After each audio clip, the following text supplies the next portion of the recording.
the symbol for the y-axis usually. So for example, this code will plot a simple histograms. So for example, ggplot function, grade is a data frame. Then we set AES inside, X is a physics. Physics is a variable of this data frame. Then plus is a chain, because ggplot2 use chain plus symbol to chain together several functions. So next function is GOM histogram. So which means we will plot a histogram of this variable. Then the last chained function is labs with a title. So next example is use a colored histogram with 5 bins.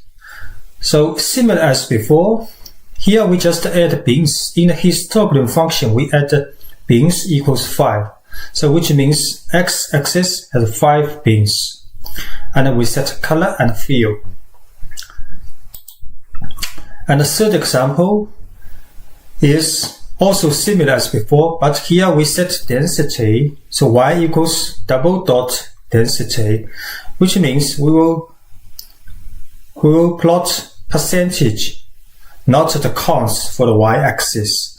And here we set a function called scale y continuous.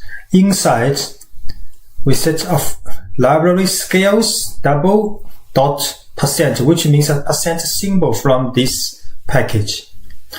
So next we will show how to implement these functions in RStudio. So first we load ggplot2 and scales. So just note, you have to manually install this package if you have not done yet.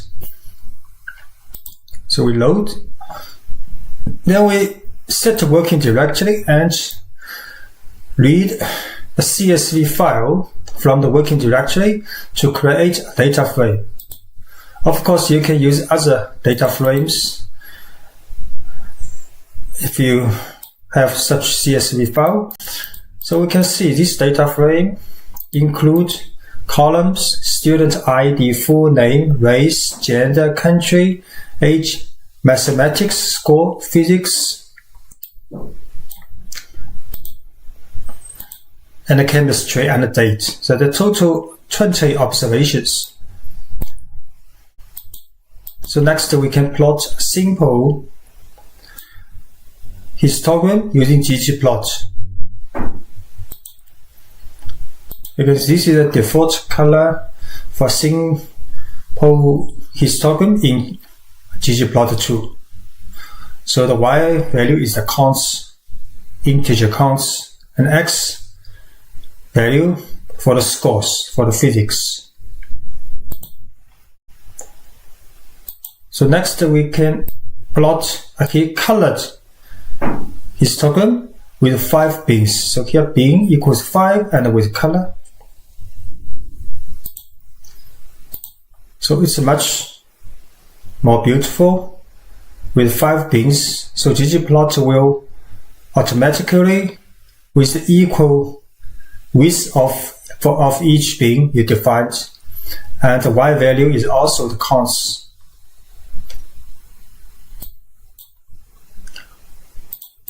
And in the third example, we plot for the y value is a percentage, also with a symbol called percent symbol. So we can see now the y-axis has been added with the percent. So which means the y value is the percent, and the total for all percents, the sum is 1%, 100%, right?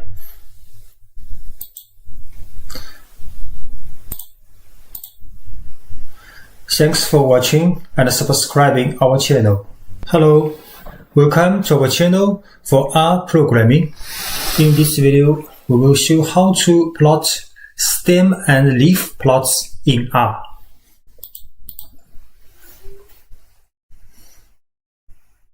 So we know stem and leaf is a method of displaying the numbers by dividing the numbers into stem and leaf. And it is very useful to show both the counts of the numbers and the shape of the distribution of the data. So for example, this is a series of sample data, and this is a stem and a leaf plot. So you can see the left side is stem and the right side are the leaves. So for number 59, so the stem is 5 and the leaf part is 9. And for number 74, 77, 78, so these are stem with 7 and a leaf with 4, 7, 8. So next we will show how to plot stem and leaf plots in R. So this is a vector called score with about 10 numbers. We just can use stem score. So this is a very simple stem and leaf plot.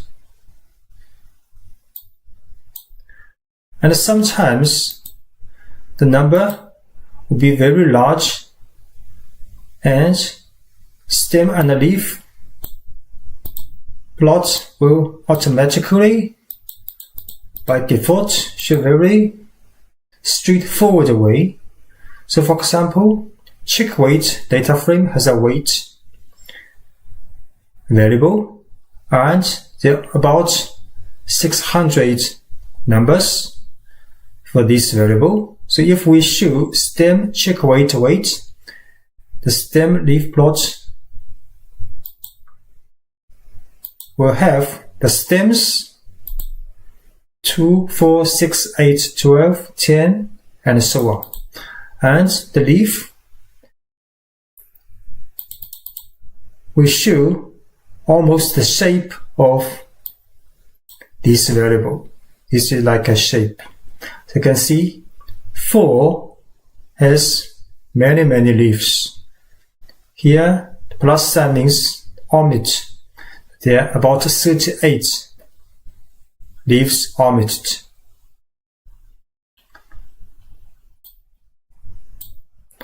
And you can also use the pyramid scale to adjust the length of the stem and the leaf.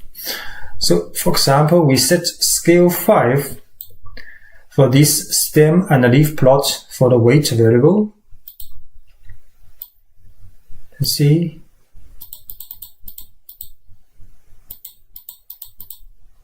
It's a very long stem and leaf.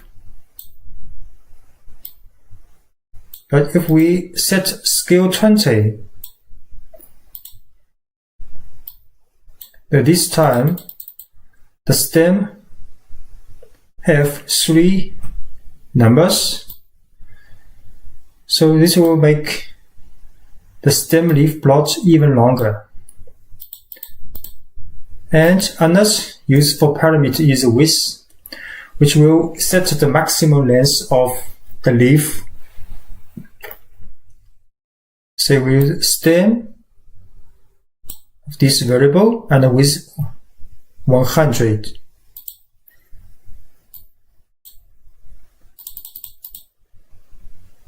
So almost all leaf numbers displayed, but several leaf number use omission. So here 18 leaves omitted for the stem 4. But for this variable, use with 100 quite appropriate. And if we use with 20, almost stem the same as before, but the leaves has many omitted. Here 98, 68, 39 leaves omitted. So which kinds of options depends on the data you can use.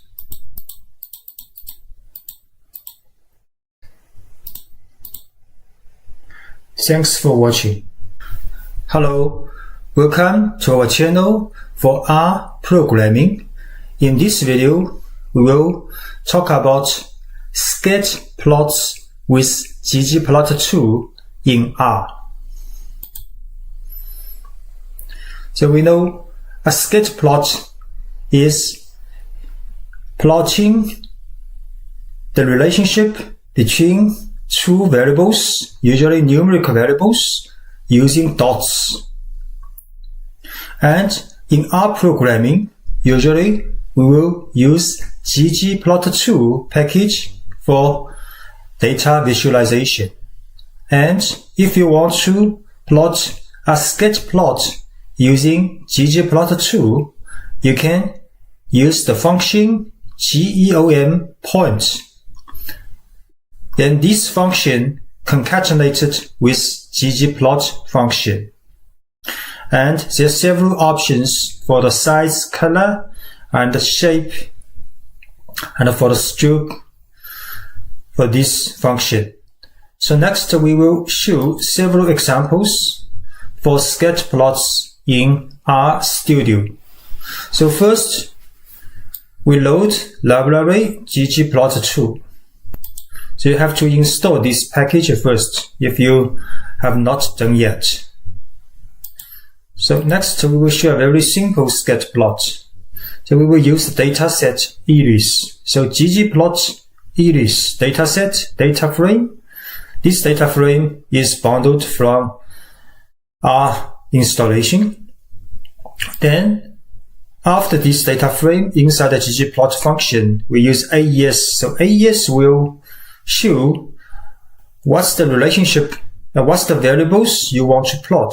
So here X variable is sepal length, and Y variable is sepal width.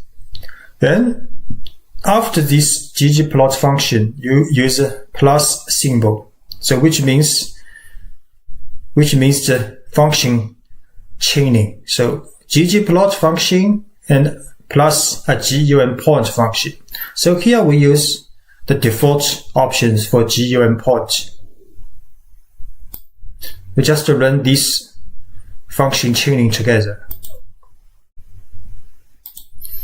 So this is a very simple sketch plot between sepal length and sepal width,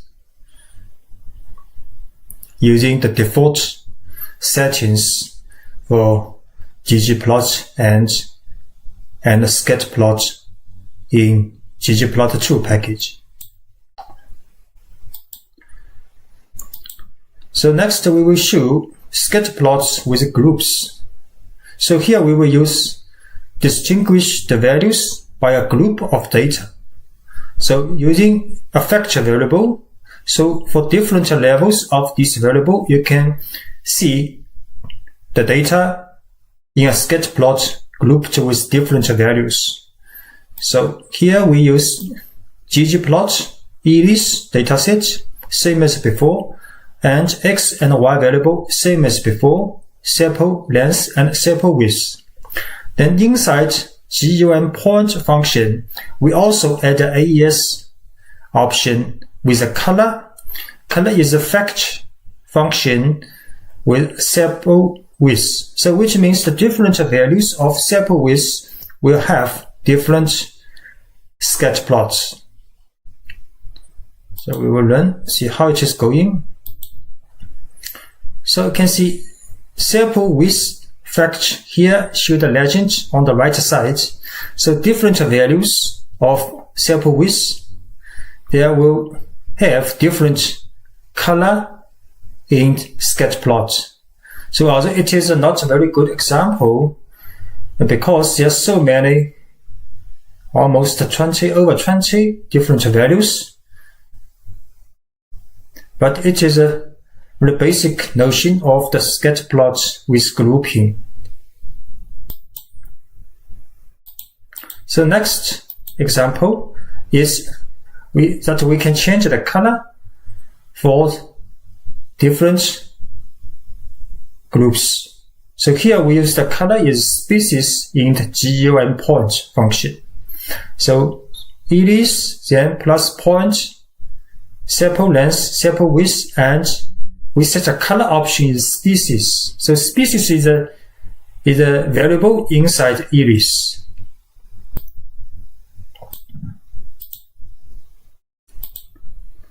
So here on legend, species has 3 different values: setosa, versicolor, and virginica. So these 3 grouping will have different scatter plots with different colors for the sample length and the sample width. So for example, this is setosa, and this blue point most stay here is for versicolor, and this green is for virginic. And you can also change the shape for the scatter plots. So here, say we use the shape for the species, also color also for the species. So other setting is same as before. So ggplot iris plus GUM point, AS, X, sample length, now Y, sample width, then shape, species, and color, so species. So all these attributes are the variables from iris dataset. So species, different values have different color and shape in sketch plot now. So 3 different shape and 3 different colors. So you can also set the size of the point. So here we use the size 0.5 for the scatter plot. We just add a size in the GUM point function. The size is very big now. Of course, you can set a color and a shape if you want. And you can also set the labels for each point. So here we set ggplot, iris, AS, X, and Y, and add the GUM point function. Then next we add another function called the GUM text function, and with the label equals row names of iris. We will see how it is going. Row names is the label, is the row names, these column variables. So different labels is connected with different points.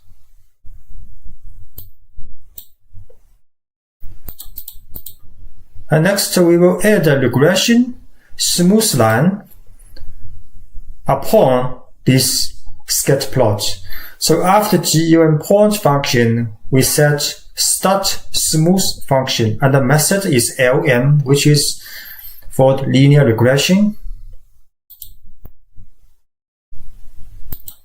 So you can see there is a straight line which represents the linear regression line between X and Y.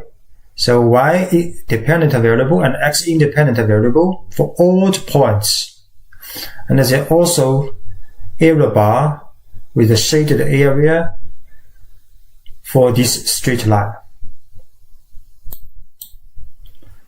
And last example is that we add smooth, but we use not use the method LM. So see how it is going. And see there is a smooth line, and this shape called the Lewis line, because the line does not using straight regression, because this is a quadratic or the second round of the variables smooth line regression. So not a single variable regression. Also, the error bars along this smooth line.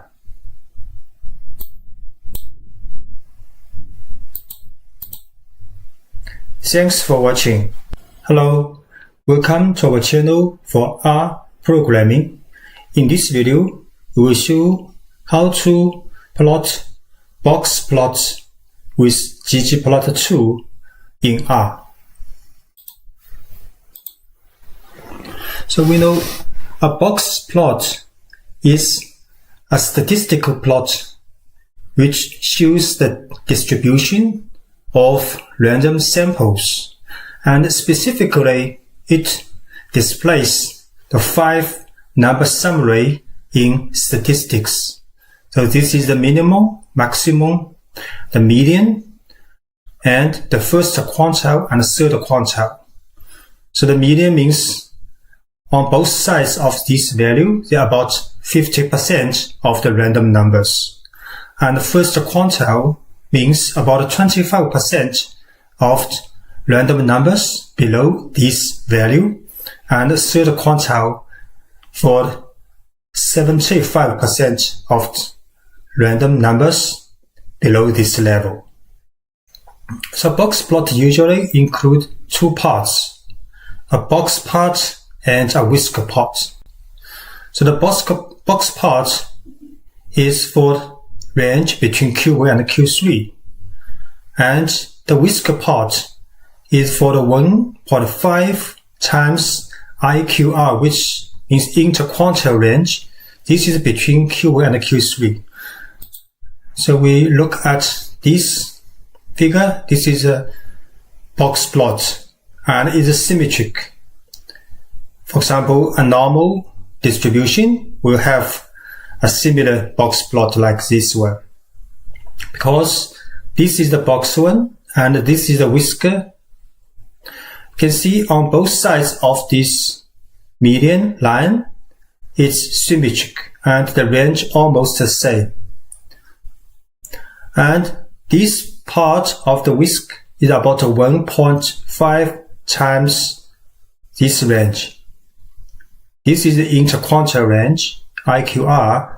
So this is whisker part, 1.5 times of this range.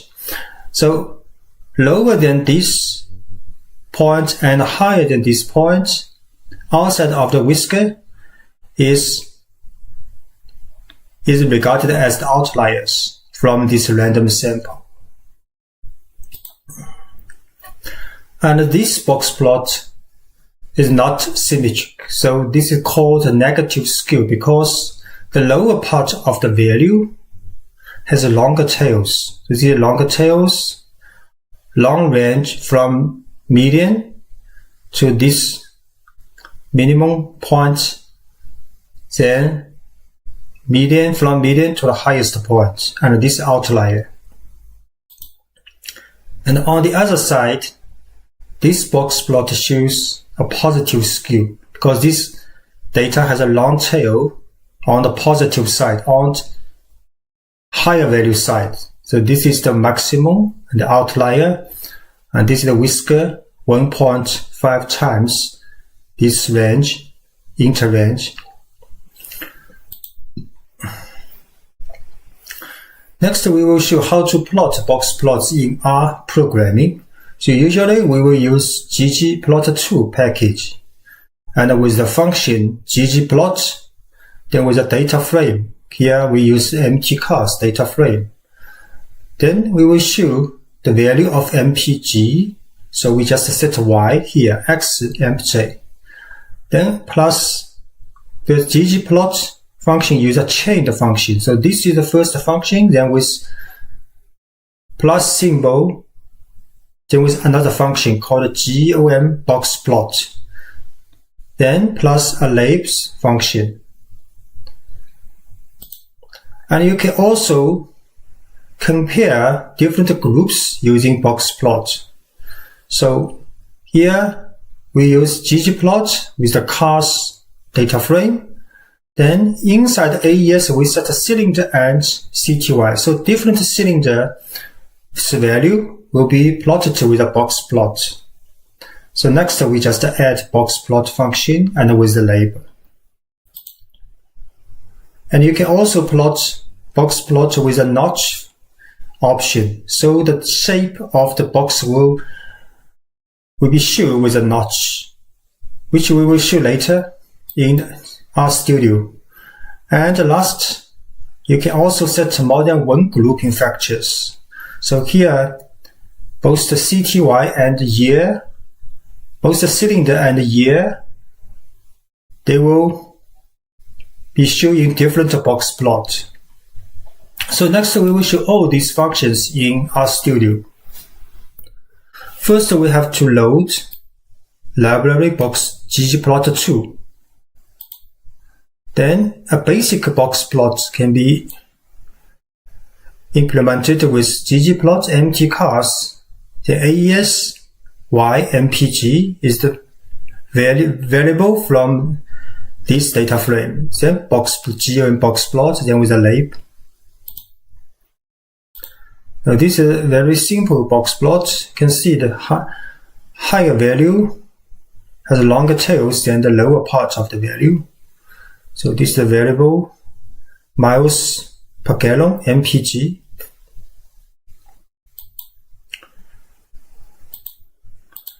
One function is boxplot.stats can show several statistics.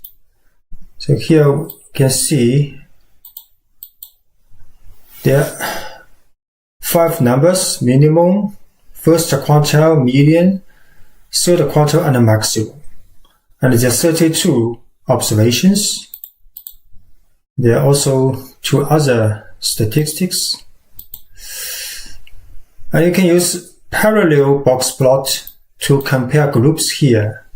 Here we create a data frame called cars and set 2 variables, cylinder and year, as factor variables.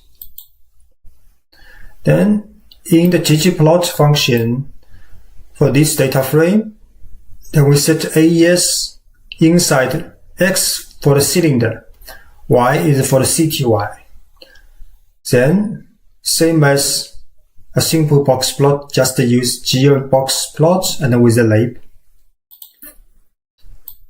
So now, different number of cylinder has been created with a box plot.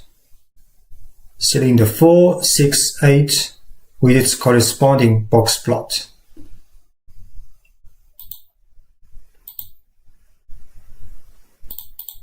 So next is a notched box plot. We just add a function option called notch true and with a fill color and with the width of this notch. The same as before, here X is cylinder and Y is CTY. So now this 3 box plot has been shown with a notch.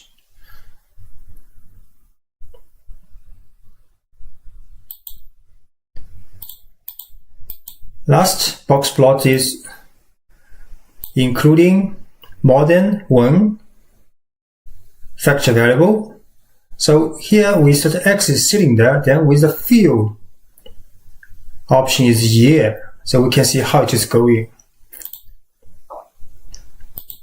So now 2 different variable has been used to plot the box plot for the MPG now. So year with different color and in different box plot. Then with the number of cylinder on x-axis representing the different numbers of cylinder, there each value has its own box plot.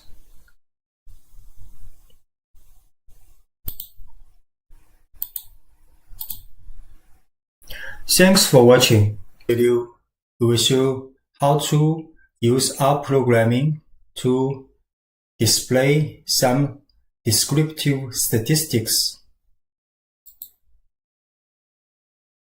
So when you start to do data analysis, usually the first step may be to describe the distribution of each variable numerically. We say show some measures of central tendency, variability, and distribution shape for continuous variables. So these jobs are called descriptive statistics. And R provides availability of methods designed to explore descriptive statistics. Some functions like summary comes with the base R installation, and some come from manually installed packages, which you later. So for example, you can use summary. This data frames variable called my variance can show the maximum, minimum, and quantiles and mean values. And you can also combine some functions, user-written functions, with sapply to show the functions which includes some statistics for each element in R, then combined with some scalar value or matrix value in the result. So for example, this is a function user-written called myStatus, which will return mean value and how many observations and standard deviation and skewness and kurtosis. So can combine sapply with this function and to run on these variables of the data frame. And one package called HMISC has a describer function which will show quantiles, values, means, and 5 highest and lowest values. So different functions may come with the same common results like mean and median, but some functions has its own results for the descriptive statistics. You can see this function called, this package is paste-this-text. And the function called stat.dsc means statistics describe. So the function just apply on these variables of this data frame, then including some common descriptive statistics like minimum, maximum, range, and in addition, 95% confidence interval for the mean variance and the standard deviation will also be shown. And p-value as well.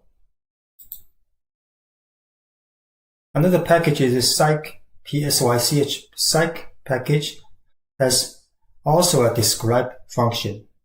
If you apply this function to these variables, we'll get the median, absolute deviation, change mean, and the minimum, maximum, and the range, and the skew, kurtosis, and the standard error of the mean.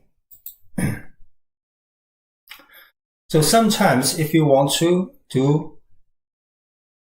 show descriptive statistics by each group, so you can use a function called by first. By, so combined with the function which you want to apply, then with this data frame and with specified index. Index is a factor variable, a list of factors, can be more than one variable here. So each group based on these variables, a variable of variables will be done with these functions. And one big package called dplyr is the framework from a bigger one called Tidyverse. So this is a new framework in R called Tidyverse, and they use the pipeline called Zen in pronunciation, which means the first function's result will be the input as the second functions, and so on. So in pipelines, many functions can be connected together with only one line, for example. So, and the result is a tuple, is a kind of data frames which conforms with the Tidyverse framework. So in this package, for example, the summarize and summarize all can be used to calculate many statistics and with the group by function together. So next we will show all these applications in RStudio. The first, we will use a data frame called empty car, which comes with R.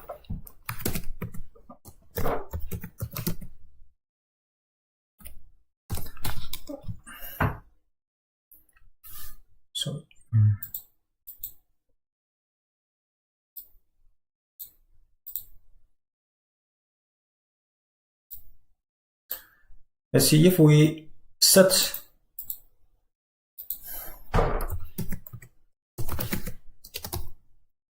so you can see empty car is a data set with different cars and a range of series of variables for MPG cylinder display, for example, displacement. And if you set 3 variables in a list, then use summary empty cars of these variables. So these variables stays in a column, and the rows, each row represents different statistics, for example, minimum, first quantile, and the median, mean, maximum value, and so on. Next, we set empty cars carb variable as a factor variable. Then show the summary of this factor variable. So the result of a factor variable using summary function is actually like a table. So for the different values of carb, and these are counts of different values for this variable. And next, descriptive statistics using sapply. So we know in R, apply function is quite common. Apply is a function combined with other function would be run on the column or rows of matrix.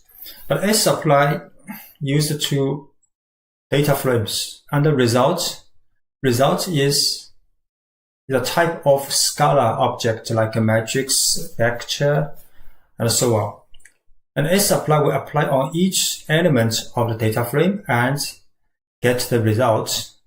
Usually use sum and the length. So the result is scalar value. So in this function, we'll create a user-written function called myStatus. Inside, we'll get mean, length, standard deviation, and skewness kurtosis. These functions which we are interested in. Then similarly can set 3 variables, then use sapply on these 3 variables in this data frame, empty cars. Then with the function myStatus we have created. So you can see the result is also like data frame type MPG, HP, WT in columns for these 3 variables, and the rows are different statistics we have created in the user-written function. Next, we load a package called HMISC. You have to install it if you have not installed it yet. Then same to run describe on, but this time this describe is from HMICC function package, right? Because it's the latest loaded library in R.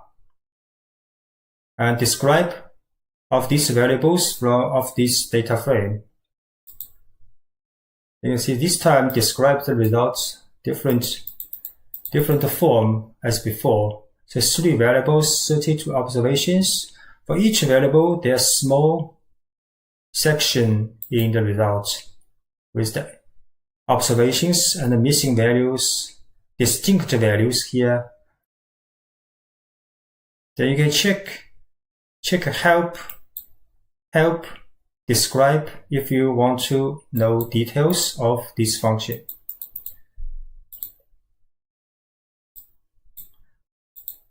Then we load a package called histograms. So you can use the function stat.dsc to these variables.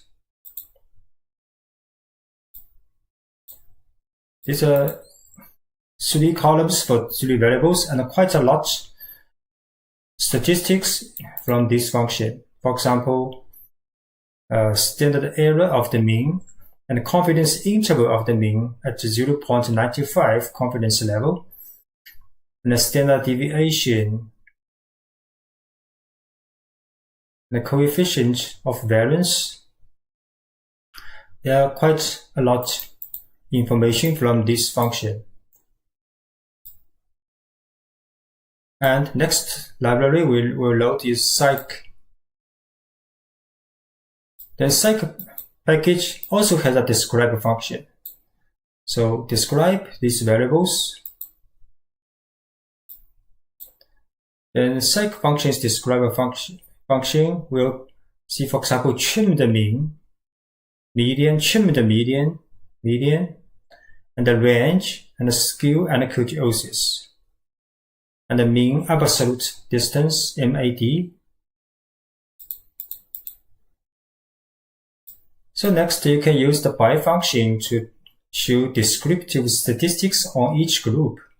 So first, we set a user return function which use the sapply and for this function. So these statistics we will use in the by function.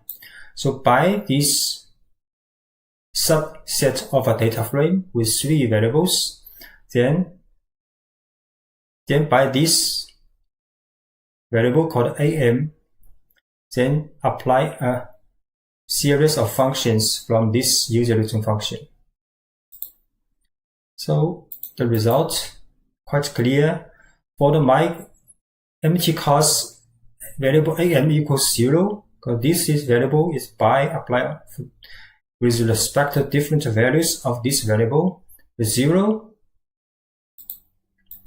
These 3 variables statistics.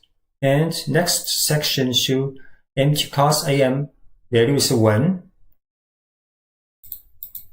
Also show the different statistics for these 3 variables. You can also using by for more than 2 values. So here we will add a list here. So we set the transmission at is AM and engine is VS. And we will show, because we set 2 names here, so the result will also show these 2 names. So the result for the transmission 0, engine 0. So transmission actually is AM, engine actually is VS. But here we show the form a little better. So transmission 0, engine 0. A table of statistics. Next, transmission 1, engine 0. Also, statistics for 3 variables, and so on. It's quite clear for combination of 2 variables with all the statistics. So the last function we will show comes from dplyr package. So first we have to load dplyr. Of course, you have to install this package first and load a package called car data. So next is pipelines. So salary is a data frame from car data. So salary, we will show salary first.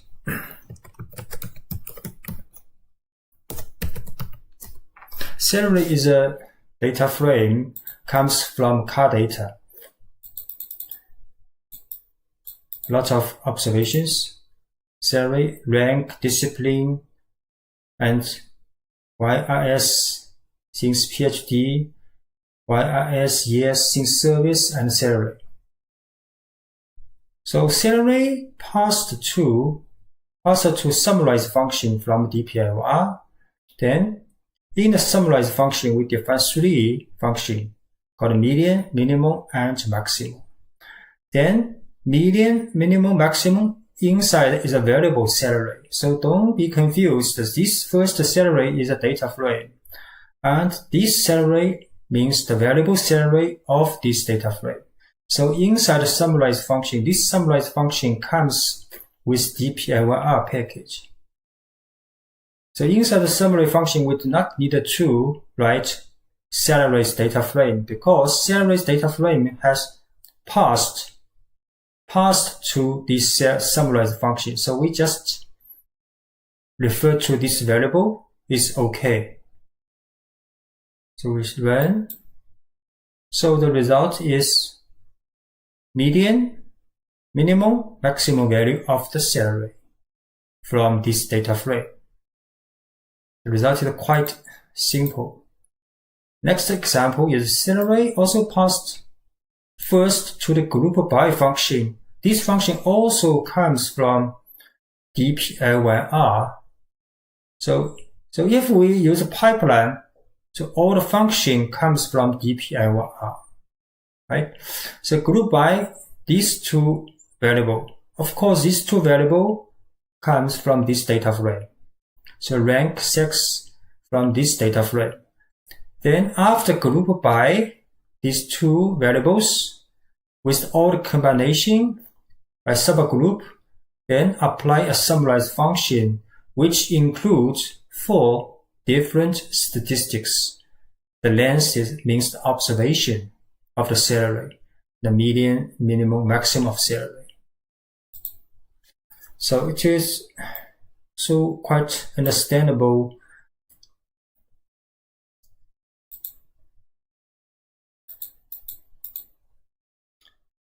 For the groups, for each group, the result, for example, because we learned statistics based on variable,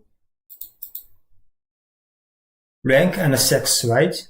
So each row, the first 2 columns represent different rank and sex.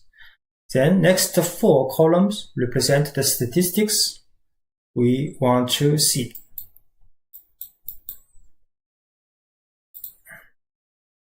Then we can also pass, the last example, pass salaries data frame to the group by first, same as before with rank and sex. Then passed to a function called select. So select a function in a dpi over r means we select only these 2 variables which we want to learn the function. Then next, also passed to the summarize all, a function with the mean. So which means mean for these 2 variables. Summarize all means we will do summarize function to all variables selected. So the result is also quite clear. For each row represent each different groups, right? So the first 2 columns represent different groups with respect to rank and sex, and the next two columns represent 2 variables from the select, and the result is the function from summarize all mean. So which means this rank professor with a female professor has a mean value for this variable, and next is for the mean value for this variable, right?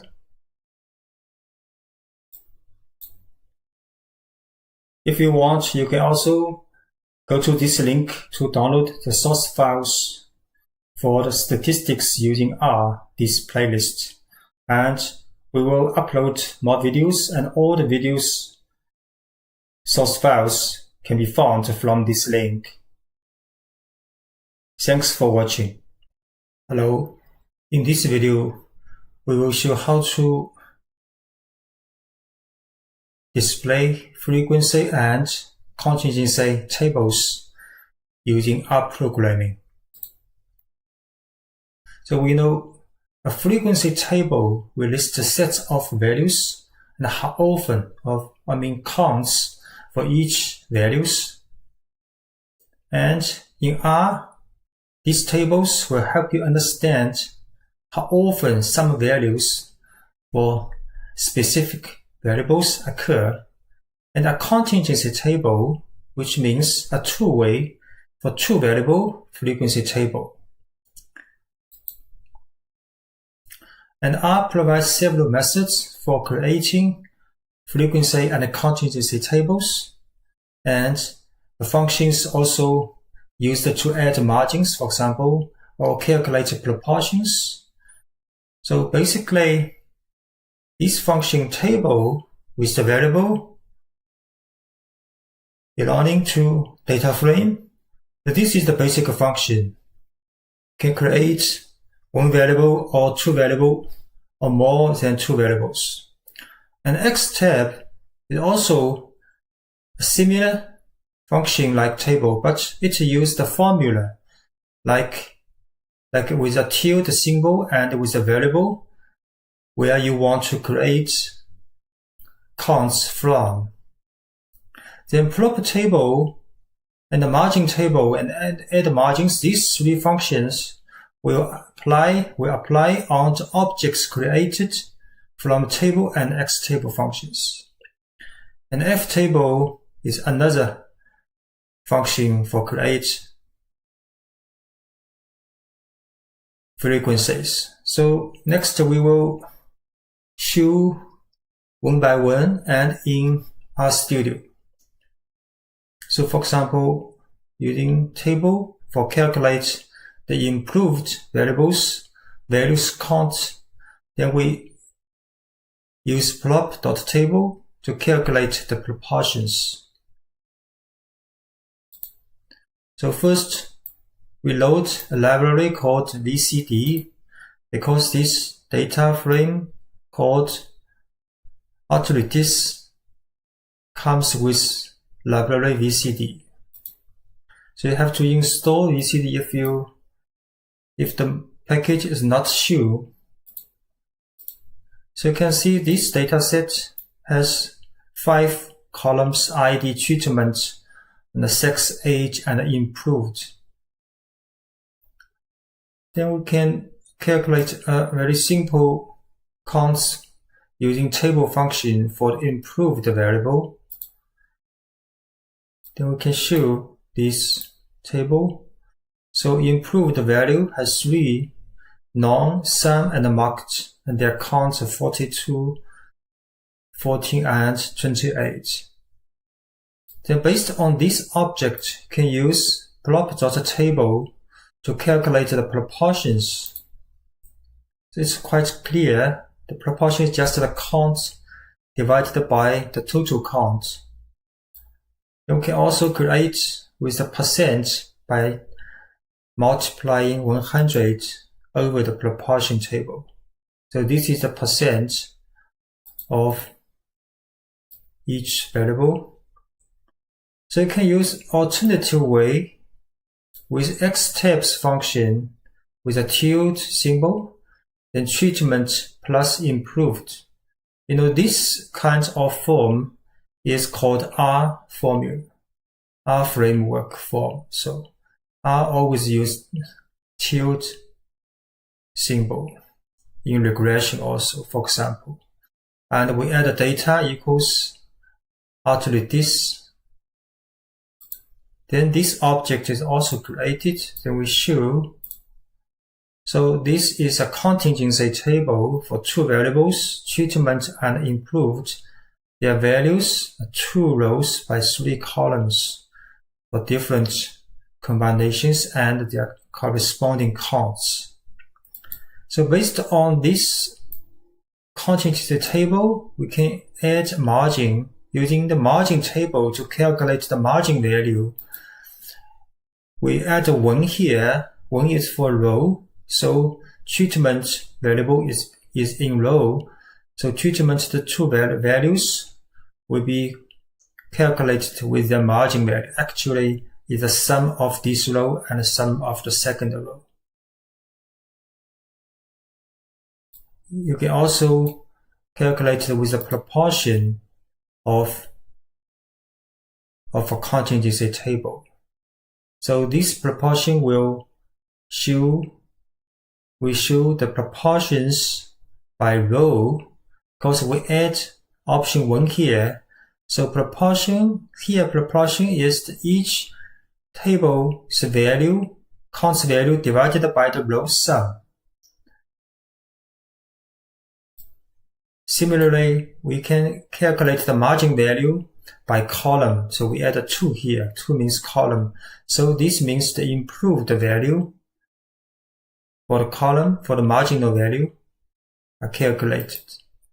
And we can also calculate the proportion by column.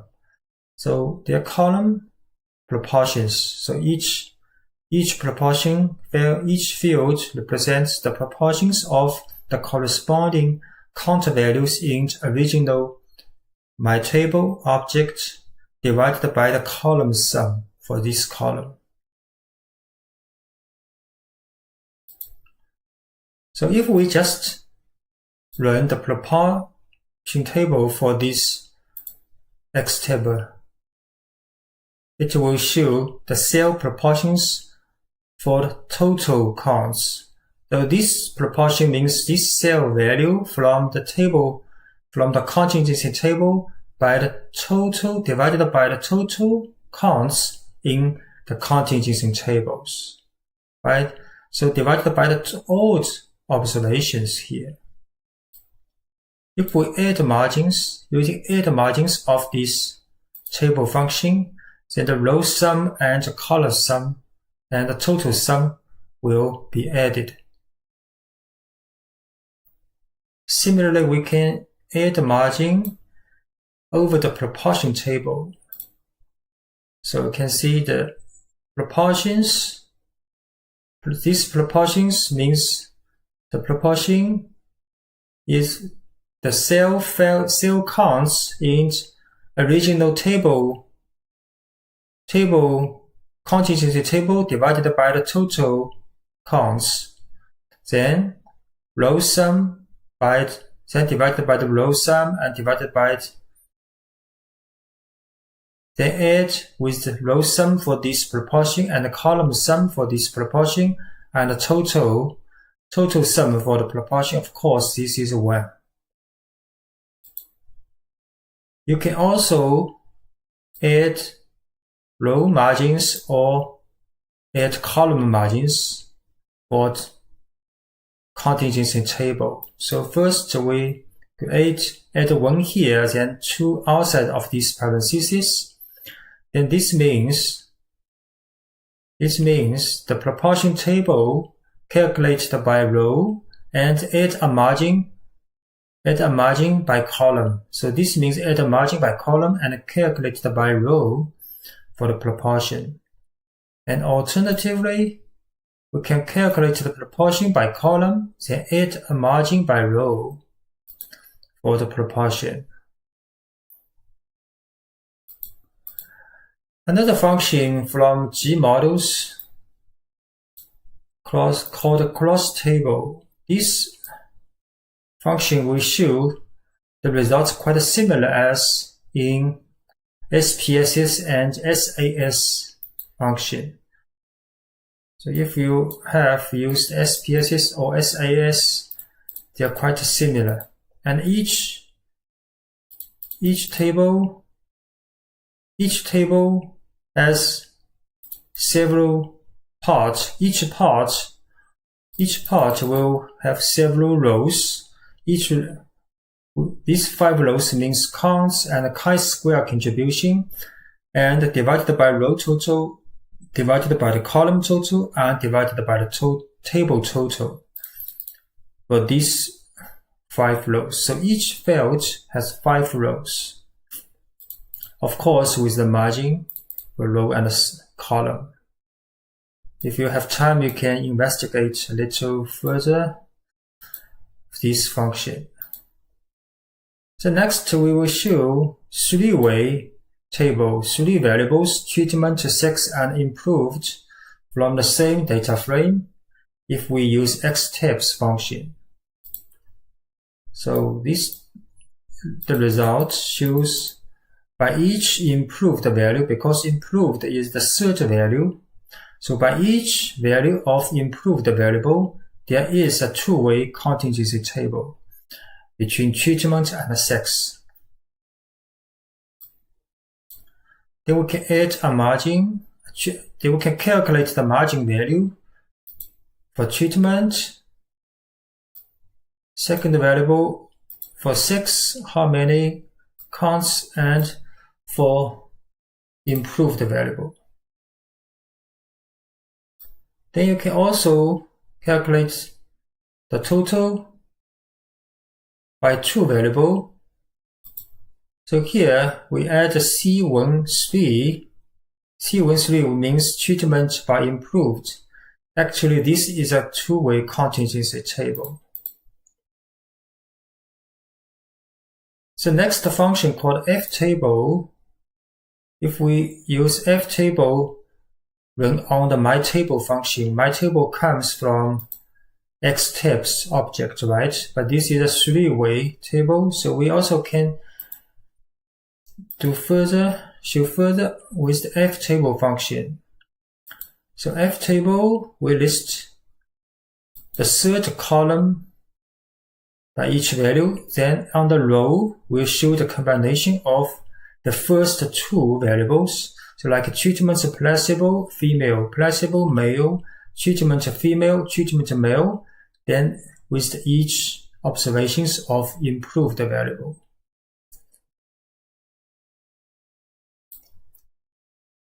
The next function we can use to cross table of this myTable object, then with the ftable, and we add a C12. So this means proportion sum to 1 over the index omitted. So which means this will calculate the proportions and sum to 1 by over the value of improved, because we did not add 3 here. 3 means improved variable. So which means this row sum will be 1. Over this row will be 1. And similarly, we calculate block table, then add margin. Add margin with 3.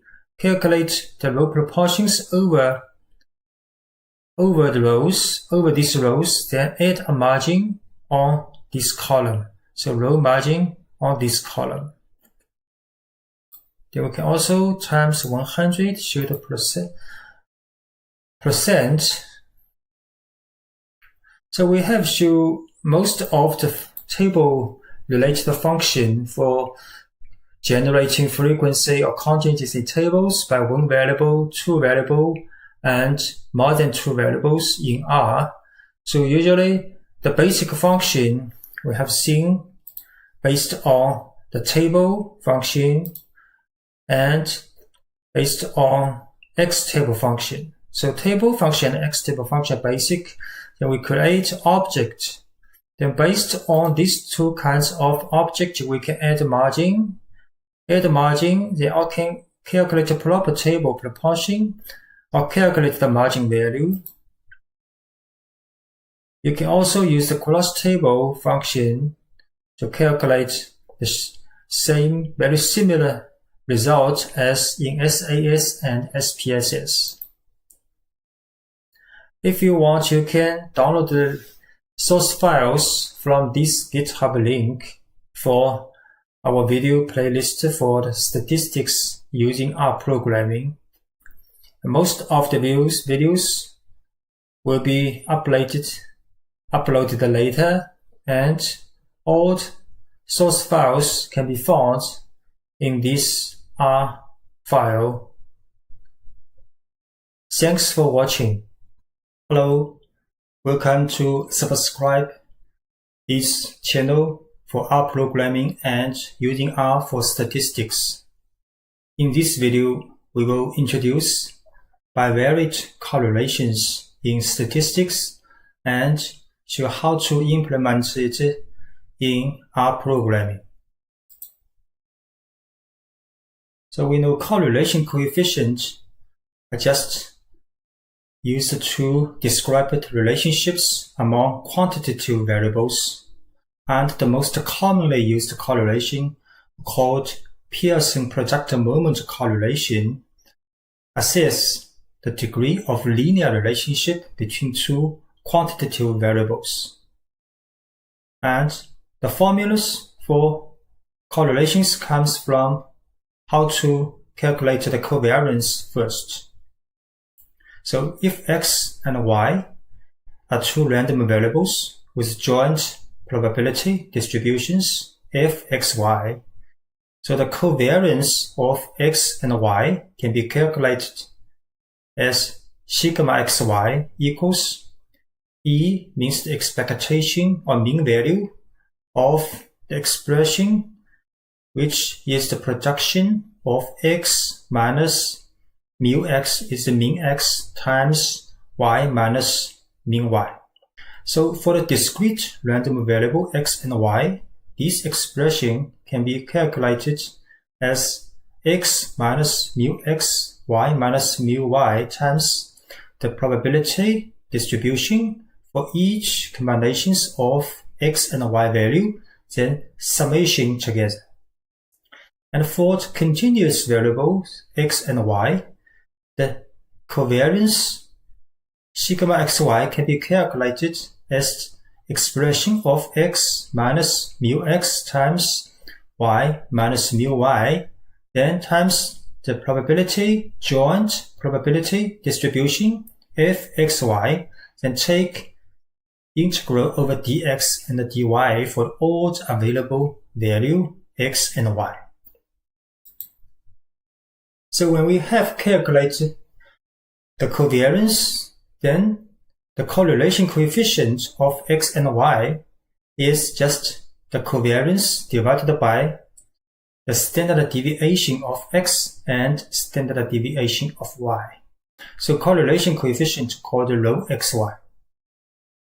So if the correlation coefficient is positive, which means that one variable deviates from the mean, the other variable also deviates in the same direction. And on the other hand, a negative covariance or correlation coefficient means that one variable deviates from the mean, the other deviates from the mean in the opposite direction. So in the sampling case, usually we calculate the correlation coefficient, or for example, using R to represent the correlation coefficient equals covariance of xy divided by standard deviation of x times the standard deviation of y. So we use S here. And the expression is sigma x minus x bar, which is the sample mean, and yi minus y bar, which is the sample mean of y, then take sigma for the summation of this expression, then divided by n minus 1 times sxsy. So sxsy are standard deviation of x and y respectively. So we use n minus 1 here because this is an unbiased estimate of the population variance. So this is the sampling from the sampling data. So next we will show how to calculate correlation coefficient in RStudio. So first we create a data frame called states, which comes from the R's dataset called state.x77. So we take the first 6 columns of this data frame, then create a new data frame called states. So if we show the structure of states, it is 1 to 50 observations and 6 variables. And these are observations, Alabama, Alaska, the index for observations, and 6 columns variables. And we show the first 6 observations, for example. You can see there are different states in America, and the variables are population, income, and illiteracy, life expectancy, murder rate, and so on. So if we want to calculate the covariance, you can use function COV in R. So COV states we'll calculate the odd bivariate covariance between variable pairs. For example, the result shows actually the 6 by 6 matrix, or so because it can be only show 5 columns, to the last column should in the second part. So for example, population and population to self is very high covariance, and the population to the income, this is the covariance value. And the sum, for example, illiteracy to the life expectancy is a negative, right?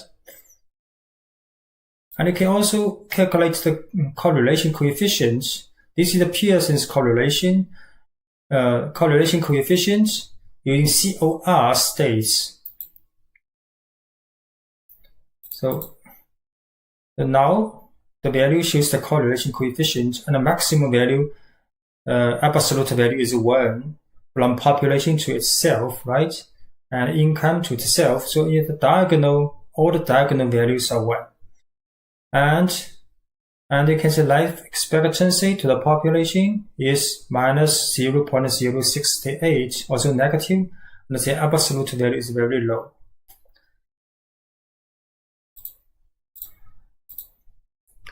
And we know Pearson's correlation coefficient, it should be applied when the data should be symmetric or very close to normally distributed distribution. So if in some time when the data or the sample data is not like normal distribution and not symmetric, so in this case you can use another type of the correlation coefficient. They are Spearman's correlation coefficient, which use rank order correlation. Is a non-parametric statistic, and so can be used when the data have violated parametric assumptions such as non-normally distributed.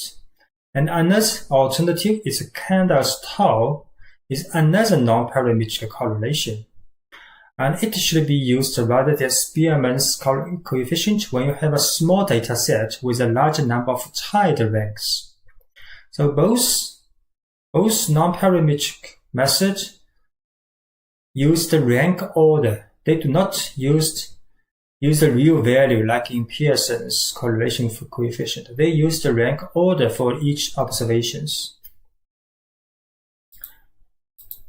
So in our programming, if you want to use Spearman's method, you can just use, for example, correlation coefficient, COR states, set the method as Spearman.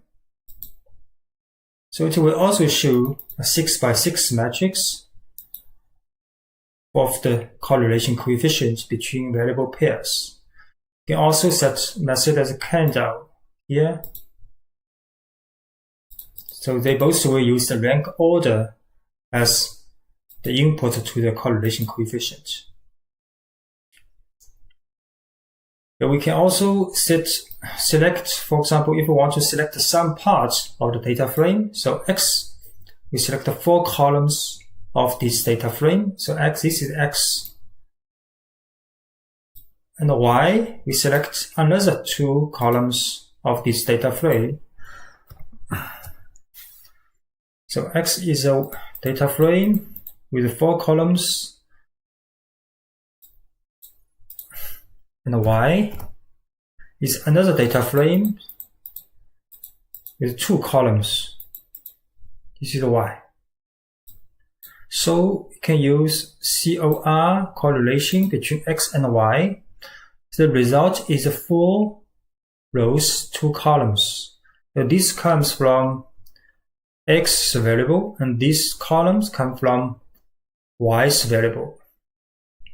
So these values are correlation coefficient between the value pairs.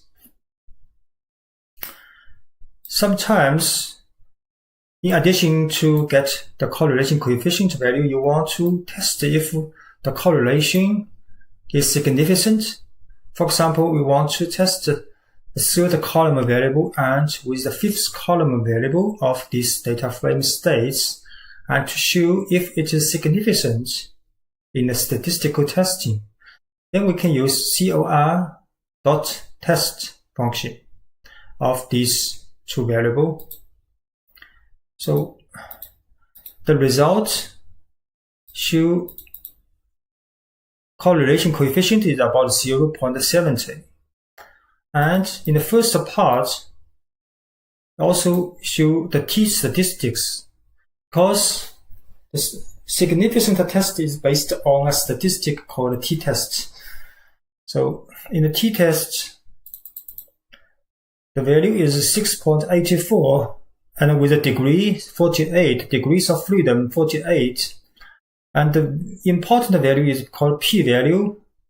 So it is a very low value, minus 0.8, very close to 0. So it is much less than 0.05. So we can say the correlation coefficient between these two variables is significant at 0.05 value, significant level. Also show the correlation coefficient is 95% confidence interval. So because if we test again with another data of these two variables, it may come with different correlation coefficients, not necessarily equal to this value, 0.70, right? So there is a confidence interval. If you test 100 times, about 95% of the time will cover the real confidence, real correlation coefficient. So this is a confidence interval between 0.52 and 0.82. Although for the individual test, individual results, individual range, we cannot say there is 0.95% can include or not include. For the individual range, we can only say this include the real value of correlation coefficient or not. But if we test 100 times, we can say 95% of the confidence that such kind of range will cover the real value of correlation coefficient.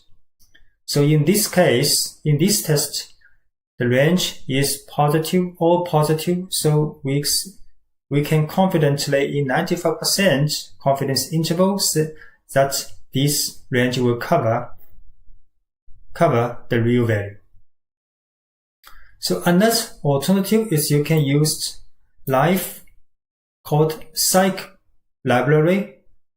So just load this library, then use the cor.test function, and you can use a case called complete. So this test result will show two parts. The first part is the correlation matrix between variable pairs, 6 by 6, 6 rows by 6 columns for all correlation coefficients between variable pair. And next part is another matrix called 6 by 6. So you can see the value represents the p-value, probability value. If the value lower than 0.05, for example, this one, life expectancy to the income, so this correlation coefficient will be significant.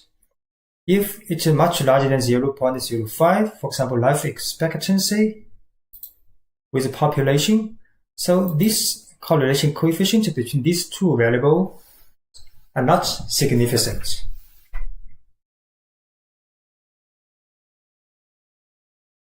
And if you want to download the source files to practice the code in RStudio, you can go to this link. Go to this link on GitHub.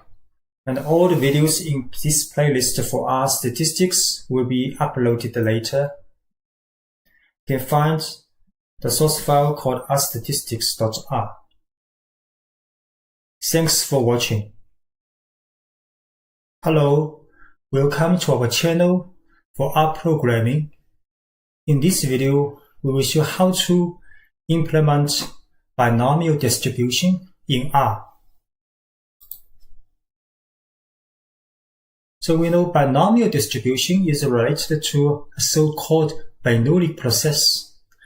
So an experiment can be called a Bernoulli process if it just has the following properties. So the experiment consists of repeated trials, and each trial results in an outcome that may be classified as a success or a failure. And for each trial, there is a probability of success called P remains constant from trial to trial, and the repeated trials are independent from each other. And the number of success in n Bernoulli trials is called a binomial random variable. And the probability distribution of this discrete random variable is called binomial distribution. It can be denoted by B, X, and P. The formula to calculate the probability for binomial is the combination of nx times the p's x power and the q's n minus x power, where q equals 1 minus p. And x can be discrete random variable from 0 to n. The binomial distribution's mean equals n times p, and the variance equals n times p times q.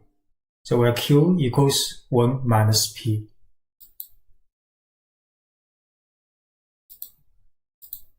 So next we will show how to do binomial distribution in rprogramming. So in rprogramming, for the statistics functions, there is the combination of an alphabet dpqr, one of these four alphabet dpqr, then plus an abbreviation of this distribution. So for binomial distribution, for example, here we use the dbinom function to calculate the probability for the random variable x in n trials. So for example, dbinom 3 size equals 10, prob equals 0.2 will calculate the binomial distribution of the random variable occurring 3 times of 10 Bernoulli trials, and with a success rate 0.2 for each trial. So this probability is about 0.20. Next, for example, we will create a vector of probabilities associated with random variable from 0 to 10 in the total 10 trials with the same success rate. So we will see what's the probability for this random variable. Next, we will plot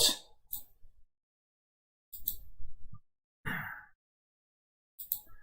can see for 0 to 10, this is the probability because the mean value in this case is 0.2 times 10 equals 2. So of course this is the highest probability for the variable 2, right? And 0 about 0.1. And for the 1, random variable 1 is about 0.27, right? And the variable larger than 6 probability is almost 0. And next function is called p-binom. So this function is used to find the cumulative probability of a data following binomial distribution to a given value.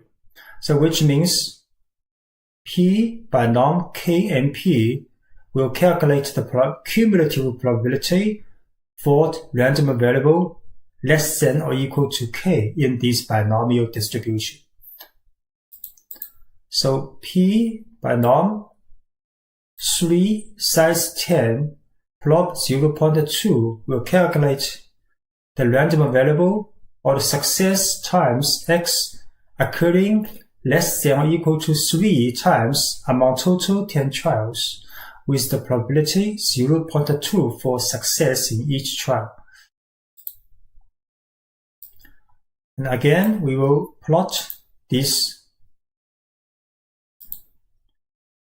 probability, cumulative probability, as the cumulative probability is non-decreasing a function for the random variable. So you can see upon about 4, random variable 4, there is very little increasing in the function. So which means the probability for these values, each values is about 0 because so it's almost no increasing after value 4.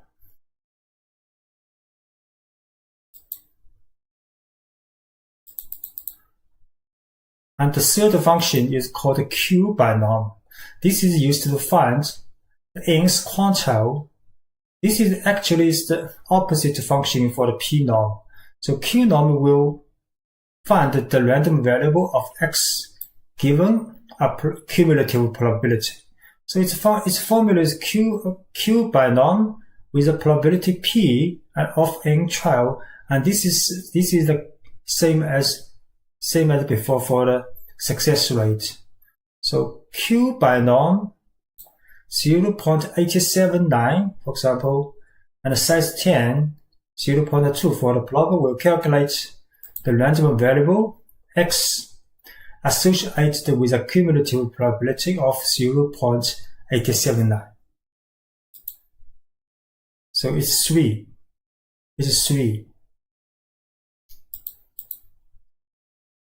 And similarly, we can calculate a series of random variable x associated with a series of probability between 0 and 1 using Q binomial function.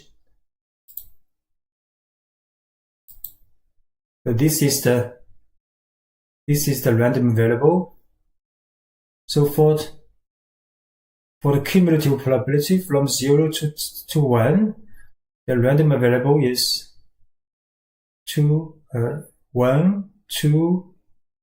1.11, then 2, 2, 3, 3, 4, right?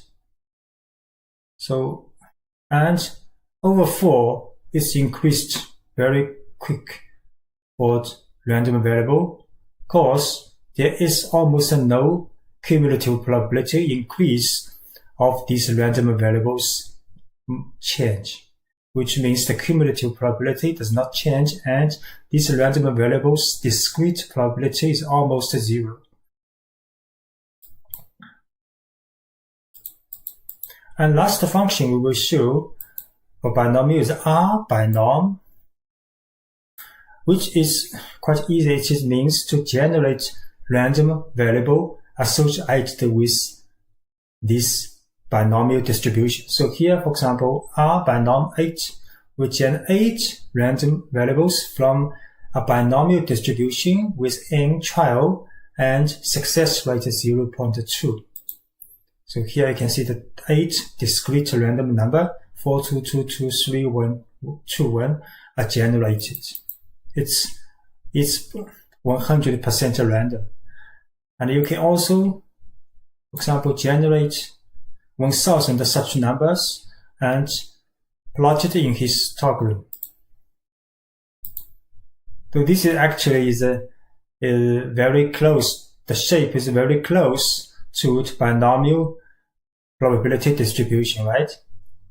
Because this histogram represents the frequency. Frequency is actually a counterpart. If we divide it by the total number, this is the probability, right?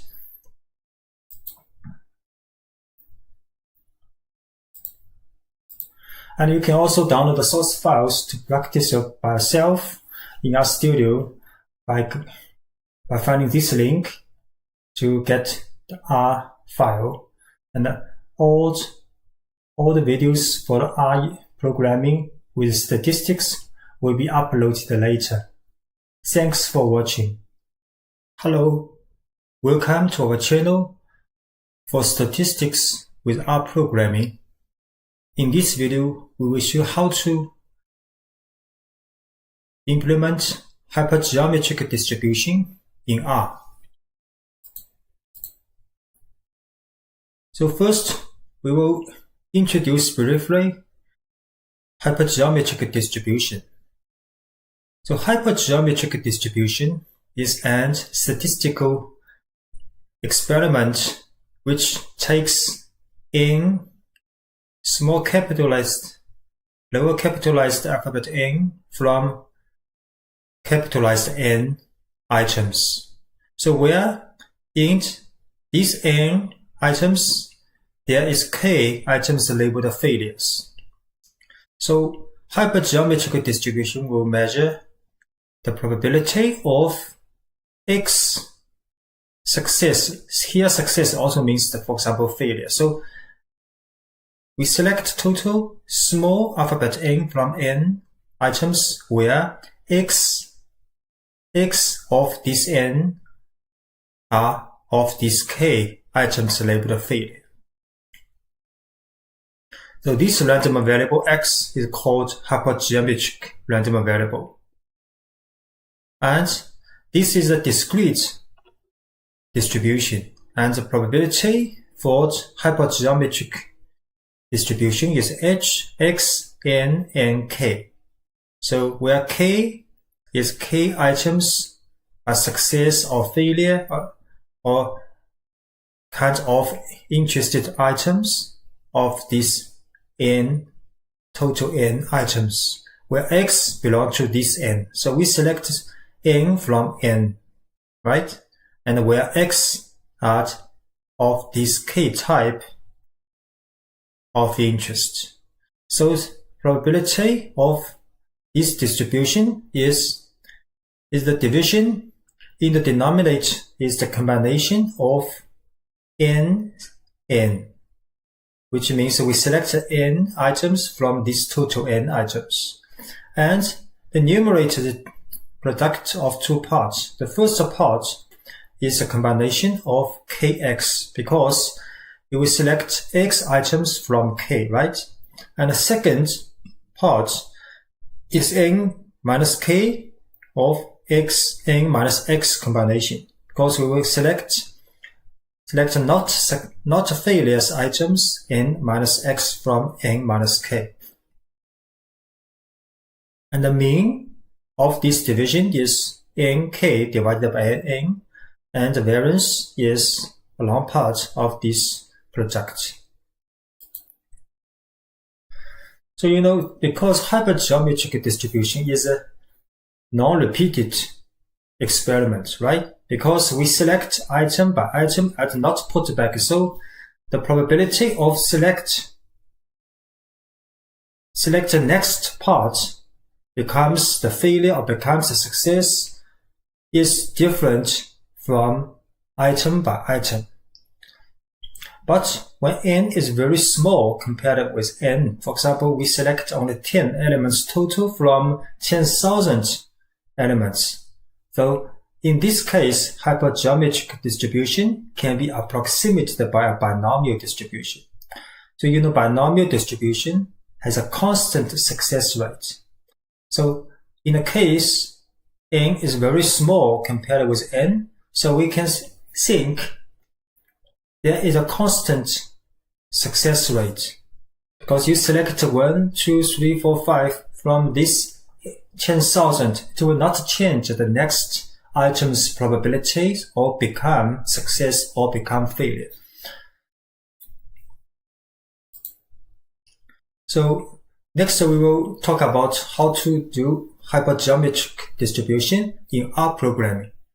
So for R programming, probability functions take the form of dpqr and a distribution abbreviation. So what does this mean? So dpqr means we will select one of these 4 alphabets, then plus and distribution abbreviation. And these 4 alphabets means D for density or probability, P for the cumulative distribution, Q for the quantile function. Quantile is the same as the random variable. This is the same meaning, just two notion. And R means random number generation. In hypergeometric distribution, the distributions abbreviation is hyper. So next we will show how to use these functions in R. So we open RStudio. We will show examples based on taking n items from total n, right? So here we just describe x represents the number of white ball. So the example is take a ball out from total n ball, and x represents the of white ball. M be the number of white balls in n. So this is m white balls in n, and n is the number of black balls in n. So in this example, n plus n is like how many the capitalized n, right? So how many number of white ball and how many number of black ball in n. This we plus together will get the capitalized n in the formula, right? And the k is the number of balls drawn from the n. K is the small letter n in formula we have shown. Okay, so specify x values for the hyperfunction. So we create a vector using SEQ from 0 to 20.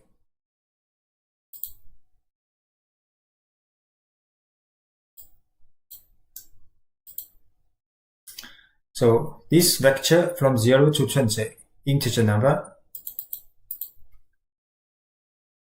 Next we can apply a function d hyper. We'll calculate the density or probability of x hyper. X hyper is a vector. So we will calculate the probability for selecting different number of success in this trial.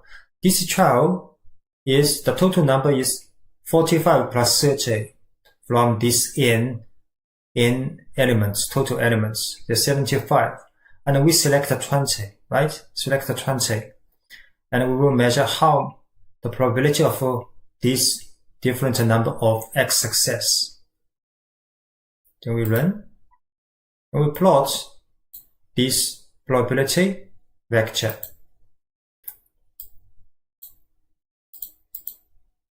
So you can see the probability for the possible value is from 0 to 20, right? Because you only select 20 items. So maximum you can get a 20 success because there is 45 total white ball in the n, right?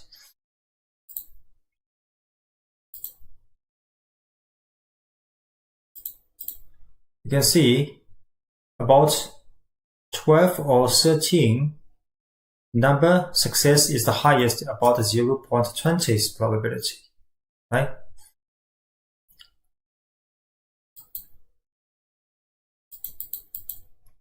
Next, we will show how to use cumulative probability. We also create this vector for 0 to 20.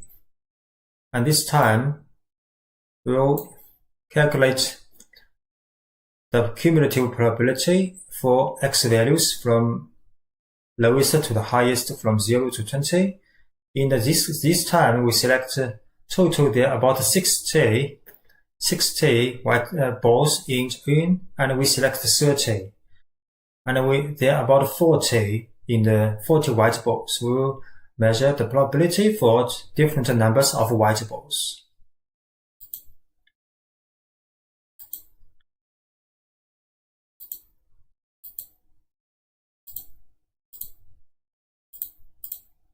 So this is the cumulative probability. You can see before we get to 15, there are almost no increasing, which means the probability is quite low, almost 0. But in this part, increase very fast, right?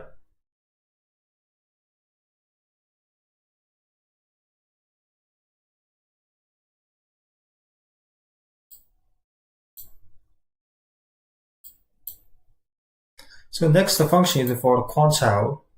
The quantile operation is actually the opposite function as the cumulative probability, because quantile value measure the random variable in which at this value how much the probability of odd random number below this value. So this is quantile value. So here we will create a vector of probability first, from 0 to 1 with the gap 0.01. So this is probability vector from 0 to 1. Next, we use Q-hyper function to calculate the quantile value associated with this cumulative probability. In example, is there total 70 balls with 50 white balls, and we select 30 balls. And we measure the quantile value for white balls from this given probability. Then we can show this figure. So now you can see the x values is 0 to 100, which means the 0 to 100 is the value of probability between 0 and 1.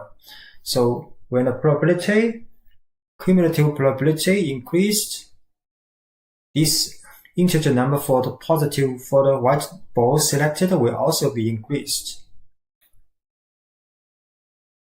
This figure is actually the result of the opposite. We will change x and y axis from the cumulative function, right? And the last function we will show is for the random number generation. First, we set a seed for 100. If you can run again, we'll get the same result. And we set the n number. We select n random number from such experiment. And our hyperfunction will generate 10,000 number from this trial. This trial is total 70 ball with 50 white balls. And we select 30. We will take 30 balls from these 70 balls. And n different numbers for white balls will be selected. And we plot this vector of 10,000 numbers. So you can see about 21 ball, 22 ball, a very high probability, high counts frequency, right? About 2,000 times, over 2,000 times will be get. So they are about 0.20% in probability for these two values, right? So 30 balls selected from 70 balls, where 50 are white balls. So about over 40%, the probability there will be about 21 or 22 white balls of these 30 balls selected, right?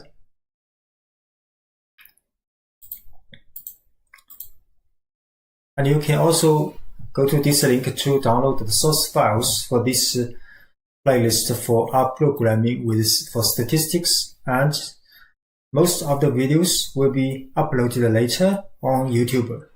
Thanks for watching. Welcome to our channel for rprogramming.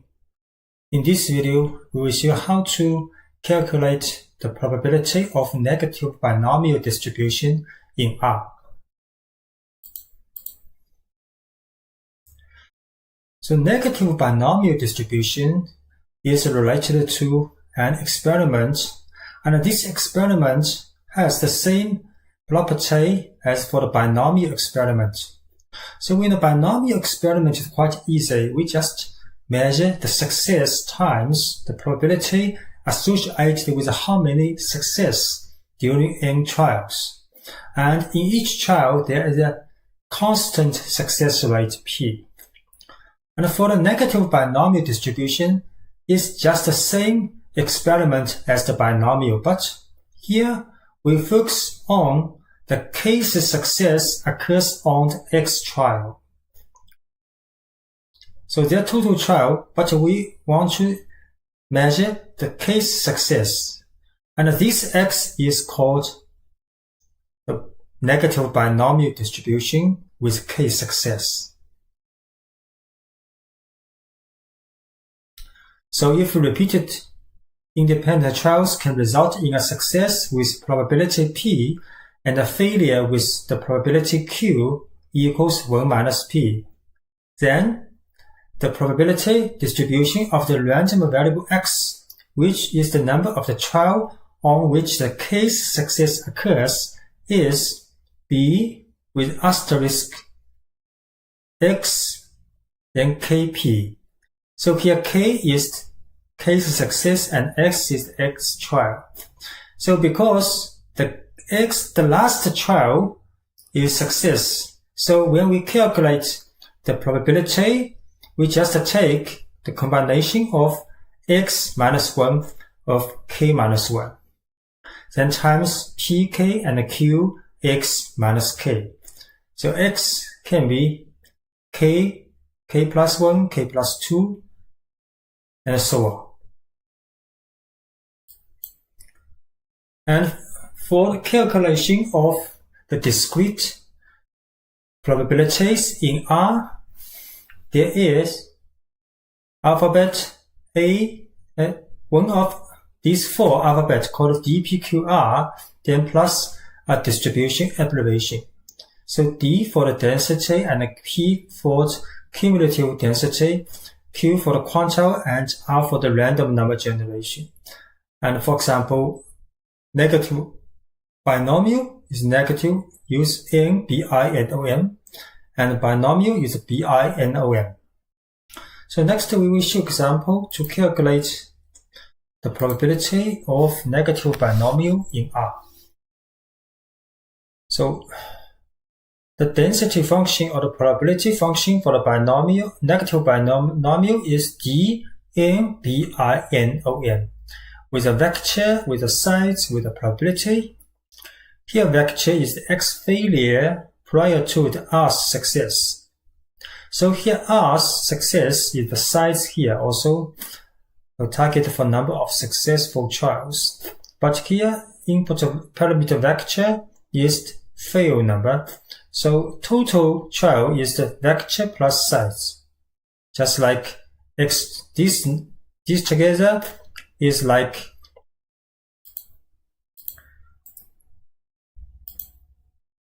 the same as X here, right? So negative binomial's variable is X, and we focus on X trial comes K success, right? So in R, this function vector plus size is X, total X. Because the vector is the failure, size is for the success, and the probability for the constant success rate in each trial. So we look at an example. An oil company has a P equals 0.20 chance of striking oil when drilling a well. So what is the probability that company drills 7 wells to strike oil R equals 3 times? So here we want to calculate the probability of random number 7 with 3 success. So maybe the first is fail, the second is success, and the third is fail, the fourth is success, but the fifth, sixth, both are fail, and the seventh is the success. So their total exactly 3 times success on the 7th trial, right?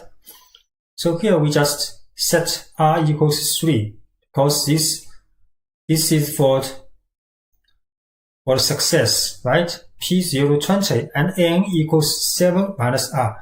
N is the failure number. So we just pass in DNBINOM function. X equals N, size equals R, and PRB equals P. Just to run this. So there is about 0.049 probability that 7th well is the 3rd success, right? Next, we will show another example. First, set a vector x between 0 and 10 with the gap 1. So 0, 1, 2, 3, 4 until 10. Then we will calculate x times total failure before getting 3 times success. For each x number, we just d n BRLM with x. Then size is 3, probability 0.5 for each trial. We'll learn and show. So for example, 0.125, which means x is 0. So failure 0 and success is 3. What means? You take 3 trials, each a success, right? So this kind of event probability is 0.125. So it's not very low because each success rate is 0.5. So it's about 1 of 8 chance you can get 3 success during 3 trials, right? And this one is 1 failure, 0.1875.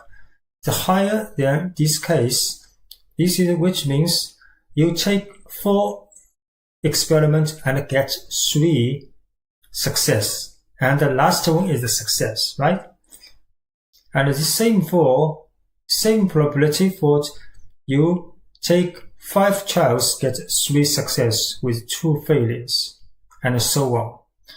And for example, the last one, failure 10 is quite low, 0.008. So it's quite low probability that you have to take 13 times before you get 3 trials, right? Because here means 10 failure.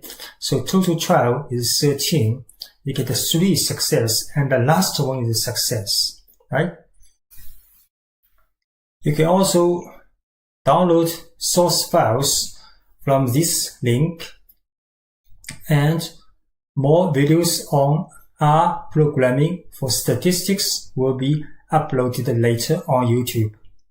Thanks for watching.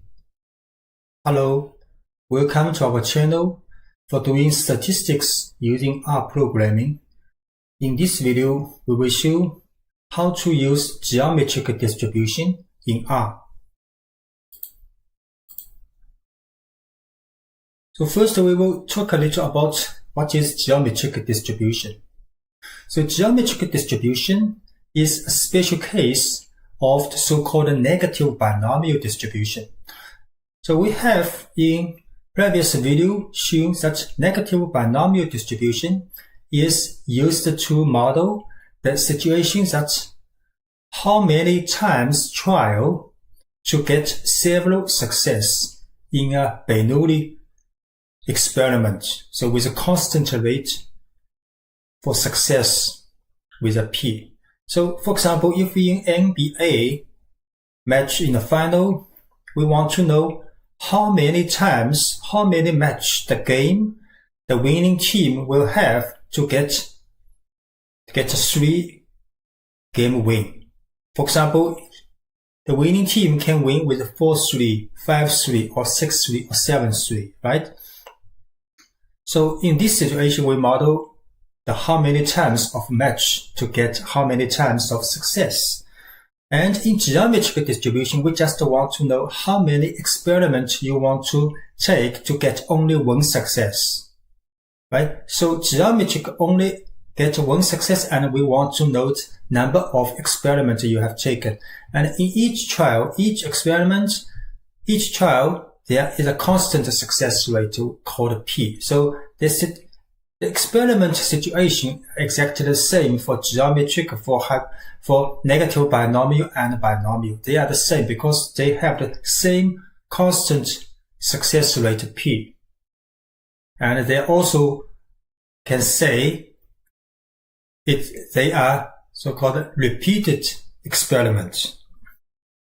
So geometric distributions probability has this form P times Qx minus 1. So P here is a constant rate P because we only have 1 success. So there are only one P in the projection. And Q is the failure, which equals 1 minus P. So here has the power x minus 1. So x can be 1, 2, 3, 4, 5, 6 for integer number, and so on. So the mean of geometric distributions, where random variable is 1 divided by P. So if you can say you have to take average 5 times to get a single success if the success rate is 0.2, right? So the average. And the variance is 1 minus P divided by P squared. So in R, if you want to use geometric distributions probability function, so there would be taken with D, P, Q, R, one of these 4 alphabets, then with an distribution abbreviation. So here D means density or probability, P means cumulative distribution function, and Q means quantile function. Quantile is actually the same with the same random variable, use different name, right? So quantile is same as the random variable. R is for the random number generation. So this DPQR applies for all probability functions in R. For any other distribution, you will have to use these 4 alphabets. And for the geometric, we will plus the GEOM in distribution abbreviation. So next we will show how to do it in RStudio. So first, we'll create a random vector called XGEOM. And this vector has 10 variables from 1 to 10 by the gap 1. So next you can use the GEOM function to calculate the probability of this random variable in XGEOM with probability for the success rate is 0.5 in a geometric distribution. Then we plot this value. So for example, random number 1, we can get about 0.25, and 2 about 0.12, right? So the probability decreases with the random number increasing, because this is the probability. You can see P is the probability success rate less than 1. So for the 1,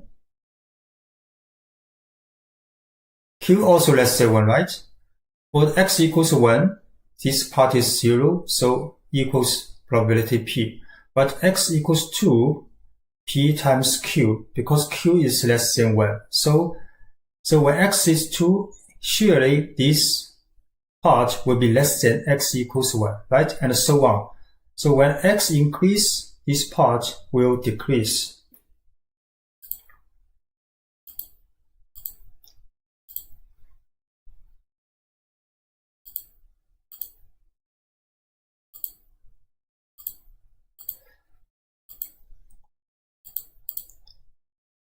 So this is for the probability.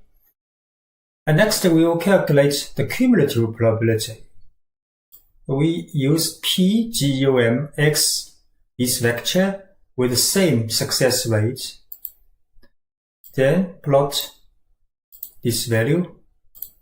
So cumulative probability, of course, is non-decreasing function of the random variable.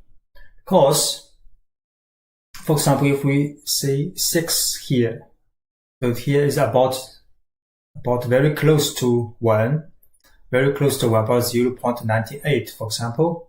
So what this means? This means in this geometric distribution with a success rate 0.5, you have to take 6 times, at least you can do no more than 6 times to get a single success with getting one success with the probability 0.98. So in 0.98 probability, you can get a single success when you take less than 6 trials, right?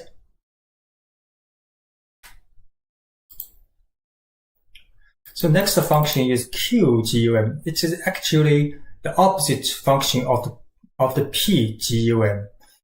So here we will create a vector representing the cumulative probability between 0 and 1.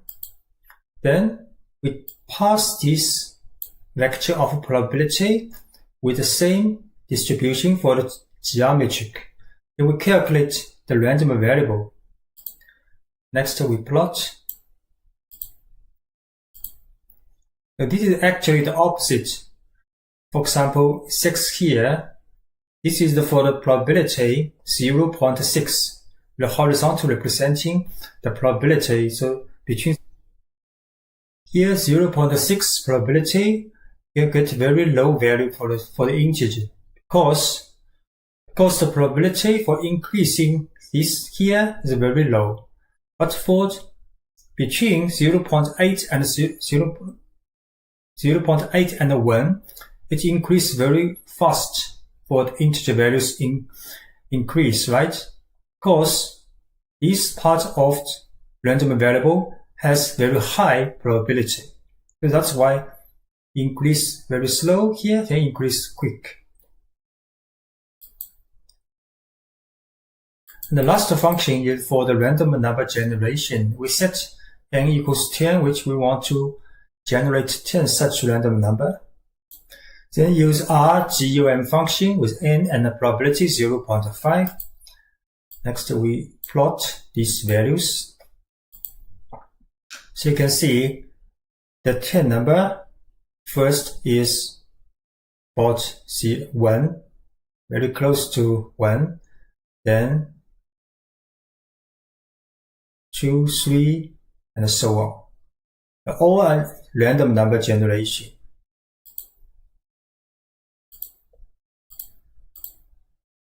You can also download the source files from this GitHub link, and more videos will be uploaded later on YouTube. Thanks for watching. Hello, welcome to our channel for doing statistics using R. In this video, we will show how to plot correlograms in rprogramming. The correlogram, also known as correlation matrix plot or scatter plot matrix, is graphical representation of the pairwise relationships between a set of variables. So in R programming, usually this set of variables belong to a data frame. So next we will show how to plot correlograms or correlation matrix among the variables of a data frame. And you can use several packages in R to plot such correlation matrix. So these 3 packages called corrplot or correlation plot and ggstatsplot and lalus. So next we will show how to implement these operations in RStudio. So we go to the source files for R statistics and the lecture 9 correlograms. So the first we will show using corrplot library, and we load this library. So you have to install this package first. And we use the data frame for empty cars.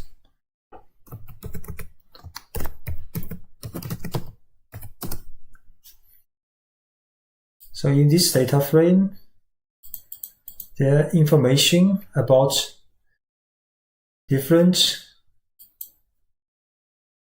variables of cars. So millage per gallon, cylinder, displacement, horsepower, and so on. And weight, q-second. Then you can use COR MTCars first. So COR belongs to basic R installation. So COR of this data frame first, then save as a variable object called call matrix. So next we can use callPlot function to plot the information stored in call matrix. And we set type is up, so up triangle, and the method is circle, which means the shape for the point, and coefficient, color black, and color for the text label, and also text label string rotation 45 degrees. Just to run. So this plot shows the correlation matrix. We set the upper triangle, so it looks like a triangle, and the label here has 45 degrees. A different color from blue to the dark red, so from the 1 to the -1. So between the variable pairs, so for example, MPG to MPG is 1. So the diagonal, all the diagonal values are 1, right? The second method is using package called ggstatsplot. You have to install this library first. We also use data frame for empty cars. So from this library, the function called ggcorrmat. So gg correlation matrix empty cars method is Poisson. So you can use other method, of course, like Spearman and Quantile. But usually for the numeric variable, using Poisson, and the label is 2 correlation variables. So we can select 6 variables here from this data frame. The size for point. Take 2 seconds. And this matrix also shows different colors from green to yellow, from positive to negative value. So for example, displacement to MPG, negative correlation. And this package has a feature that not only show the correlation value, also show if this correlation is significant. So with a cross symbol, X symbol means non-significant at p-value 0.05. So this for correlation, Q second to other variable with MPG, with displacement, with DIT, and with weight, this correlation not significant.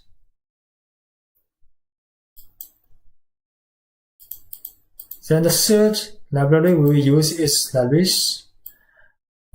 You have to also install first data frame, empty cars, and first we also could have to use rcor function to create an object to store correlation. This time we use Spearman type. Then you can use a COR plot for this object method is square for the shape, and a title column, and a title.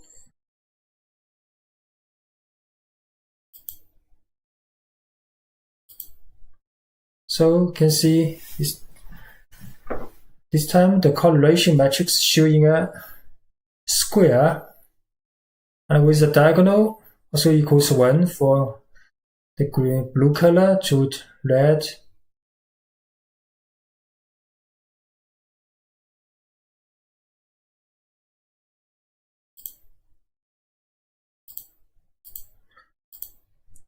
You can also download the source files from this GitHub link, and more videos will be uploaded later soon on YouTube. And if you want get individual training for rprogramming or doing statistics using R, you can contact us by finding the email address from this channel's page. Thanks for watching. Hello, welcome to our channel for doing statistics using R. In this video, we will show how to use Poisson distribution in R. So Poisson distribution is used to model the discrete number x, so which is occurring time in a Poisson experiment. The Poisson experiment is model of occurring times with a constant rate in specified time interval. Although this time interval can be also, for example, distance, area, or volume of interest. So in a specified, for example, 10 hours, we have average, so this is mu, average occurring times with lambda t. Here t is 10 hours, and the lambda is for average occurring rate for 1 hour. So in this 10 hours, the mu is average occurring time, and we want to use Poisson distribution to model the probability of occurring x times in this 10 hour. So the Poisson distribution's probability function for the px with a lambda t, also called mu, equals the division of e minus lambda t, so e minus mu in power times mu or lambda t x in power divided by x factorial. So x can be discrete number from 0, 1, 2, 3, 4, and so on. And Poisson distribution's mean and variance both equal to lambda t, so both equal to mu here. So in R, if you want to use Poisson distribution, you can use D, POIS, or P or POIS, Q, POIS, or rPOIS. These four functions are for the density or probability function, cumulative distribution function, and a quantile function, and random number generation. So next we will show how to use these functions in RStudio.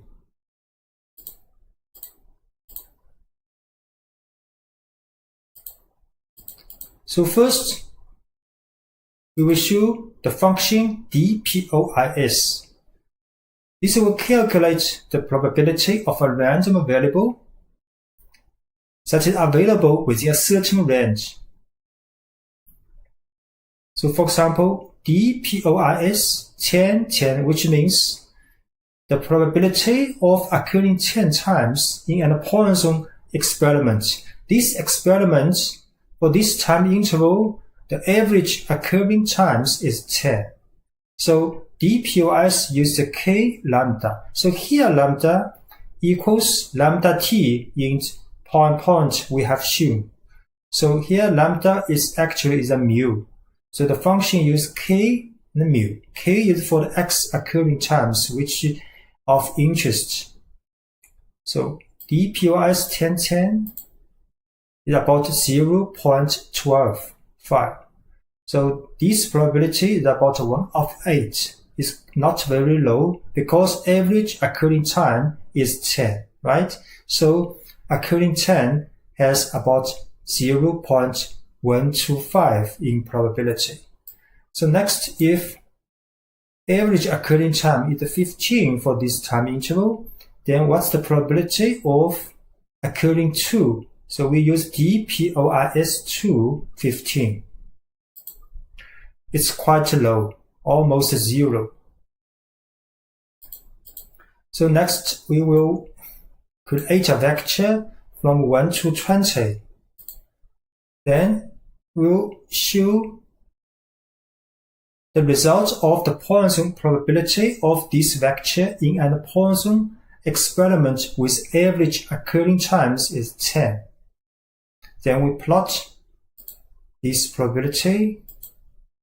So for average time 10 in a Poisson experiment, this figure shows the probability for different discrete occurring times. You can see the highest probability close to the 10 and about over 15, here 0.04, very low. And for the average time 5, also about 0.04. The second function we want to show is PPOIS. This function will calculate the probability or the cumulative probability of the random variable which will be equal to or less than a number. So PPOIS will calculate the probability of all the random number occurring and all the random number less than or equal to this Q. So for example, PPOIS will calculate all cumulative probability for all random variable less than 10 in this Poisson experiment with average occurring time 10. So it's about 0.58. And the cumulative probability of occurring 0, 1, 2 is about 3.93 with E minus 0.5, also very low. So next we will also create a vector from 1 to 20, then plot the cumulative probability of this vector, which represents the random number in this Poisson process with average occurring time 10. So now you can see for 10, random number 10 is cumulative probability is about 0.6, so which means almost 60% of the probability that will occur with the random number less than or equal to 10 in this Poisson process.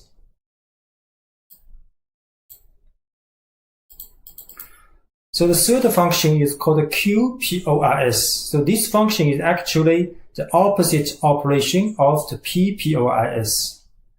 So this will be used for generating quantile of a given Poisson's distribution. So this function will have input of cumulative probability, then we'll calculate the random number. So for example, Poisson for the QPOIS 0.2, 10 will calculate the random number with the cumulative probability of 0.2. So it's 7. And QPOIS 0.7, 15 is about 17. Now similarly, we will create a probability vector first from 0.1 to 1. Then we will calculate the quantile number from this vector of probability and plot in the figure. So here the horizontal axis is for the probability. So here 2 means 0.2. From 0 to 10 divided by average interval. So this is 0.2, 0.6. So 0.6 has the value almost 11. So this means in this Poisson process, about 60% of the random number will be less than or equal to 11. So the last function called rPOIS is used for generating random numbers from a given Poisson distribution.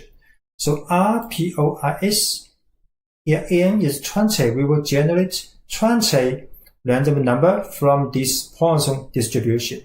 And this Poisson distribution has mu or lambda t equals 10. So we can see 20 discrete random number are generated from this Poisson distribution.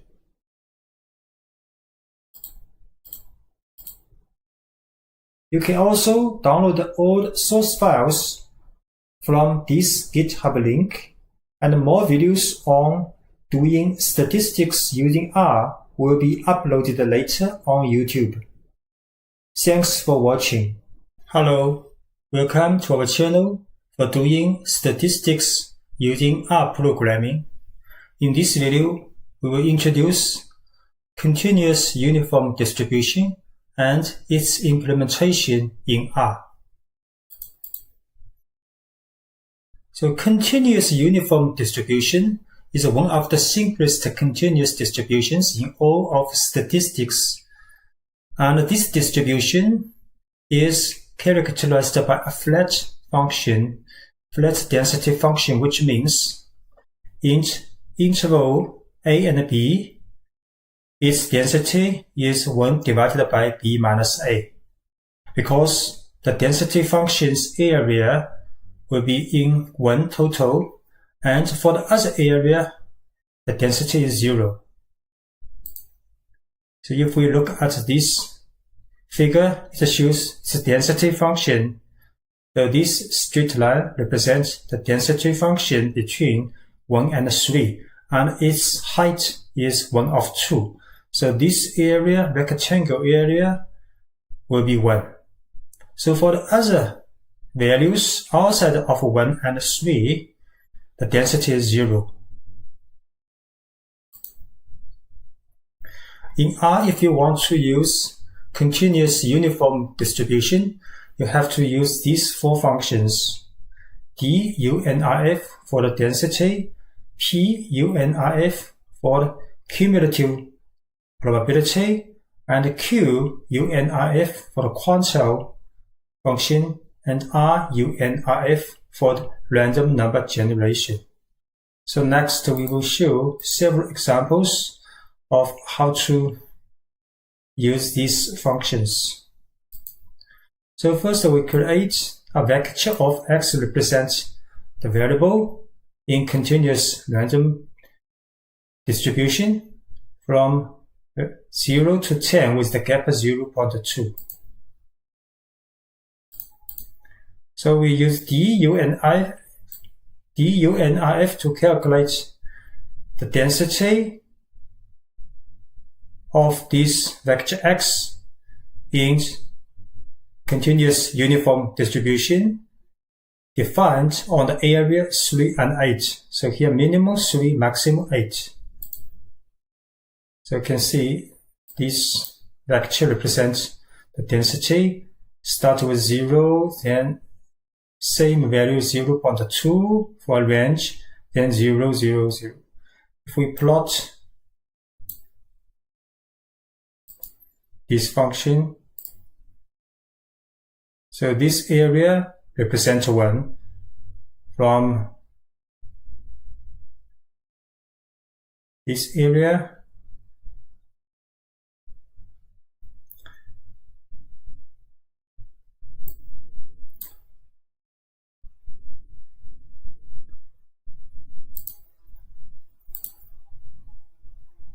because there are total 50 values, So these values between 3 and 8, right? Because we have defined a vector between 0 and 10.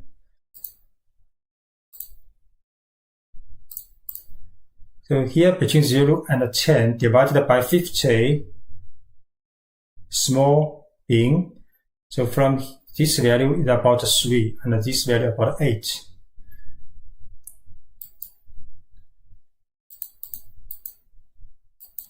Next function is punif.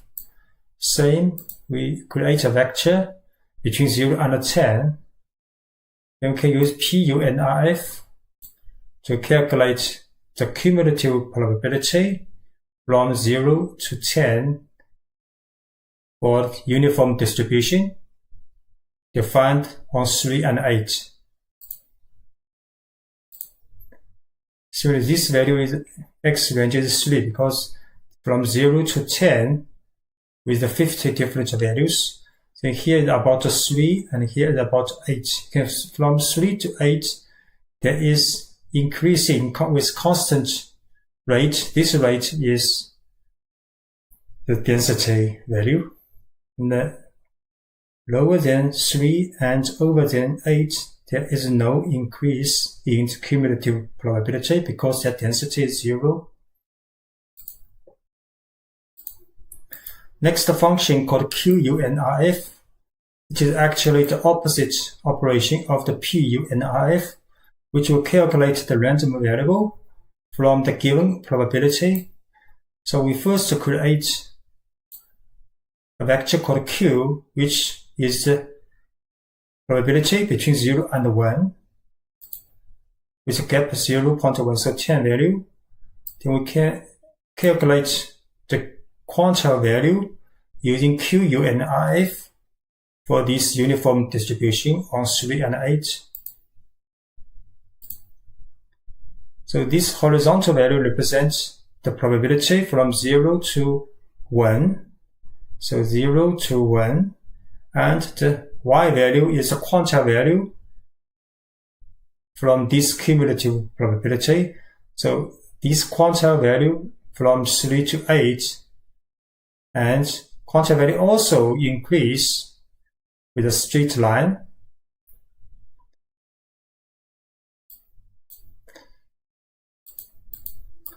And the last function we will show is for the random number generation using RUNRF. So here we generate 10 such random numbers from continuous random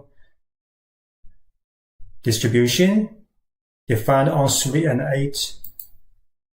So these 10 values are continuous random variables from uniform distribution on 3 and 8. So you can see all the values are between 3 and 8.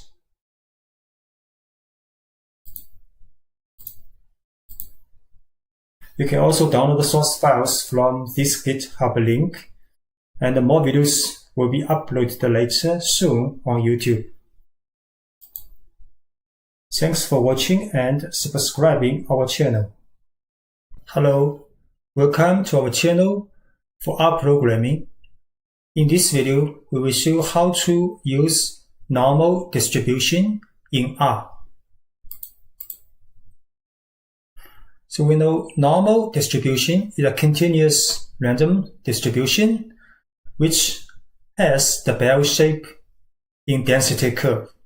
And the normal distribution is the most widely used continuous distribution in statistics. And it has two parameters mu and sigma in density function. So in these three density curves, in the first two curves have same standard deviation sigma but have different mean value. And in the second figure, there are two curves which have same mean value but with different variance or standard deviation sigma. In the third figure, the two curves have different mean value and different shape or different standard deviation. So it's very important to calculate the probability or areas under the normal curve. So in this figure, this shaded area represents the probability of this normal random variable between x1 and x2. And its calculation based on this integral of the density function over dx with the lower bound x1 and upper bound x2. So that's why there is a so-called standard normal distribution table, which is used to calculate the cumulative probability for this shaded area for random variable less than this say value. Say also called critical value, and this white area also often called p-value or alpha or significance level. So in this table, if we check the x value here, say value here, for example 0.4, then plus the 2, so 0.42, the value means 0.6628. So this value represents this shaded area in this standard normal distribution with mean 0 and standard deviation 1. So in rprogramming, if we want to calculate the probability for one distribution, usually takes the form dpqr, then plus this distribution's abbreviation. So for example, for the normal distribution, there are 4 functions called dnorm, pnorm, qnorm, and rnorm, where dpqr represents density, cumulative probability, quantile, and random number generation. So next we will show several concrete examples in RStudio of using normal distribution. So first, we create a sequence of numbers between -10 to 10 with the gap 0.1, and this will be used for the random number in normal distribution. So the first function we will show is dnorm, which is used to calculate the density of normal distribution. So we use dnorm x of this random variable, then mean x, mean value, and standard deviation sdx. Next, we plot the density of this vector x and y. This shape is very close to the normal distribution with mean x and mu x and standard deviation x. Actually, this mean x is 0 because we create a sequence value between -10 and 10, so its mean value is 0. So that's why you can see it, this curve bell-shaped along 0.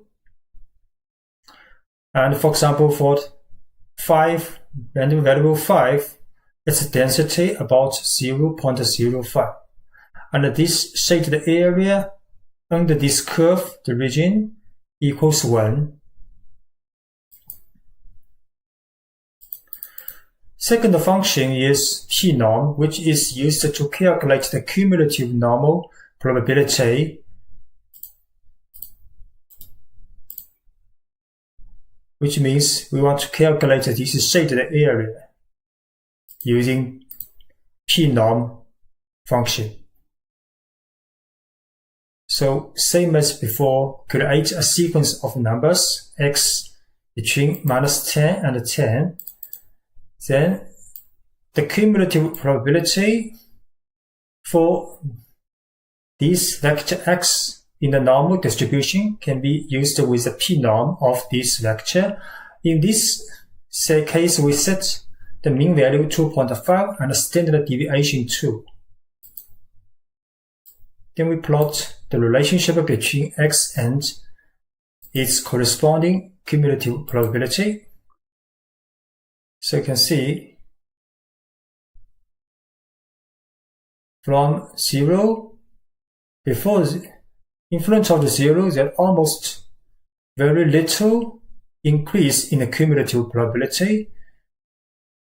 Then after 0, increase very fast, but over 5 increase also very slow, which means this part and this part's density very close to 0, and this part, the density is very large. For example, for 2.5, then we can find about 0.6, which means in this normal distribution, about 60% of the values, random values, is less than 2.5, right? Because p-value is the cumulative probability, 2.5 is the random variable.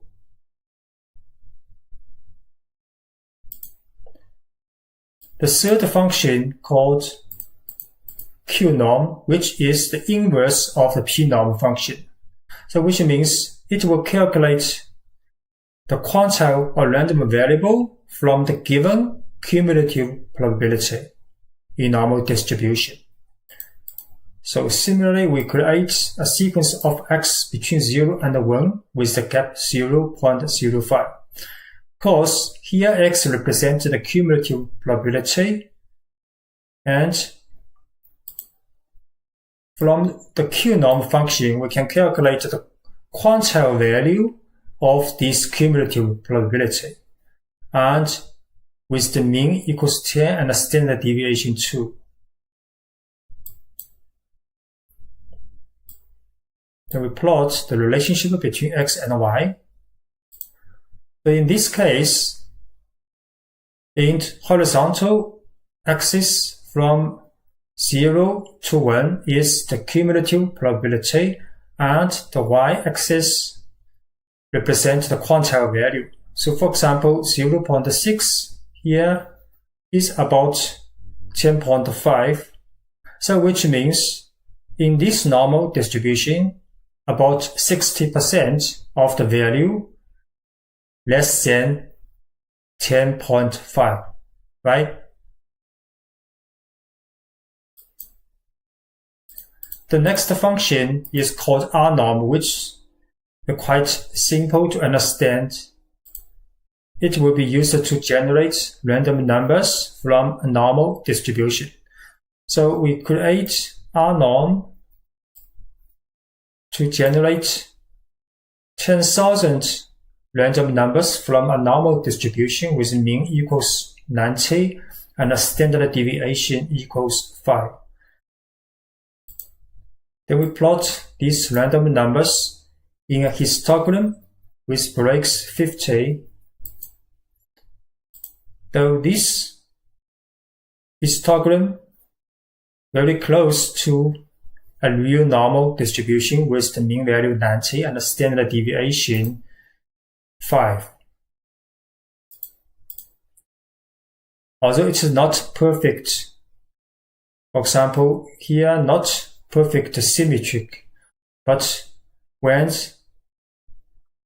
the random number generates at very large counts, that will be very close to the real shape.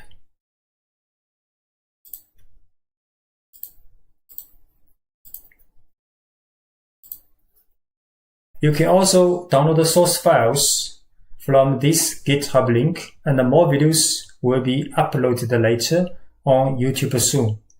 Thanks for watching and subscribing our channel. Hello, welcome to our channel for doing statistics using R. In this video, we will talk about how to use exponential distribution in R programming. So we know the exponential distribution is a probability distribution modeling the time between events in a Poisson point process. So the Poisson process is a process in which events occur continuously and independently at a constant average rate. And it is a particular case of the gamma distribution. So gamma distribution is used to model the time between how many times intervals. For example, if you want to know the time until next two occurring of the events. But exponential distribution is to model the time until next single event occurring. So we model this time until next occurring of a constant Poisson event. So the exponential distribution's density function is fx beta equals 1 of beta times e minus x divided by beta in power, and x for random time, so x is only possible for positive numbers, and beta is the average or mean time until next event. So the exponential distribution's mean equals beta, and the variance equals beta squared. So in R, if you want to use exponential distribution, you have to use these four functions: dexp for density or probability, pexp for cumulative distribution probability, and qexp for quantile value calculation, and rexp for random number generation. So next, we will show examples in RStudio for exponential distribution. So first, if you want to use dexp function, it will return the corresponding values of the exponential random variable's density.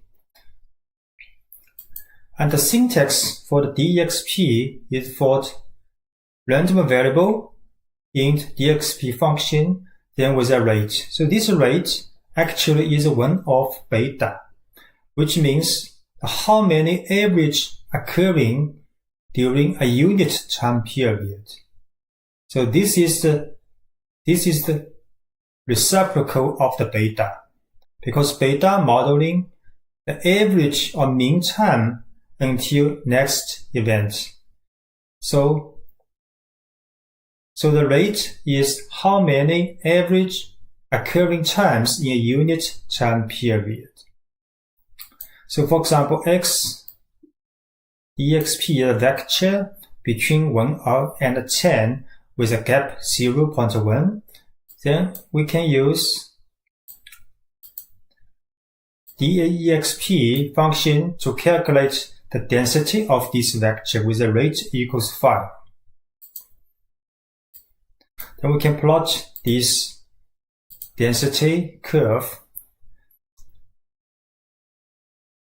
So here 1 to 10 with a gap 0.1, so which means about 100 values. So this horizontal axis represents 100 values, and the y or vertical axis represents the density. So for example, the 20th value, which is about the value is 2. So when the random variable equals 2, you can see very close to 0 for the density. But if here about 0.3, right, 0.3, then the density will be quite high, almost 0.01. And the next function, pexp, will return the corresponding value of the exponential cumulative distribution function. So which means it will calculate the cumulative probability of this random variable. So the syntax is pexp with random variable and with the rate. So we create the same vector for the random variable x, then calculate the cumulative probability using pexp for this vector with the rate equals 5. Then we plot this cumulative curve. So actually this is the cumulative probability for each different values. You can see for about 2, this value is 2, almost equals 1. And here increase very little, which means the density is very close to 0. But here from 0 to 0.3 increase with the cumulative probability quite fast, which means the density in the previous curve, the density is quite high between this range. The third function called QEXP, which will give the possibility to use the QEXP function to return the corresponding value of the quantile function from the given cumulative probability. The QEXP actually is the opposite operation of the PEXP. So for example, we create a vector from 0 to 1 with 0.1 in gap. So this represents the cumulative probability between 0 and 1. Next, we can calculate the Q value or quantile value using QEXP of this vector of cumulative probability with the rate 5 in this exponential distribution. Okay. Next, we can plot this curve. So this is between 0 and 1. For example, 0.8 probability for the cumulative probability, 0.8. The quantile value is about 0.25 in this exponential distribution. So which means about 80% of the value in this exponential distribution less than or equal to 0.25, right? And the last function called REXP is used to generate a set of random numbers from exponential distribution. So we can use n equals 100, which means we want to generate 100 such random numbers. So we can use REXP 100, then rate 5. Next, we can plot these random numbers in a histogram. So 100 numbers has the count values. So for the lower values, 0 to 0.2 has a quite high count frequency, then lower frequency, very close to 0 in the larger values of random number.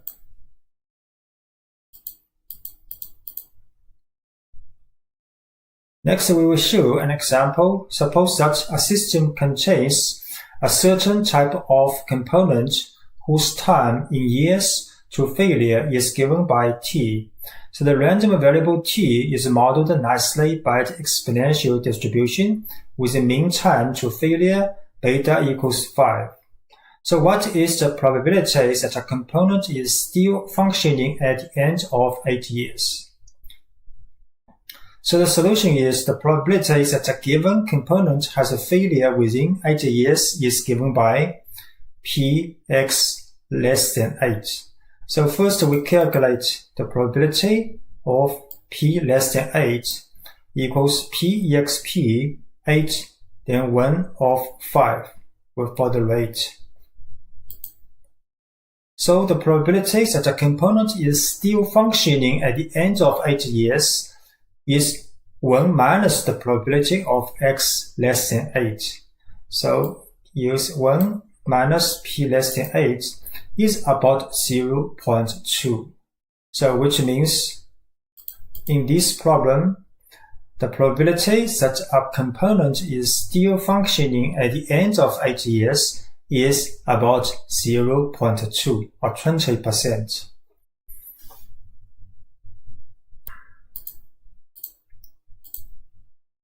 You can also download the source files from this GitHub link, and more videos will be uploaded later on YouTube soon. Thanks for watching and subscribing our channel. Hello, welcome to our channel for doing statistics using R. In this video, we will talk about gamma distribution and show functions for gamma distributions in R programming. So first, we take a look at gamma distribution. The gamma distribution is a general probability distribution of the time between events in a Poisson event process. So the Poisson event process is a process in which we focus on events occur continuously and independently in a constant average rate. So for example, if we want to know the distribution of the telephone calls coming in a call center during one day or specific time interval. So this is quite like a Poisson process. And a Poisson process has a constant occurring rate. So we say average 1 hour, there is 1.5 telephone coming in the call center. So this is called lambda, usually called this parameter lambda. And the gamma distribution is based on what we want to know, the probability of the time until event coming. So, for example, for the exponential distribution, which is a particular case of the gamma distribution, focus on the time until next event. So next one event. So this is for the exponential distribution. And many other distributions like chi-square or beta distribution and exponential distribution, of course, they are all special cases of gamma distribution with different value for the parameter. So the gamma distribution has two parameters, alpha and beta. Alpha is the shape. For example, in exponential distribution, alpha is 1 because we want to know the probability of the time until next occurring. So this is one event, 1 point event. So alpha is 1. And beta is what we have called lambda. Lambda is the rate. Beta is the reciprocal of the lambda. So beta is, for example, in exponential distribution, beta is for the average time until next event coming in. So the beta is for the time. So if we look at this figure, there are several curves for gamma distribution with different alpha and beta. For example, this one, alpha 1 but beta 1 is for exponential distribution. And this one, alpha 2, beta 1 is for the chi-square distribution, and so on.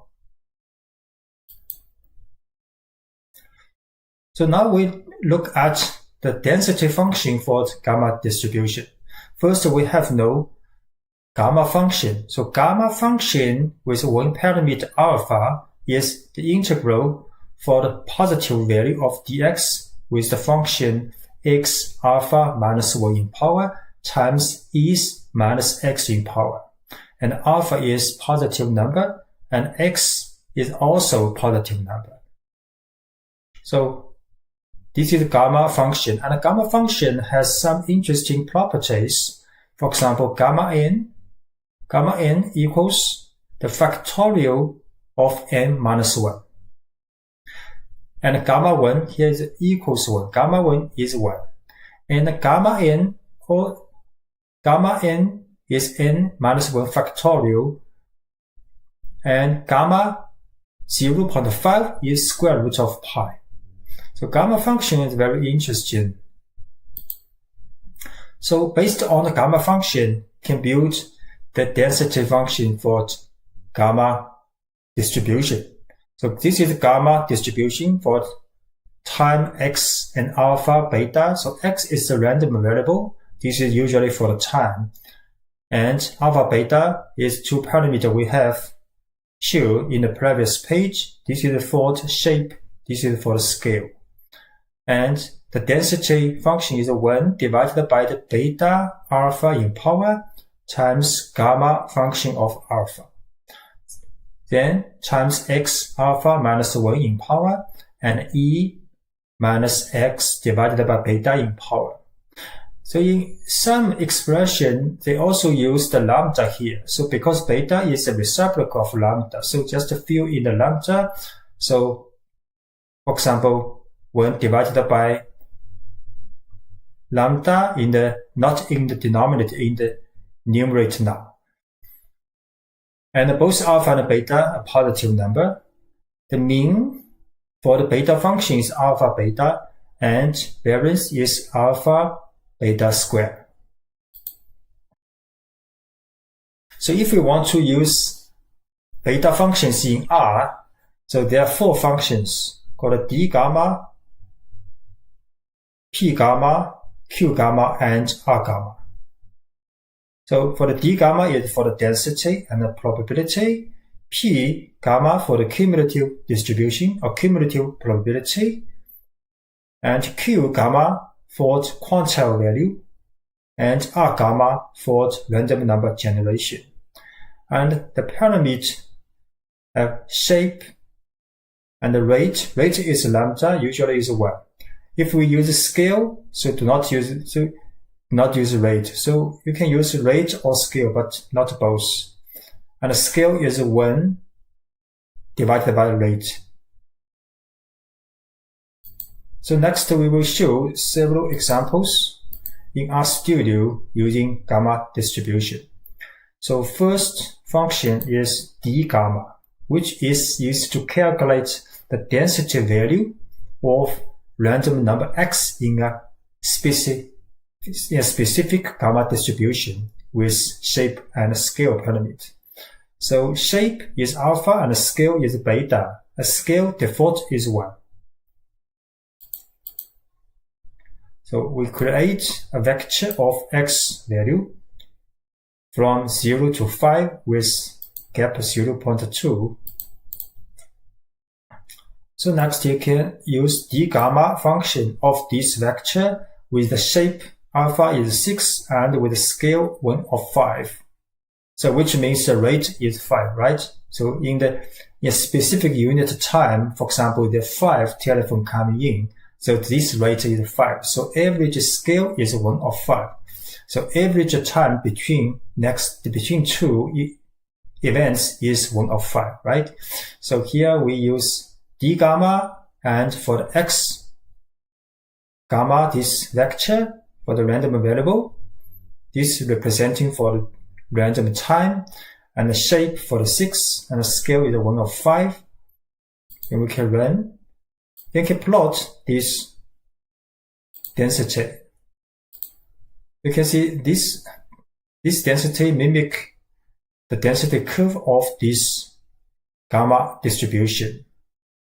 For example, for the random number 5, here is the fifth, because there are total 25 value from 0 to 5. So here the fifth value is about 1. For the random number 1, so random number 1, the density is about 0.8. So which means the probability density for the random number x, which is the random time, is 0.8. Next function is p gamma, which is more interesting or for cumulative probability, because we usually do not focus on the density value. We like to know the probability. So this function is used to calculate the probability, cumulative probability upon one random number value. So say the formula is p gamma x, this vector is same as before and with the shape and scale. Scale default is 1, same as in the density function. So we create again one vector between 0 and 10 with the gap 0.2. Then we run this function for the p gamma, and with the shape 3, and by the default is 1 for the scale parameter. And we plot. So now you can see this cumulative probability function is increasing So for example, this value is 0, this is 10. So this is about 4, right? This is 4. So for the random number x equals 4, the cumulative probability about 0.7. So which means that about 70% of the values in this gamma distribution has less than or equal to value 4, right?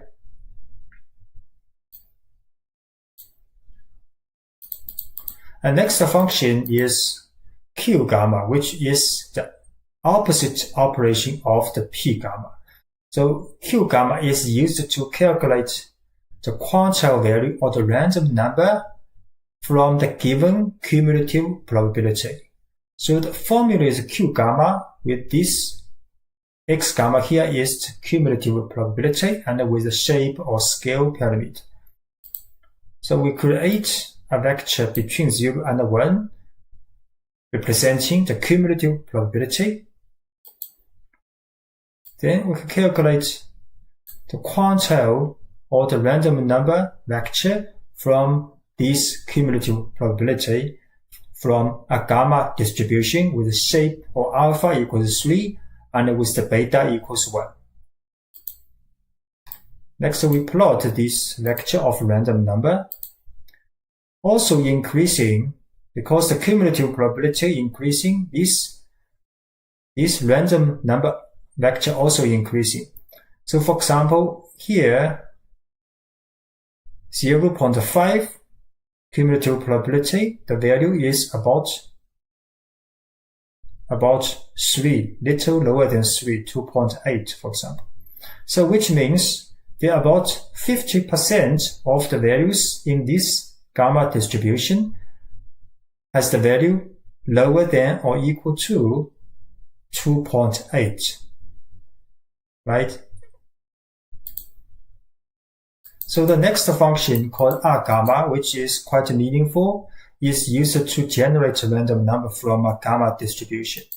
So we set n equals 1000, which means we want to generate 1000 such random number. Then with the R gamma function n, then shape to alpha equals 2 and the scale of beta equals 1 of 5. Then we show this vector 1000 such random number or the positive number. Then can print these numbers in a histogram. But this histogram also mimic a gamma distribution. For example, here about 0.2 is the highest counts, and after the value about 1.2, the very low frequency, very low probability density. If we look at alpha and beta, so alpha is 2, beta is 1 of 5. So the mean value of this gamma distribution is 2 of 5 is 0.4. So 0.4. So the mean value is here for this gamma distribution. So it's quite understandable that most values stay around this mean value.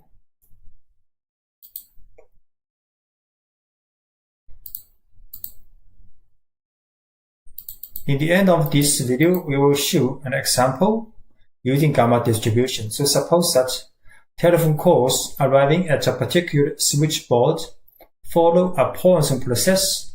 So the Poisson process or gamma Poisson process is for exponential for the gamma distribution. They all apply with the Poisson process.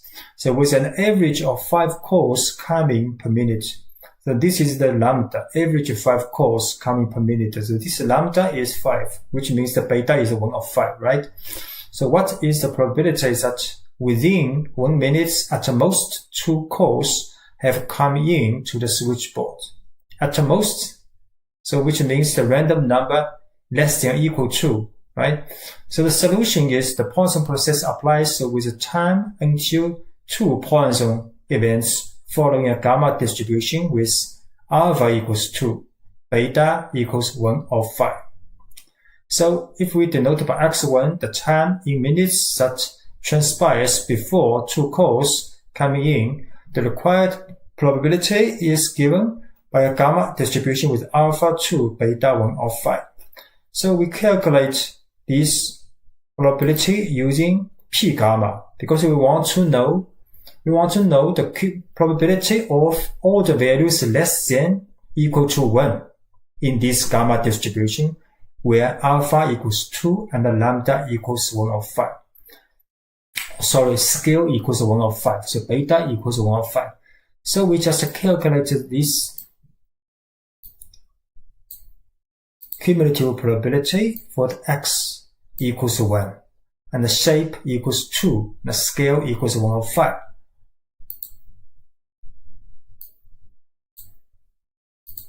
So the value is about 0.95. So which means the 95% of probability that in 1 minute coming in the telephone calls will be less than or equal to 1, right? Sorry, in 1 minute less than or equal to 2 calls, because here alpha is 2, right? Time is 1, so time is 1. So which means there are about 96% of the probability that in 1 minute coming in at the most 2 calls from this switchboard.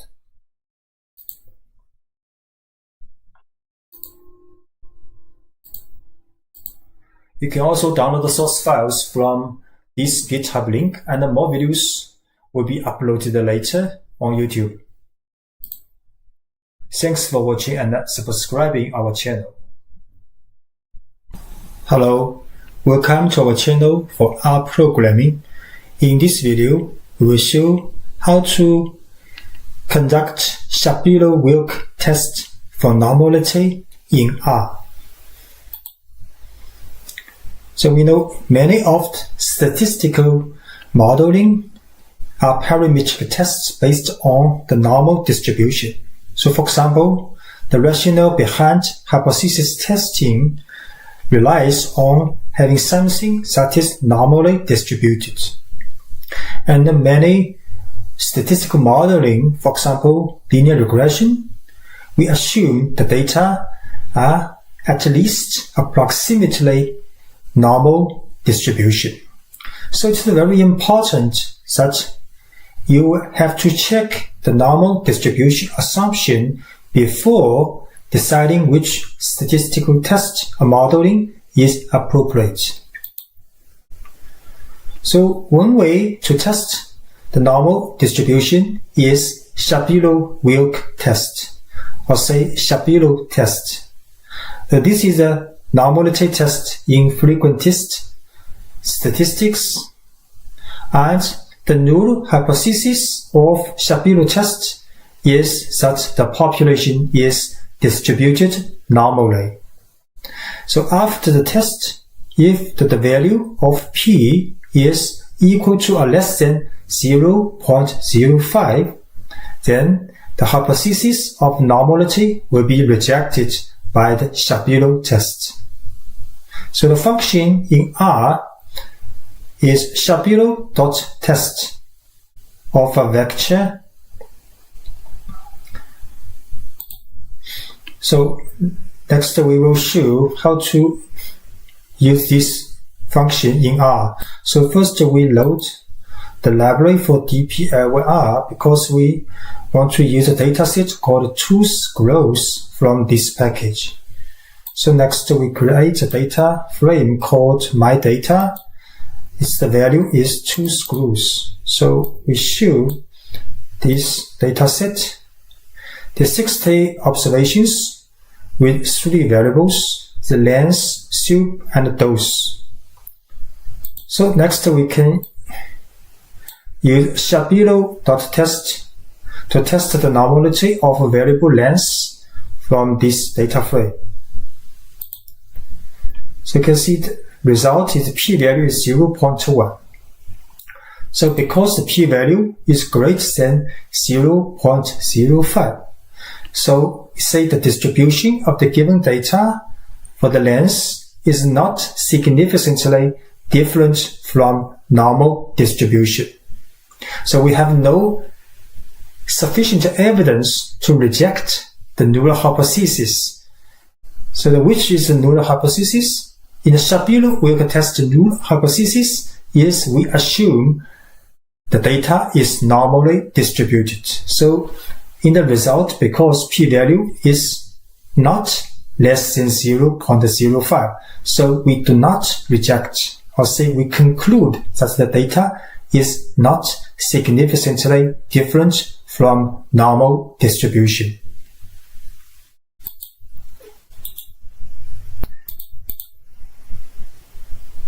Thanks for watching. Hello, welcome to our channel for rprogramming.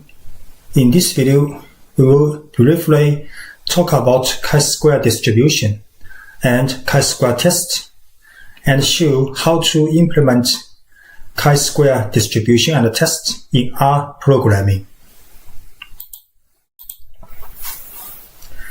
So we know chi-square distribution is a continuous distribution with degrees of freedom. It is used to describe the distribution of a sum of squared random variables. So it also used to test the goodness of fit of a distribution of data, whether data series are independent, and for estimating the confidence interval for the variance of random variable.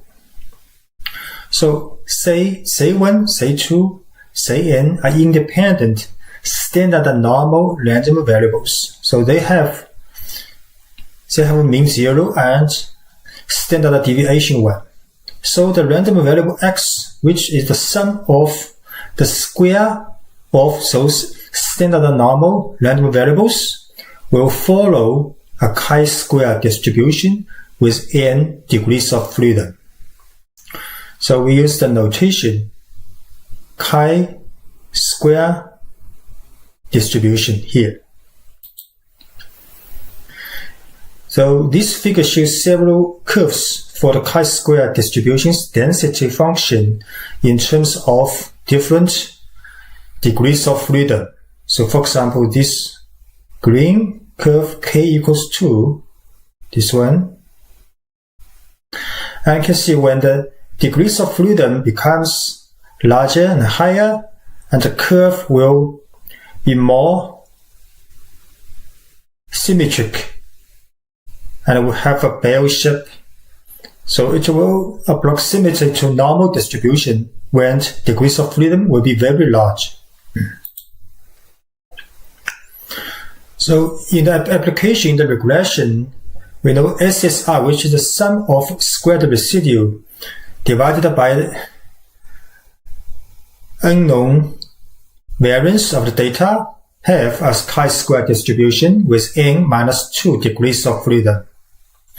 And in the independent test of two categorical variables, so the test statistic, this statistic, which is the opposite of the cons minus the model, the cons take square divided by the model cons, this statistic will have chi-square distribution with r minus 1 times c minus 1 degrees of freedom.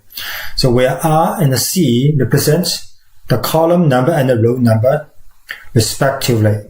So column number and the row number actually are the values, categories of two categorical variables, right, in the table. And for the density of the chi-square distribution will come from a gamma distribution. So gamma distribution is the fundamentals of many distributions in statistics. Gamma distribution has two parameters, alpha and beta. So its density function is given by this formula. Beta alpha gamma alpha 1 divided by this term, then times the x alpha minus 1 in power times e minus x divided by beta in power. So gamma distribution is a variable larger than 0. So this is why chi-square distribution also larger than 0, because chi-square distribution models the random variable's power, a square, is larger than no negative value, right? And both alpha and beta are positive parameters. So if we let alpha equals v minus 2 and beta equals 2, so a gamma random variable will become as chi-square random variable. So chi-square distribution has this formula in the density function. So 1 divided by this part equals 2v minus 2 in power, then times the gamma function v minus 2, then times x v minus 2 minus 1 in power, then times e minus x divided by 2 in power for the random variable positive, and 0 for the negative value. And the gamma function is an integral of x alpha minus 1 in power times e minus x in power. Take integral over dx. And the mean of a chi-square distribution is its degrees of freedom. So if we look at previous pages, how many random variables square summation. So there are how many, which means these degrees of freedom. For example, we have n squares, n random variable of square of a standard normal distribution's random variable.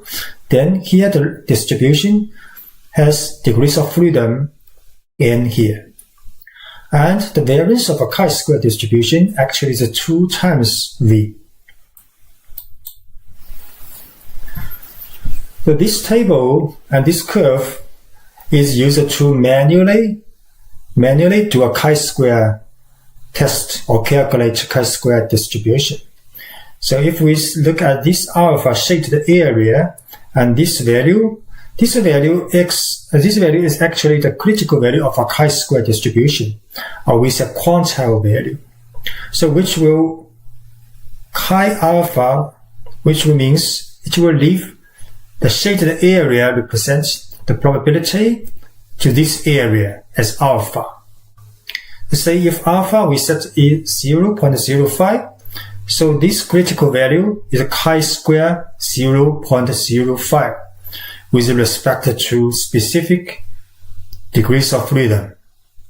So if you look at this table, v is here, for example, v equals 5, then this value 0.831, and this alpha 0.975, which means alpha 0.9375, almost here, right? The shaded area will be from here to here is 0.975 because the total area is 1.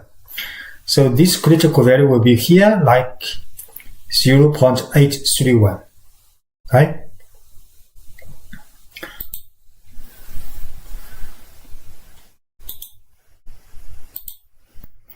And the chi-square test usually will aim to find the critical value in the data. So if this critical value higher than this assumed critical value for 0.05, so we say this test is significant. Or if we get a p-value less than this alpha 0.05, so we can also say this test is significant. Right? So we will test if the p-value area larger than critical values area, right?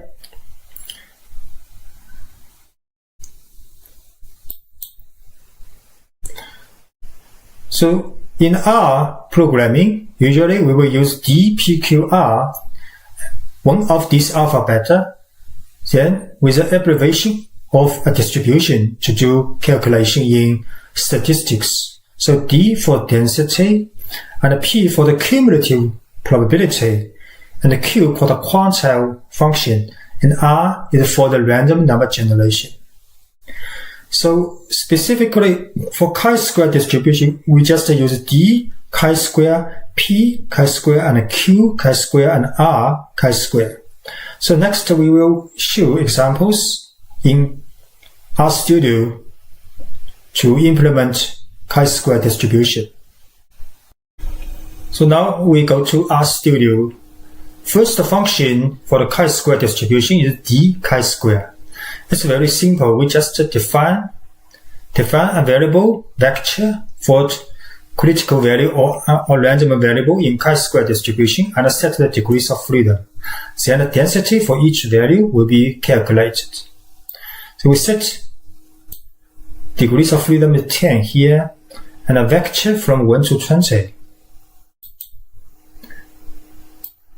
We'll print sentence. Then we can calculate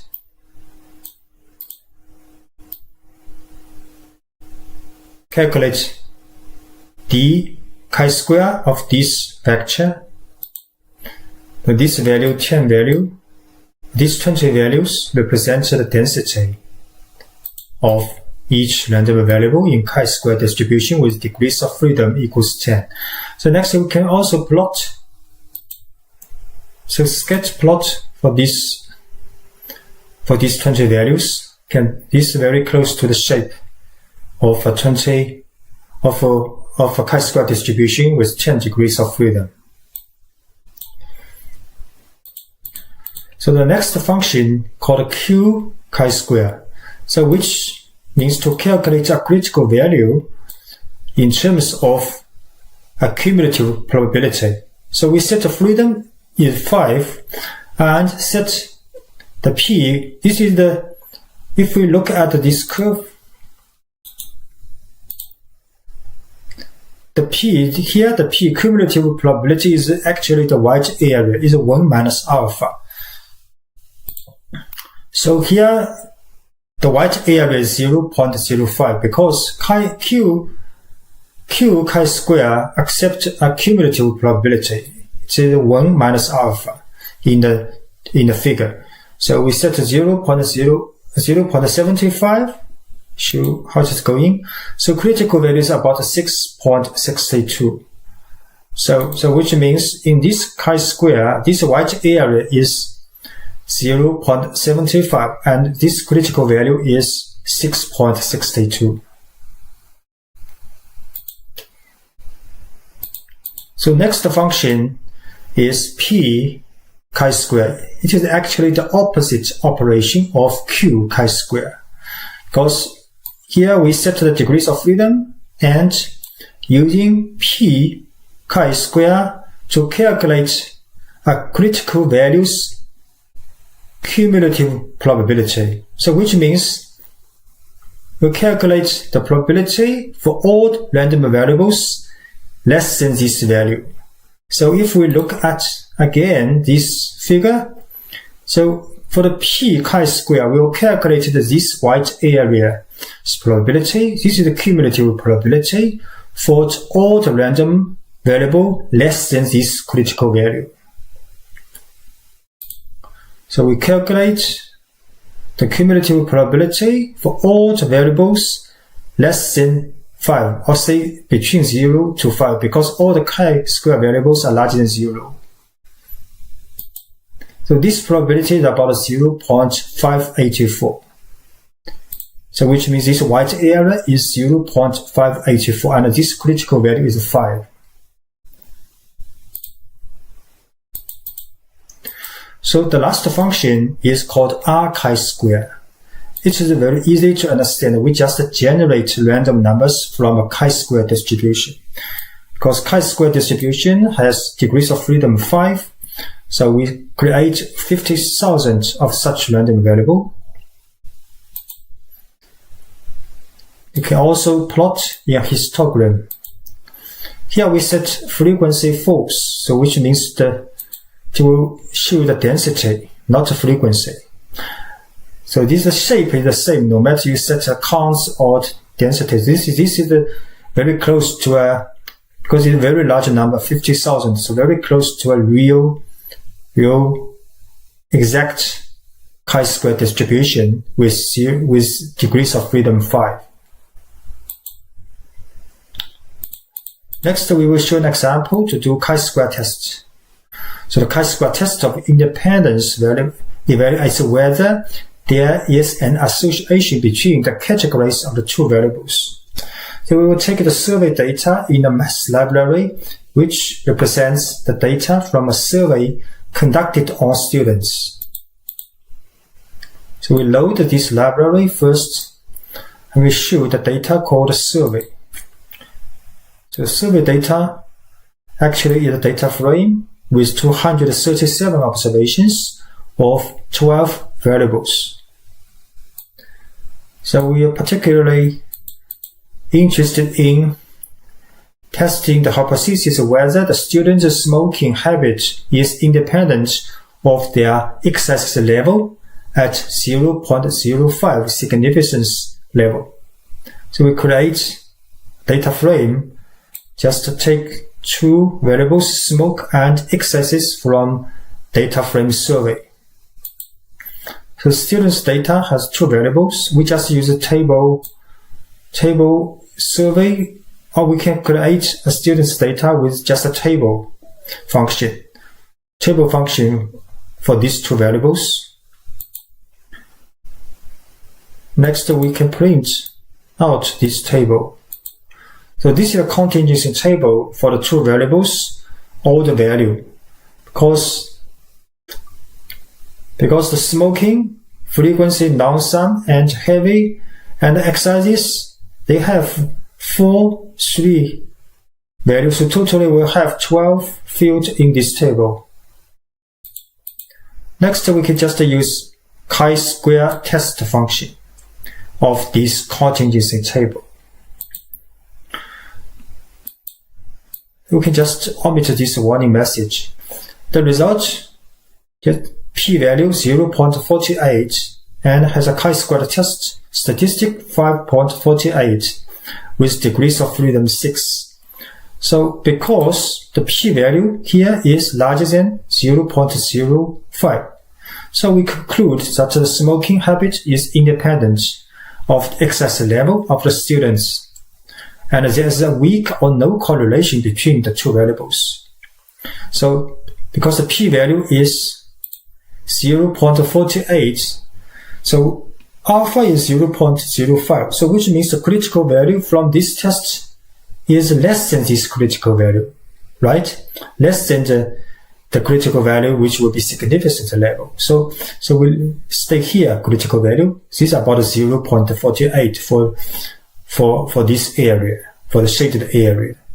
So the test is not significant.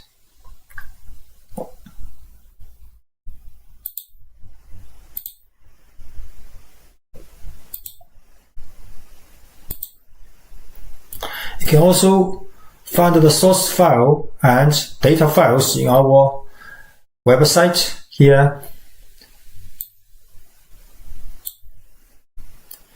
Thanks for watching and subscribing our channel. Hello, welcome to our channel for rprogramming. In this video, we will show how to use beta distribution in R. First, we will make a simple review of beta distribution. So we know beta distribution is actually a family of continuous probability distributions for random variable defined on 0 and 1. And beta distribution have two positive parameters called alpha and beta. So beta distribution is usually also called the probability of probabilities, because the random variable in beta distribution is only defined between 0 and 1. So the probability of this random variable is quite interesting. So its probability is also between 0 and 1. So we can call beta distribution is for probability of probabilities. And beta distribution has been applied to the model the behavior of random variables limited to the intervals of finite length in a wide variety of disciplines. Especially in Bayesian inference, in the Bayesian statistics, beta distribution is widely used as a prior probability because beta distribution is perfect, called conjugate prior to many other distributions like Bernoulli binomial, negative binomial, and geometric distributions in Bayes statistics. So this figure shows several density curves for the beta distribution in terms of different alpha and beta parameter. So if you want to learn the density function for the beta distribution, first we have to know the beta function. So beta function is an integral for the random variable x between 0 and 1. Then for this term production, x alpha minus 1 in power times 1 minus x beta minus 1 in power. And this calculation equals gamma alpha, gamma beta divided by gamma alpha plus beta. So gamma here is a gamma function.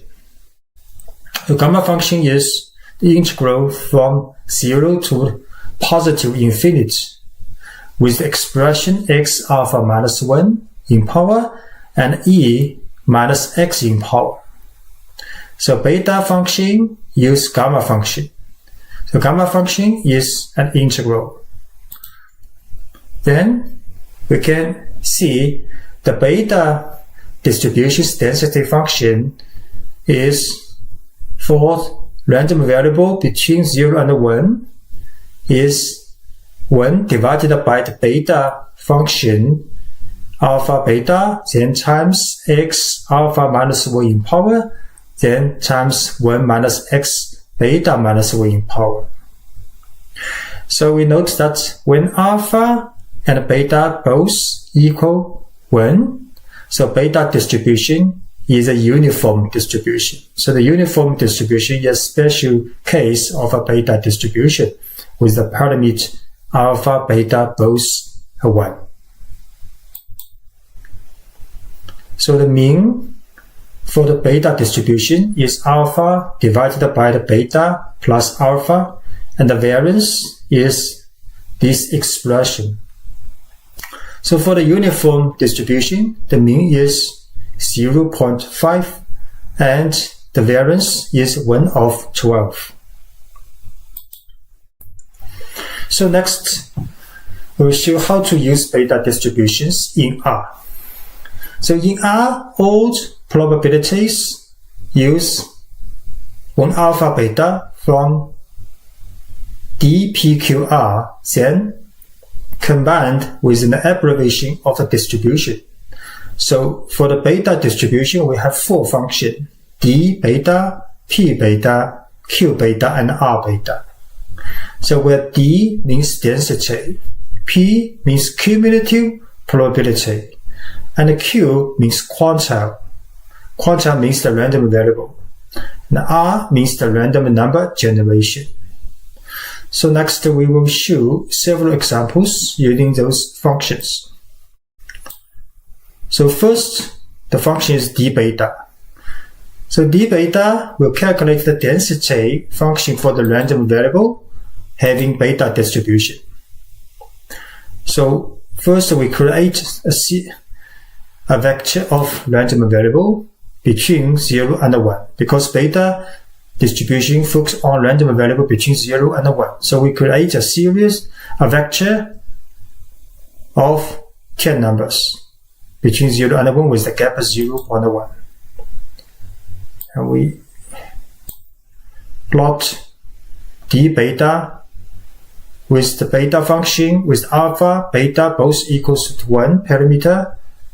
Then we calculate the d beta and plot.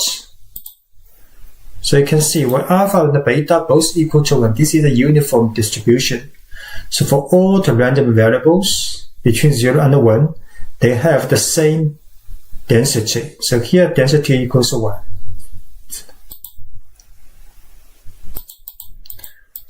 And if we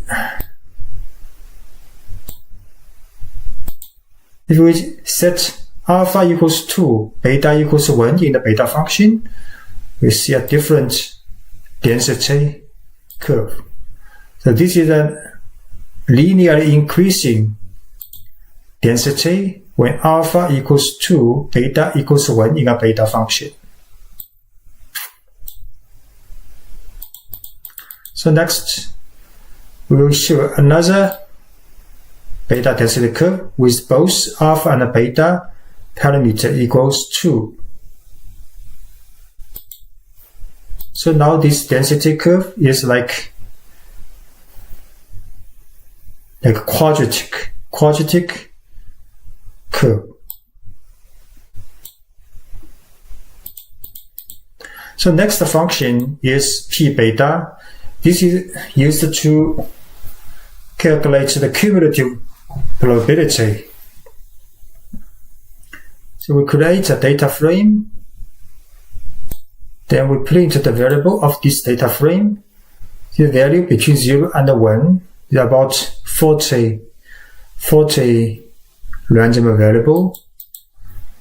Next, we can use p beta to calculate the cumulative probability of this random variable vector, and with the alpha equals 4, beta equals 6 in a beta function. Also, we plot this cumulative probability. So you can see cumulative probability is a non-decreasing function from the variable. So here in R, the curve just shows how many which number of random variable. So there are 40 random variables between 0 and 1. So for example, in this 20 is random variable between 0 and 1.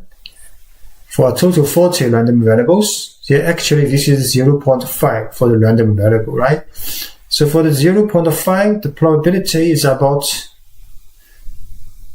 0. Very close to 0.8, 0.78. So this means for this beta distribution, about 75% of random variable probabilities will be lower than 0.5, right?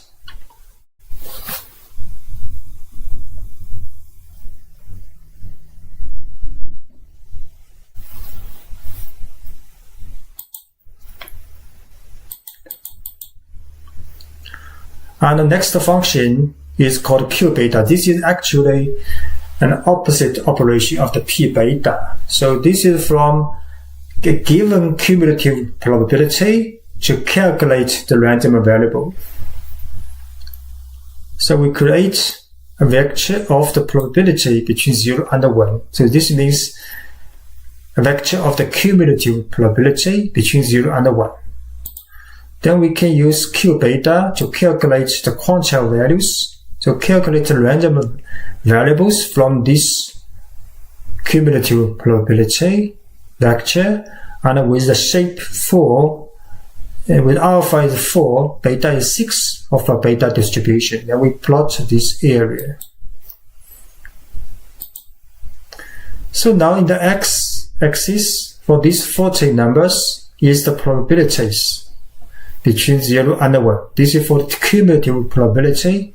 For example, because this is 1, so here is 75, 0.75 cumulative probability, and we find the variable is about 0.5. So which means there are about 75% of the probability of this beta distribution has a random variable less than or equal to 0.5, because this y-axis is a random variable. Calculate the random variable between 0 and 1. So because 30 of 40 is 75 of the probability, you can get random variable between 0 and 1.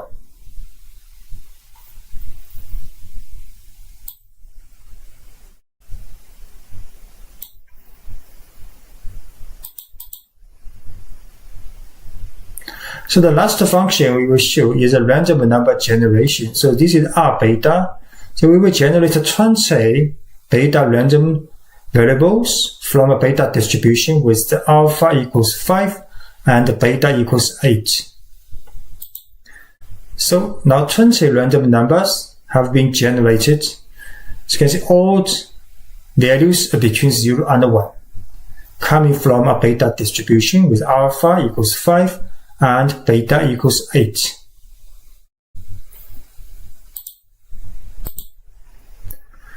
Thanks for watching. Hello, welcome to our channel for R programming.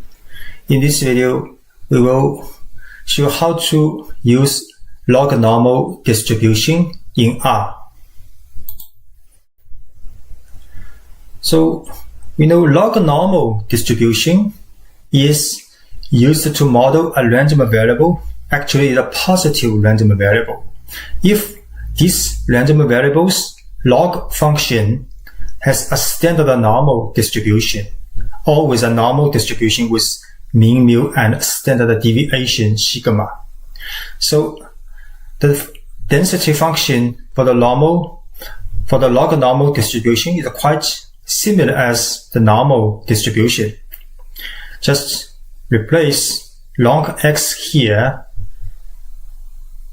and add x from the normal distribution. So it becomes a log-normal distribution's density function, but only for the positive value.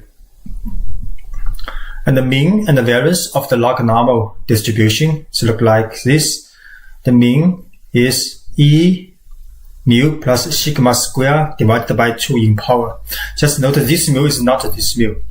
So here mu and sigma is the parameter mu and sigma in density function. So we also call this log x, log mu, log sigma, right? So this variance is the variance of the log-normal random variable, and this is mu sigma square is in this density function. So it's not the same sigma, right?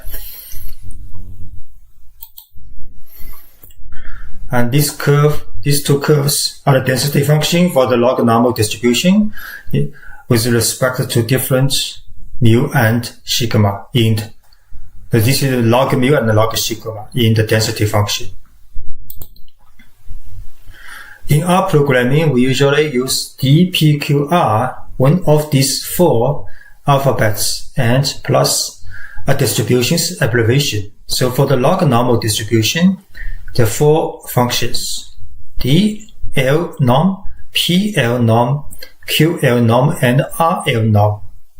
So D for the density, P for the cumulative probability, and Q for the quantile, and R for the random number generation. So next we will show examples in RStudio using these 4 functions. So first we will use DL norm function to calculate the density of specific value from log-normal distribution. So the default parameter is min log and SD log is 0 and 1. So this is the mu and sigma in the log-normal density function, not the mean and the standard deviation of a log-normal variable. This is in the log of these log-normal distribution variables, mean and standard deviation. So this is for the density functions parameter. So usually DL norm, if we do not add anything except this variable, then it will accept 0 for the min log and 1 for the SD log. So here we create a vector of positive number first, between 1 and 10. Then you can just use the norm to calculate the density of this vector. You can plot the value and its density value. So you can look like this from 1 to 10 and the density value.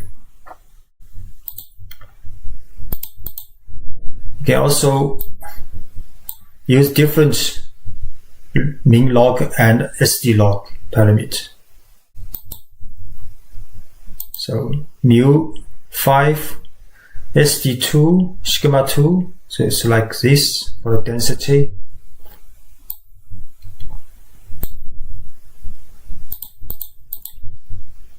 So next function is PL norm, is used to calculate the cumulative probability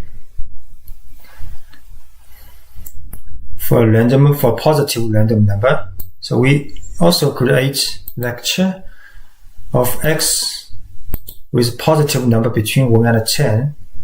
Then you can just use P norm to calculate the cumulative probability to each random variable's value with min log and SD log 0 and 1 respectively. So this is the cumulative probability, is an increasing function. A random variable from 1 to 10, for example, here 0.9, and you find that random variable about 3.5. So which means about 90% of values in this log-normal distribution has the value less than or equal to 3, right?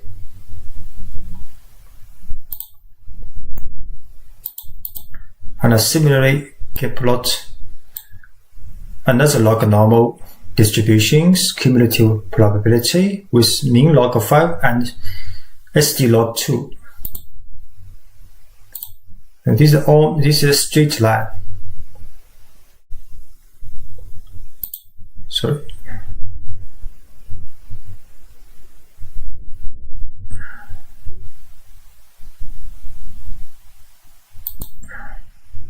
Yes, this is a straight line.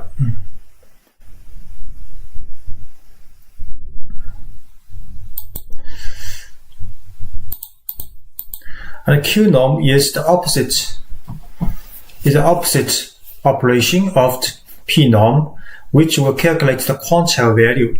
Quantile value is another name for the random variable, so which will calculate the value of a log-normal variable from the given cumulative probability.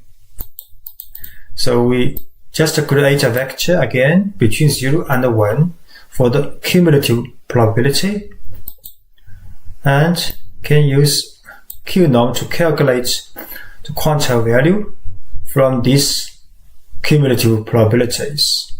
Then we plot with the x-axis is the probability and y-axis is the random variable.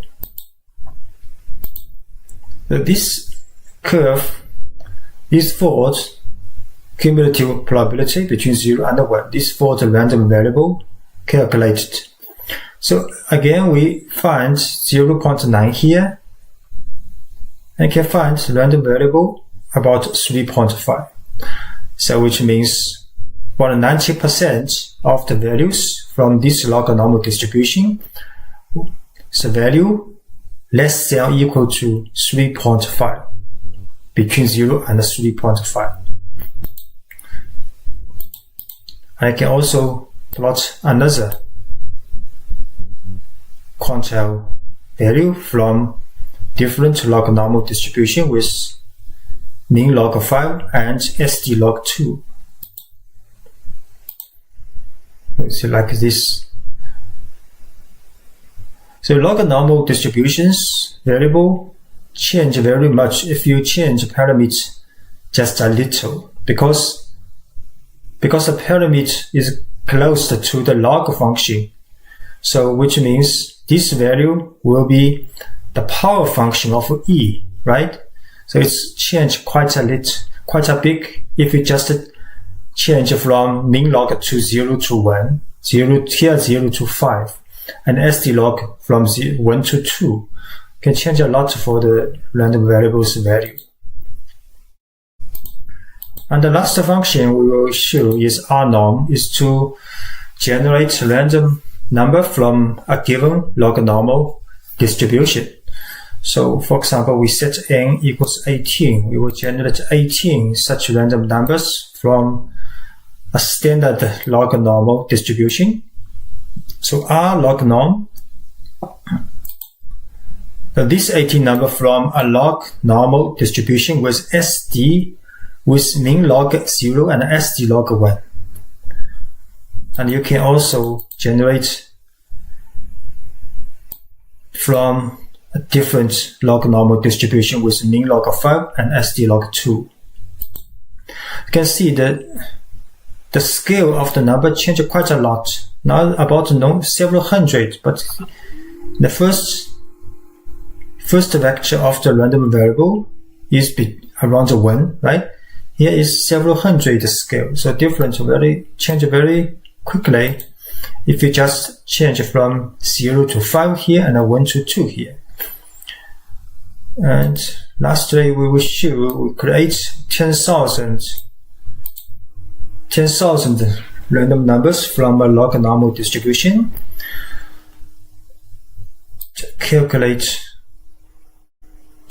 Generate a vector x from a standard lognormal distribution with 10,000 random number. Next, we calculate the mean value of this vector, about 1.66. Next, if we look at the mean and standard deviation of a lognormal distribution, so we just look at the mean. For the standard lognormal distribution, mu here is 0 and sigma is 1. So the mean value of a lognormal distribution, the square root of E parameter. So we calculate again square root of this E, 2.718, 1.64. So it's very close to the random number we have generated. It's quite consistent.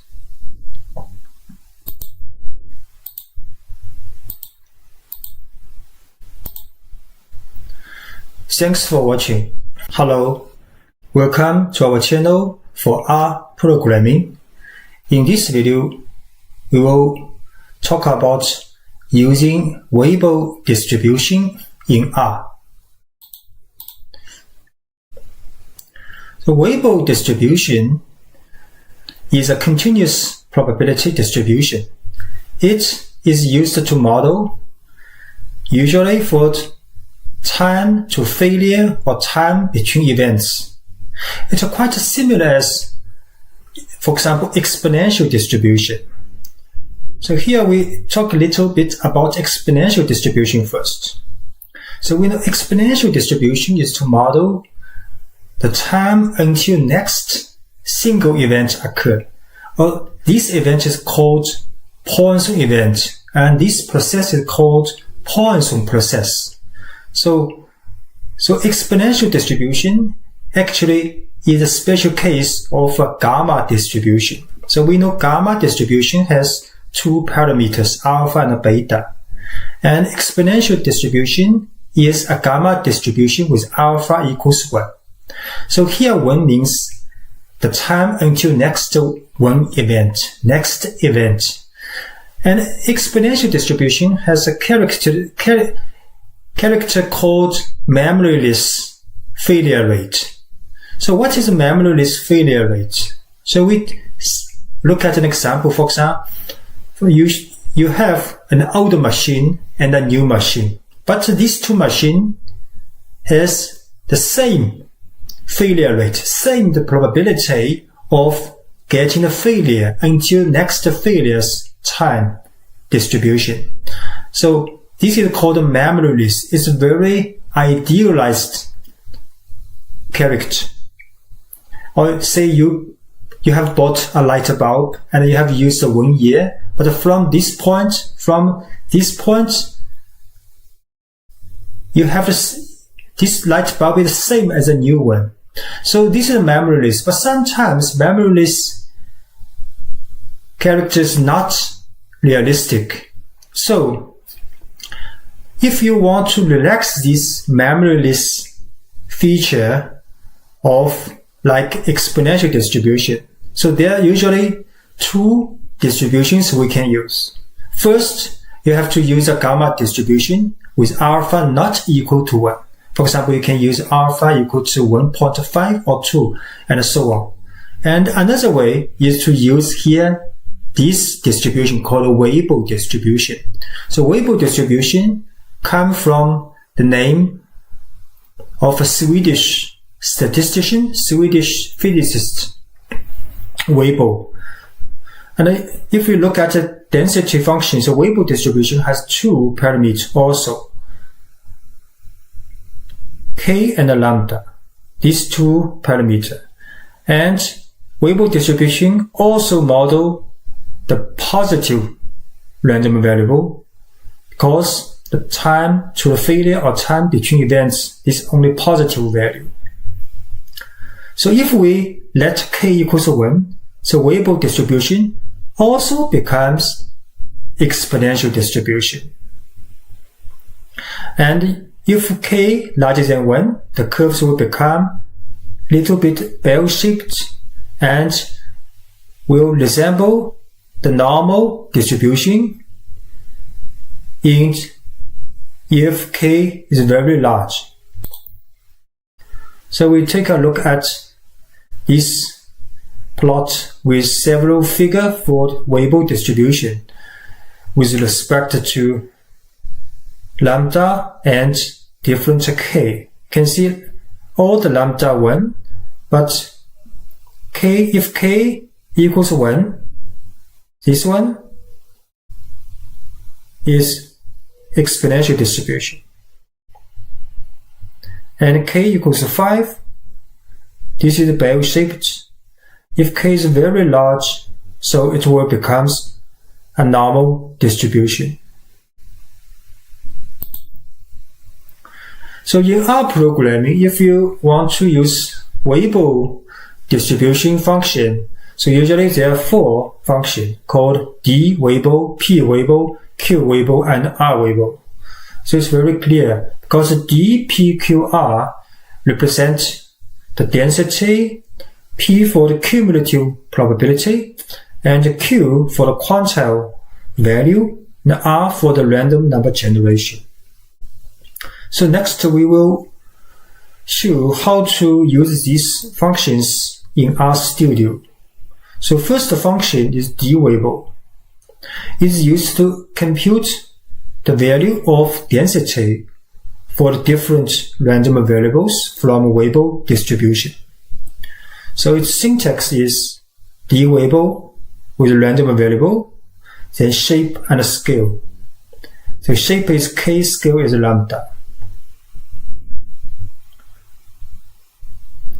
So we create a vector first between 0 and 10 with the gap 0.2.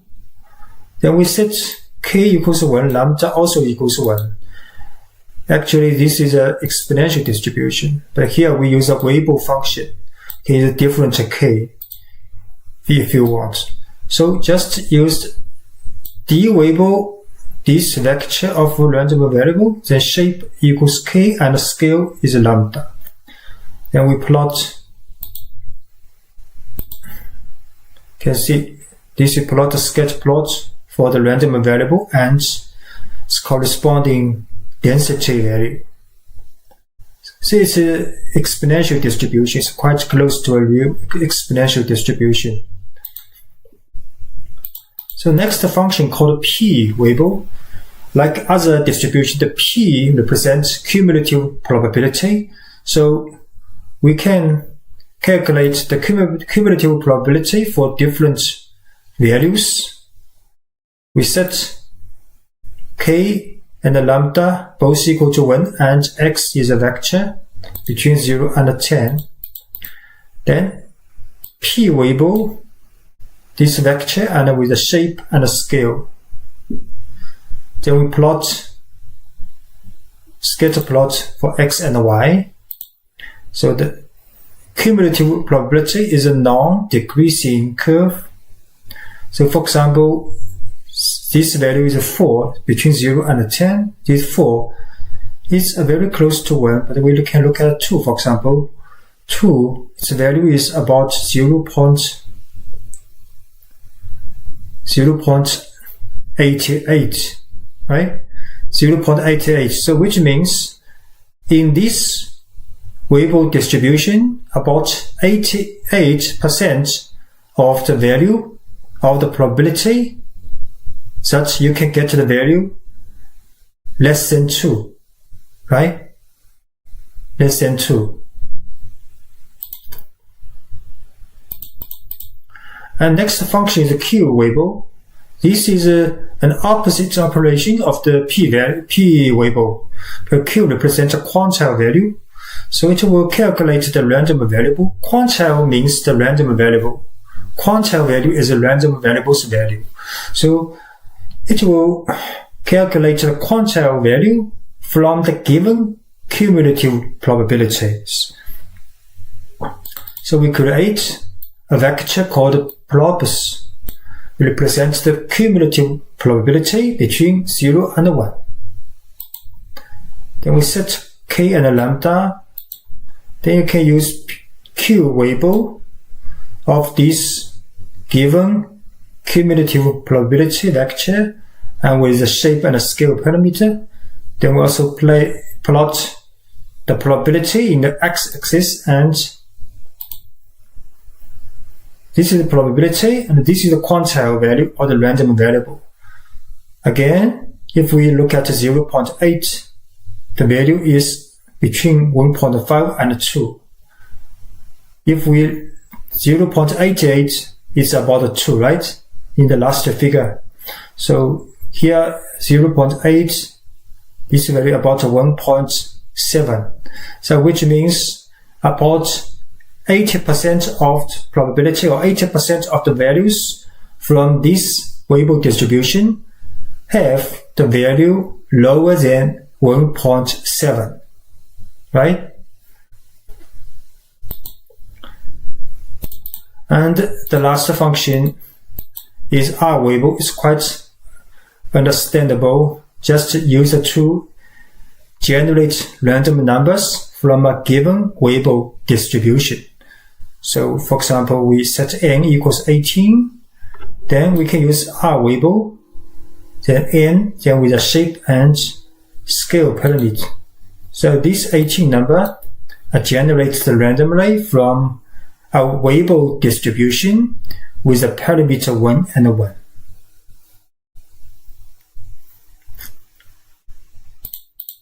And we can also set, for example, n equals 10,000. Then we create 10,000 such random numbers and plot a histogram. So this histogram also illustrates the shape of a Weibull distribution with both parameter equals 1, and actually it is an exponential distribution because the shape parameter equals 1.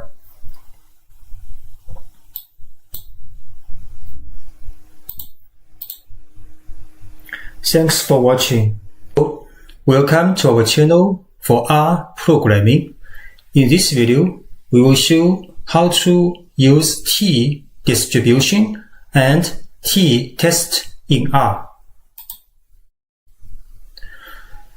So we know t-distribution is a bell-shaped, or say the symmetric density distribution, and it is actually comes from the random variable from standard normal distribution divided by a random variable of chi-square distribution divided by its degrees of freedom. So here say is a standard normal distribution random variable, and V is a chi-squared random variable, then this small v is the degrees of freedom of this chi-square random variable. So the square root in the denominator, then this term called t has followed t distribution with v degrees of freedom. And its density function quite complicated. Here is a gamma function. And the t distribution's possible value from negative infinite to positive infinite. It is quite close to normal distribution. If we look at these figures, there are several curves for t distribution in terms of its degrees of freedom. So you can see if the degrees of freedom becomes larger, very large, then t distribution is the same as a normal distribution. So this is the largest degrees of freedom. So usually t distribution has longer, wider tail than a normal distribution. So t distribution is often used in a small random sample to estimate or do hypothesis testing for the population mean. So say x1, x2, xn are random variables from a normal distribution with mu in the mean and standard deviation sigma. So if we let the sample mean x bar equals n, 1 divided n times sigma xi from 1 to n, then this is the sample standard deviation. So the sigma xi minus x bar square then divided by n minus 1, because when we lost 1 degrees of freedom in calculating the sample average, so we use n minus 1 in the denominator. Then this random variable x bar minus the population mean divided by sample standard deviation divided by the square root of n has a t distribution with n minus 1 degrees of freedom.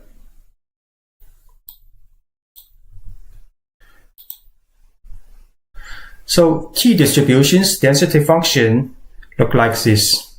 So this value usually called critical value, t alpha, used in the t-test. So this alpha, for example, we set 0.05 for one-tailed test. So if for the two-tailed test, here alpha, here is half alpha here also. So this blue shaded area in this curve represents, for example, 0.05 for the type 1 error. So significant level also say. So in the test, if we get a test statistic in the right side of t alpha, or we get a p-value less than alpha, so we say the test is significant at the level of alpha. So next we will show how to use t-distribution in rprogramming. So usually in rprogramming for odd distribution, we use the form dpqr, so one of these 4 alphabets, then plus the abbreviation of this distribution. So for example, for t distribution, we just have t, dt, pt, qt, and rt. So these 4 alphabets represent a density and a cumulative probability, quantile value, and a random number generation. So next we show how to use these functions and how to do t-test in RStudio. So the first function is dt. It is used to calculate the probability density for the random variable coming from a t distribution. So say we create a random variable vector from 0 to 10 with the gap 0.2, and we set a degrees of freedom 10. Then we can use dt to calculate odd distribution density for this random variable vector, then we plot in a figure. So this is the density curve for these 10 variables coming from a t-distribution with 10 degrees of freedom. The second function is pt, which is used to calculate the cumulative probability for random variable, so up to this random variable. So we also create a vector for the random variable 0 to 10 and degrees of freedom 10. We can use pt x is a vector, random variable vector, and with degrees of freedom. We plot in a figure. So this curve can see between 0 to 2, the cumulative probability increase very deep, and after 2 it's quite flat, almost no increasing, almost close to 1, but for example 3. So which means in this part the density very big. So large density will means the derivative of the cumulative probability, right? Cumulative probability actually is the integral of a density function. So here quite deep and here quite flat. And the function qt is the opposite operation of function pt, so which is used to calculate the quantile value from the given cumulative probability. So here we have to set a cumulative probability vector between 0 to 1. Then say we set degrees of freedom 5. Then you can use qt to calculate all the random variables from given cumulative probability. So we show this curve. This is the quantile value. Quantile value actually is a random variable number. So for example, 0.4, which means the cumulative probability 0.4 about minus 0.2, this value, which means about 40% of the variables in this t-distribution has the value less than minus 0.2, right? And the last function is RT, which is used to calculate or generate a random number. So we set n equals 10,000 and degrees of freedom 10. Then we use RT to generate 10,000 random numbers from this t-distribution with degrees of freedom 10. Then plot in a histogram. So this histogram shows the counts for each value beings from this random number, 10,000 random number. So quite close to a density for a t-distribution with 10 degrees of freedom. So then we show an example of using t-tests.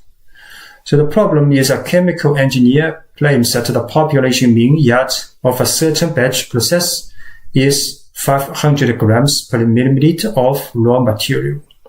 To check this claim, he samples 25 batches each month. If the computed t-value falls between minus t0.05 and t0.05, he is satisfied with this claim. So what conclusion should he draw from a sample that has a mean x bar equals 518 grams per milliliter and a sample standard deviation s equals 40 grams? Assume the distribution of yields to be approximately normal. So the population is approximately normal and we get a random sample of size 25. So 25 is a small sample less than 30. So we can use t distribution to test if the random sample comes from this population, right? So first we create the t critical value. So t critical value, if we look at here, we will calculate this value, t critical value. And the t critical value here, because alpha is 0.05 for both ends, right? Because alpha minus also t 0.05. So this is a two-tailed test. And actually, if we look at a big alpha, it's about 0.1 because we have to add these two. So this is half alpha, 0.05.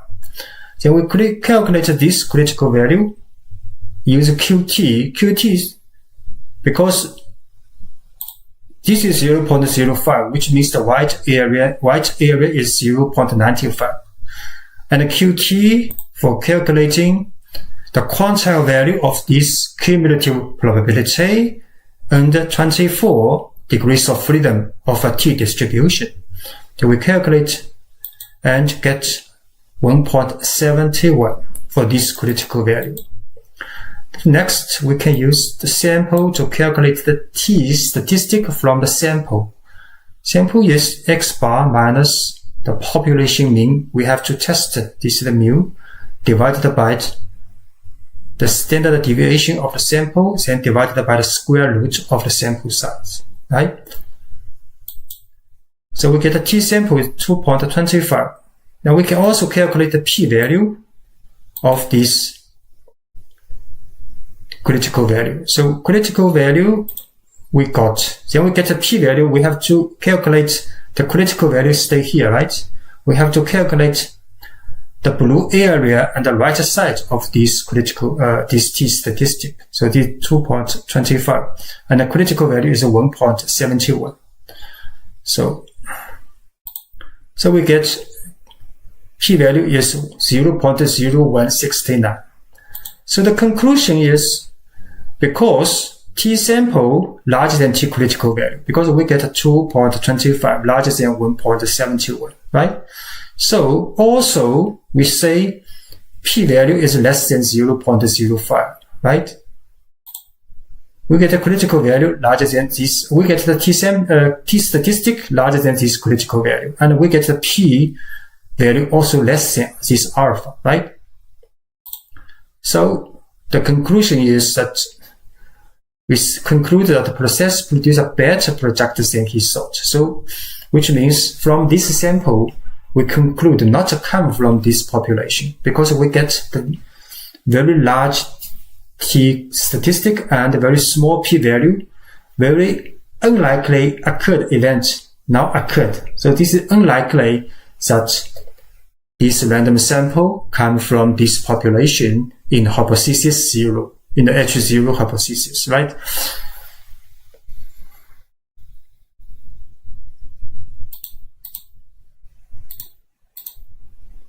Thanks for watching. Hello, welcome to our channel for R programming. In this video, we will show how to plot normal quantile plot using R. So we know if you want to understand what is a normal quantile plot, first we have to understand several elements of a sample of data. The first is the value of each element of a sample. So this is very simple, right? Each value of this sample. So you have 10 elements in the sample. Each element has a value, right? And the second, you have to know this I. I is the order or the sequence of this series of sample from lowest to the highest. So, for example, 10 number from 1 to 10. So the second number, the value is 2. And its sequence, its order is 2, right? And the third element is the Fi. So this is the how many fraction of the data below this level. So less than equal to this level, right? So second number of 10 number, so about 10% or 20% lower than this value, lower than equal to this value. So this Fi is 0.2, right? And QF is the value. QF is the quantile of this fraction. So QF is this value, is for the 10 number, is the second number is 2. the value, right? So these several elements of the sample, if you have understand, then you can know what is the quantile of a sample and what is the quantile plot. So last page we show the quantile of a random sample, and this page we will show the quantile of a normal distribution. So if it is a normal distribution random sample, though this quantile, or it is exactly normal distributed, so we have to calculate this quantile value with the mu and sigma from normal distribution. So for normal distribution, the quantile, each quantile, f fraction, for example, from 0 to 1, right? Fraction is from 0 to 1, so we can calculate a quantile value for each normal distribution with mu and sigma. Then for standard normal distribution, its quantile value for each fraction number can be calculated using this formula. So for example, for normal distribution with mean 0 and standard deviation 1, if we want to find the quantile value for fraction, say 0.32, we just fill in 0.32 in this form, can calculate the value of this quantile value. So this random number from normal distribution with 0 and mean, standard deviation 1, right? So we find the quantile value for the random sample, and we find the quantile value from a standard normal distribution. So next, we can plot a quantile plot with normal theoretical quantiles in horizontal axis and the sample data in y-axis.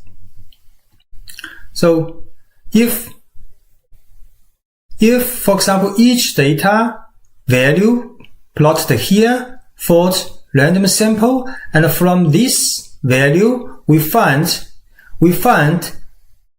the fi for this random number, then from this fi fraction can get the quantile value from a standard normal distribution.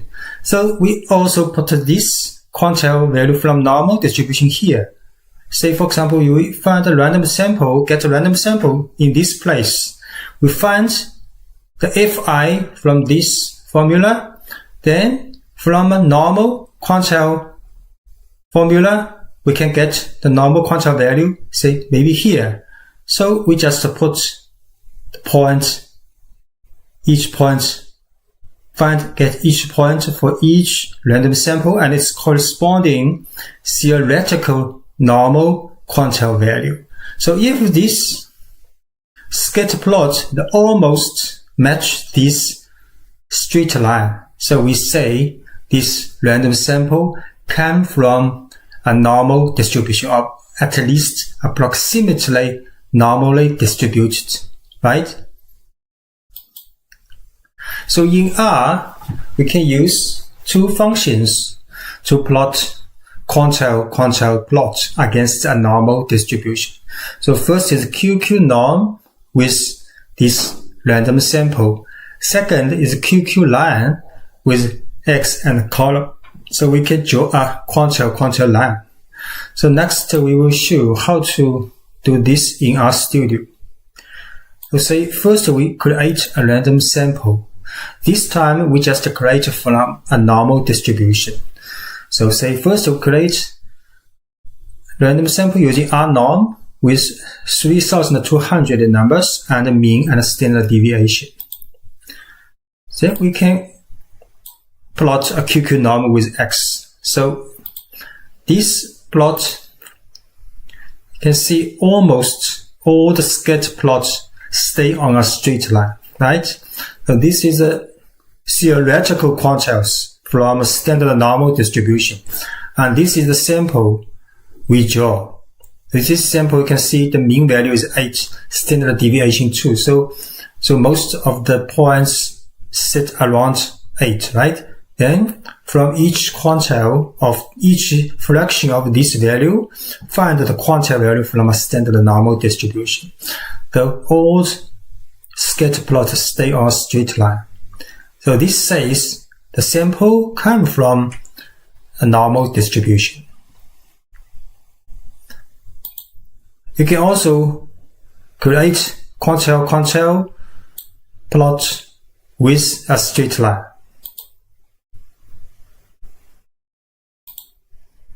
You can see now a straight line also draw. So it is easier to see almost 98% of the value stay on this straight line. And the second example, we draw a random sample, not from normal, we from logistic distribution. Then if we want to plot a quantile-quantile, so you can see it is not like a straight line, right? And we can use QQ line to make it easier to compare with a straight line. So it is quite different from a straight line, especially on both ends. So about 50% of the value not stay on this straight line from this area and from this area. The logistic distribution is S-shaped, right? S-shaped. So in conclusion, quantile-quantile value is to draw a scatter plot. Scatter plot between the theoretical normal distribution and the sample value. So both are value. So this is from normal distribution value and this from the sample value. And how to draw the scatter plot? So from the sample value, find a fraction for each value from its observations order. Oh, this is second, that is third, that is the fourth, and so on. So find this fraction. So from lowest to the highest, from this fraction. Then this fraction can be found further to get the quantile value from a standard normal distribution. And this quantile value is from this formula. So standard normal distribution, so quantile value can be get from its fraction, each fraction. Then we just plot the scatter plot between this quantile value from the normal distribution and the quantile value, or the quantile value actually is its value for this random sample. So if most of the points on straight line, so just say this random sample comes from a normal distribution. So otherwise it's not from normal distribution, right?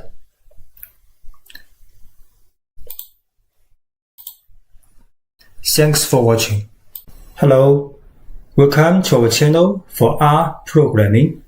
In this video, we will talk about Levene's test for homogeneity of variance using R. So we know in statistical data analysis, very often in many models, we have assumption that the data are homogeneous variance. That means this y variable at different values of x variable. For example, x variable is a constant. Y variable here is ringing. And for different values of this horizontal range, the y value has almost equal variance. So this is called homogeneity of this variable in terms of this variable.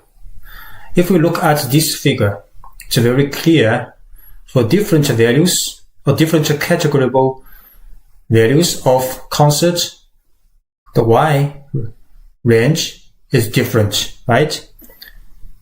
More spreading for this category than this one. So this is heterogeneous of variance. And we have to test first of homogeneity before we can go further to use many statistical modules. So this is the hypothesis testing H0 or null hypothesis, that we assume odd variance of y value in terms of different categorical x variables are the same. And if the test is significant, so we will reject H0 and will in favor of H1 or alternative hypothesis that at least two of the category have different variance of this y variable. In R, if you want to test the homogeneity, so this is called the Levene's test. We have to use car library, then use the function Levene test. So the form of the test is quite simple. You just write the variable of y here and with the tilde, then with the variable x on the right side, then comma with the data frame. So this is data frame. So this variable comes from this data frame. So next we will show several examples in RStudio. So first we show a data set from DPLYR package. This data set called plot growth. So we just show random 5 sample of this data frame. So you can see the 5 random samples, they have weight and a group variable. Next, we load library car. Then we want to test the homogeneity of weight in terms of group. So we have to test for different values of this categorical variable group. You can see the value TRT1, CTR1, this is a different value.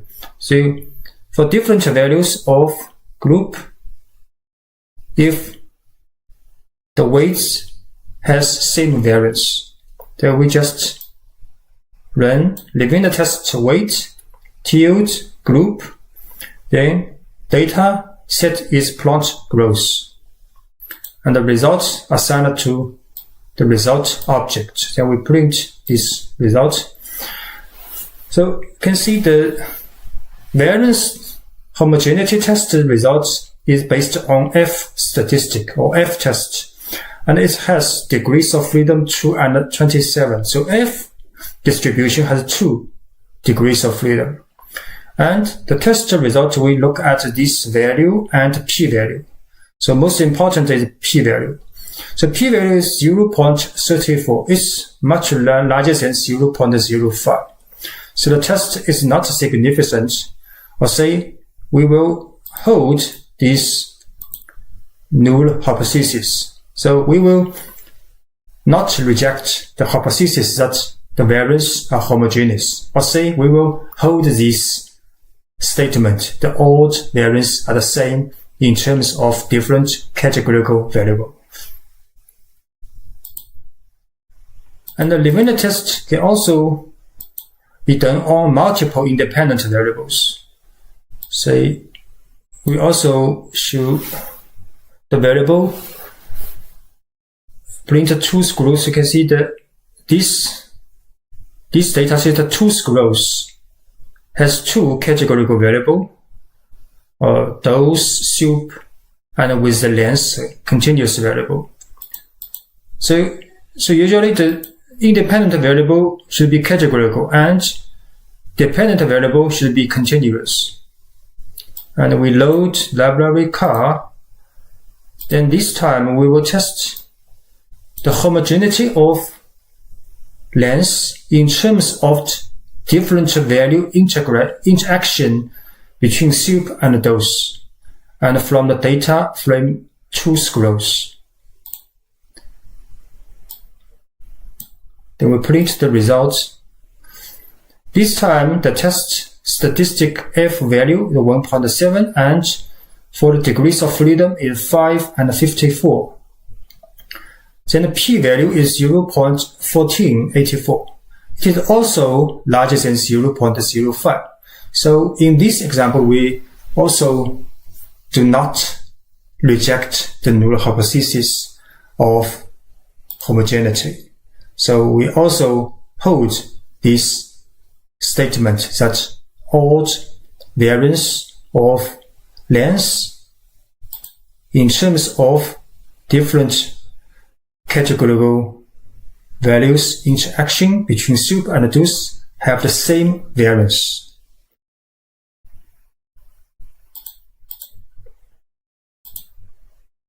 Thanks for watching. Hello, welcome to our channel for R programming. In this video, we will talk about using bootstrapping method to calculate correlations using R. So we know in statistics very often we have to calculate the correlations between two variables, and usually these two variables should be continuous and normally, or at least approximately normally distributed. But sometimes these conditions will not be met, and you can use other kinds of correlations than so-called Poisson correlation. So you can use, for example, Quantile or Spearman's correlation. And one alternative way is to use a method called bootstrapping correlation. So bootstrapping correlation is use the resampling from the existent sample. So we calculate many resampling, for example, 2,000, 3,000 samples from the current sample. Then based on this sampled data, resampled data, we calculate correlations. So in R, if we want to implement bootstrapping correlations, so we can use the library called boot. Then the function boot with a data frame. So this data frame includes the variables we want to do bootstrapping correlation. And boot function is a usually user return function which defines which variable we want to include in correlations and which kinds of methods in correlation. And n is the sampling number, usually 2,000, 3,000. Then after we have run this function, and we can use boot ci of the result of this boot function. Then this ci will show the 95% confidence interval of the correlations. So next we will show how to implement bootstrapping correlation in RStudio. So we will use the data frame called empty cars. Then we show this data frame. There are several variables, MPG cylinder,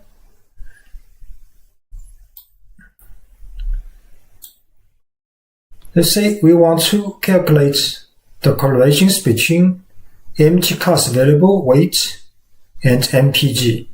So we can write a bootstrapping function. We can write a function which define the method and which variable from this data frame. So the function using two parameters, empty cars and I. So inside the function is another function cor for these two variables. Then use complete observations, and the method is Quantile.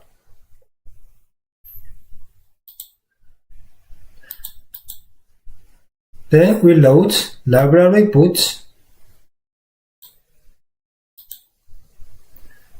Then using the boot function from this library, calculate an object called boot candle, which using the input empty cast data frame, then is another function, user-defined function, and with 2000 resampling number. Then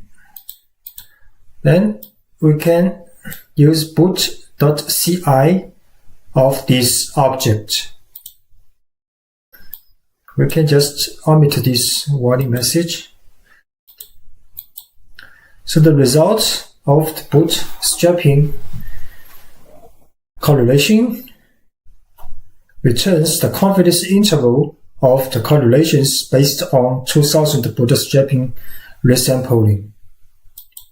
And we have to take a look at these 4 types confidence interval of the correlations. These 4 based on the bootstrapping method called the normal, basic, percentile, and BCA. You can see all these 4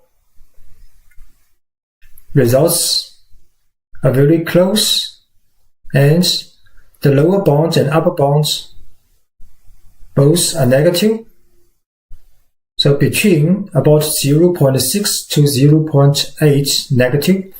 So which means these 2 variables have quite significant negative correlations in this range.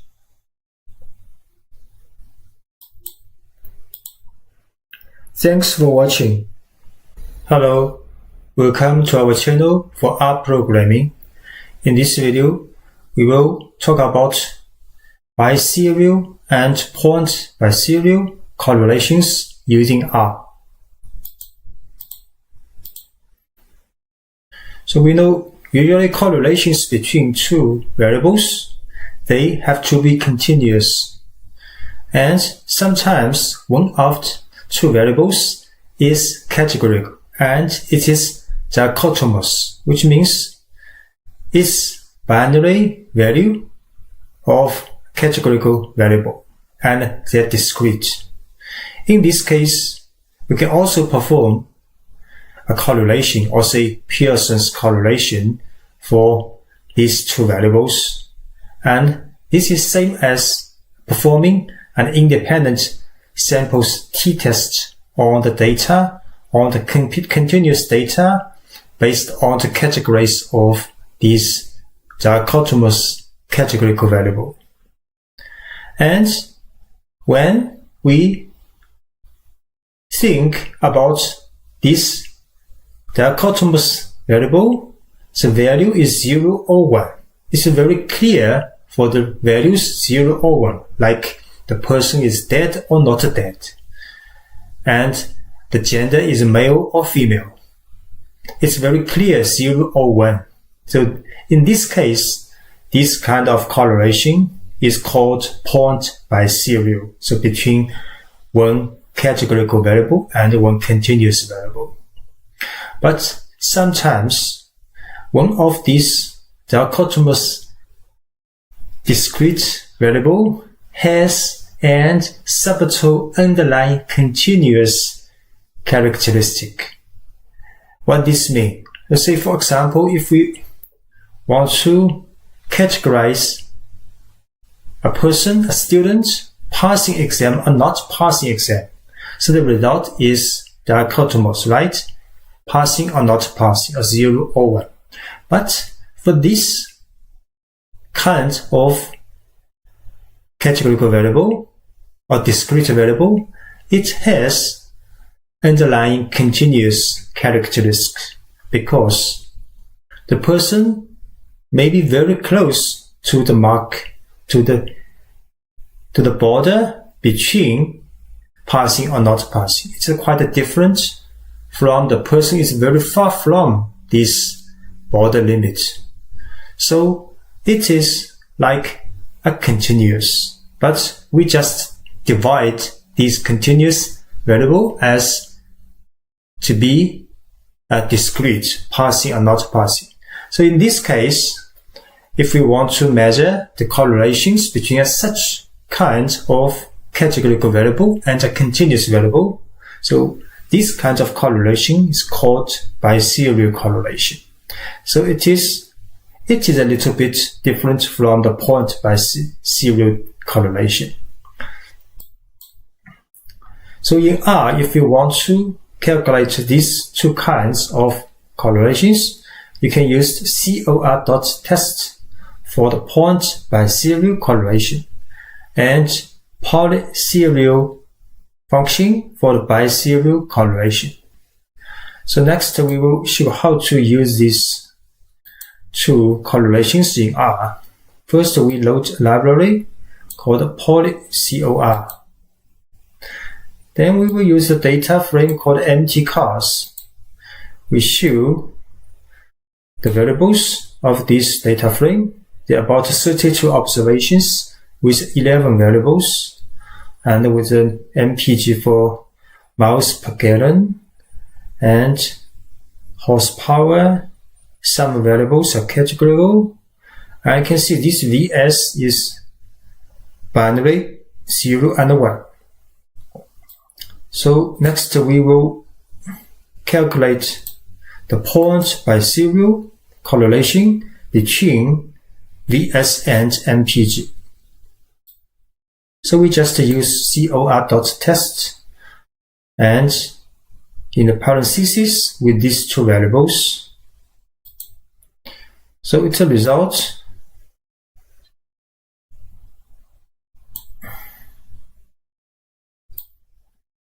The result shows the t statistic and with the degrees of freedom and a p-value very close to 0, much less than 0.05. So which means the test is significant and the two variables has very close relationship. So in the correlation, or say the test for t-test, independent t-test for these two variables is quite significant. That they are quite different for this continuous variable with respect to the categories of this discrete variable. And the correlations value 0.66 and its 95% confidence interval 0.41 to 0.82. So not to cover 0. It's quite clear that these two variables are quite closely correlated. And if we want to denote that the VS is a discrete dichotomous categorical variable, but with a continuous characteristic underlying. So in this case, we can use the biserial correlation using polyserial function with these two variables. So you can see the result is about 0.71. It's quite different from if we think this variable is dichotomous without continuous characteristic underlying.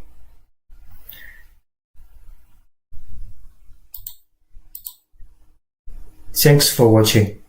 Hello, welcome to our channel for R programming. In this video, we will talk about F distribution and F test for hypothesis testing on variance using R. So first we will introduce F distribution and F test theoretically. So we know if two independent random variables and each of them follow chi-square distribution with n and m degrees of freedom, then the ratio of these two variables divided by their degrees of freedom. So this division called FNM is said to have an F distribution with n and m degrees of freedom. So F distribution is closely related to chi-square distribution. And we know chi-square distribution is closely related to standard normal distribution. So say if a random variable x follows standard normal distribution, So its mean and standard deviation is 0 and 1. Then x squared, the random variable of x squared it has chi-square distribution with 1 degrees of freedom because x squared is one variable. And if we sum several chi-square distribution, then the result is also a chi-square distribution, and the degrees of freedom is the summation of odd degrees freedom from each chi-square random variable. So that's why if distribution's random variable has also only positive value possible, because it is a division of two chi-square distribution. And chi-square distribution is a square. The random variable is a square of a standard normal distribution. So there is no negative value for if distribution and chi-square distribution.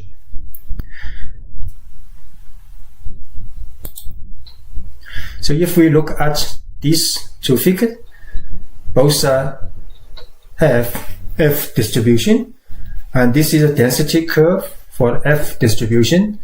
So if we want to test F distribution against a null hypothesis, and the null hypothesis states that two variables are equal.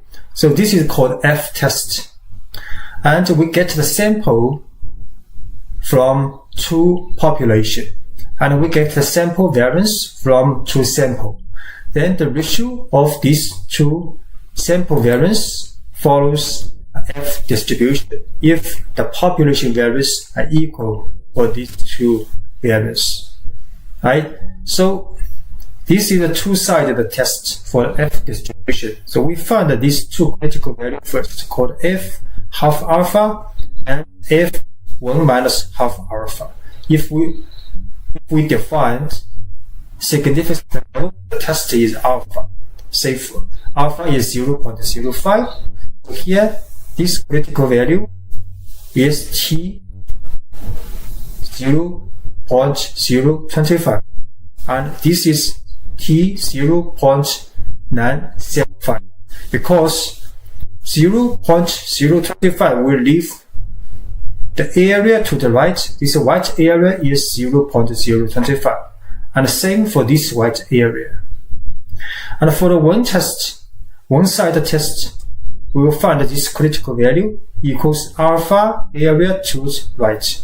So say alpha is 0.05, so this critical value is F 0.05. So if the sample test statistic, the value is located here or here, so we say the test is significant. Same for the one-sided test. If we get the sample, calculate the statistic, and it's located in this area, so we say the test is significant, and we reject the hypothesis such the two populations' variance are equal. So this is the F test. So this is null hypothesis, two variances are equal. Then the sample variance division, F follows F distribution with n minus 1 and n2 minus 1 degrees of freedom. So we say an example that there are two samples which will be used to test the population variance are equal. So we get the sample size for the first sample is 12 and the second sample is 10. These are two independent samples from two populations. And we get the data and the mean value. Also, we can omit the mean value here, not use the mean value. And the standard deviation of the sample 1 is 4. And the standard deviation of the sample 2 is 5. So we assume that the two unknown population variances are equal. The question is, can we be justified in making this assumption?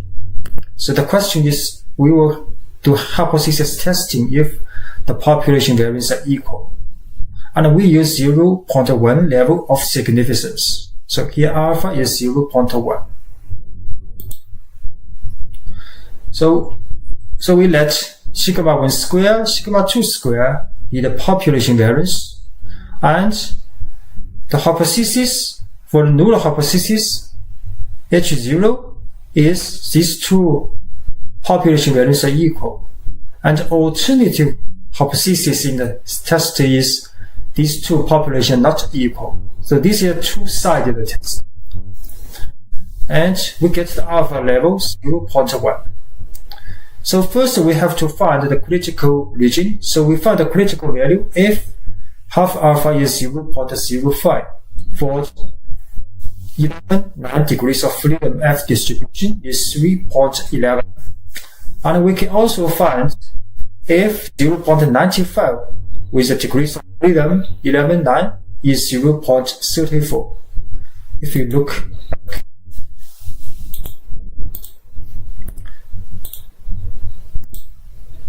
So this is two-sided test for this problem. So we find critical value if half alpha. So this is 3.11, and we get f 1 minus half alpha. So this is f 0.95, right? So this is 0.05 for 11 and 9 degrees of freedom. So this one is 0.34 and this is 3.11. So if we find the test statistic from the sample in blue area, then the test is not significant. If in the white area, the test is significant, right?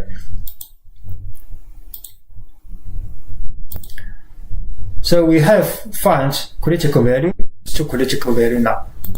So next we get the sample. Because sample we have standard deviation for sample 1 is 4. So the sample variance is take square, so get 16. And for the second sample, standard deviation is 5. So we get sample variance is 25. So next we get a sample test statistic. This lowercase f equals division of sample variance. This equals 0.64. So you can see 0.64 in the white area, right? Because here is 3.11 and here is 3.34. Here is 0.34. So in this example, we do not reject H0 and conclude there is insufficient evidence to say that the variance differ. In other words, we will hold the null hypothesis that the population variance are equal, right? So next we will show how to do these kinds of f-tests in R.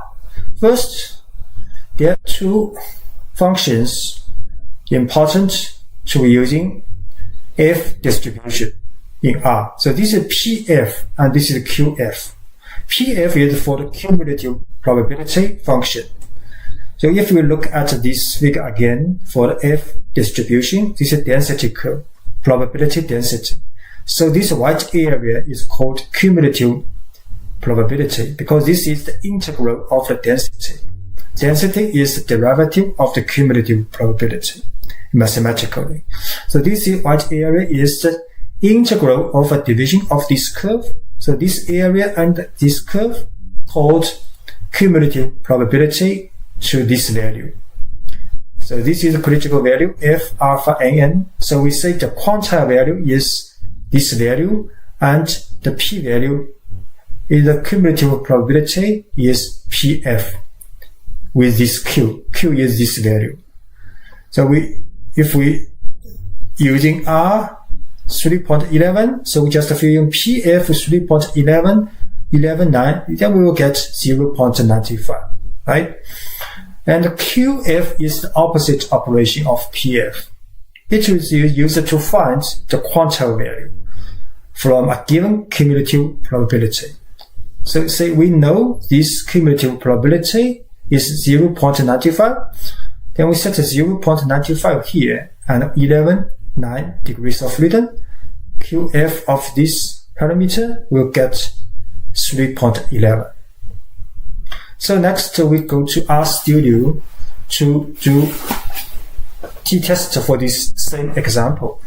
So this example will be written here with the same information for the true sample and the standard deviation. And the question is, if we assume that two population variance are equal, can we make a justification from the sample, right? Use alpha 0.1. So calculation is quite simple in R. We just calculate this variance first. So we have standard deviation. So we calculate this variance from the sample. First is 16. Second variance, sample variance 25. So we want to calculate the quantile value, critical value. Here is the critical value for f 0.05, 11.9, and f 0.95, 11.9. So because the QF function is used to calculate the critical value from this cumulative probability. And for the critical value 3.11, which means the cumulative is 0.95 probability here, right? And for the critical value here, if 0.95, then which means the cumulative probability is 0.05.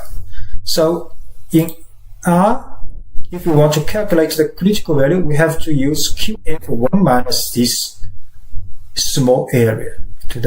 This is to the right side, because the cumulative probability is to the left side of the critical value. So this is the right side of the critical value, and this is right side of the critical value. So we have to use 1 minus both. So critical value 0.05 is 3.10, right? And critical value for the 0.95 is 3.34. It's very almost the same as the handwritten calculation we showed before. So next we will calculate the sample statistic. It is actually the division of two sample variance. So sample variance is 16 and 25. So we get is 0.64. So the result is we do not reject H0 because this sample statistic is between these two values. If sample statistic is larger than this value or less than this value, we will reject the null hypothesis. So, right, because we get a sample statistic 0.64 almost here. So these two critical value. So just repeat process. So we get the sample, and first we calculate the critical value. And in R, if you use the Q function, QF, because QF is input is the cumulative probability. So for the critical value, leaving this area to the right, we have to use 1 minus this right area probability. So this is which the result is the cumulative probability to this critical value, right? Then calculate the sample statistic, then compare this statistic with two critical value. If inside these two critical value, then for the two-sided test, it is not significant. If outside this range, it will be significant, and we will reject the null hypothesis.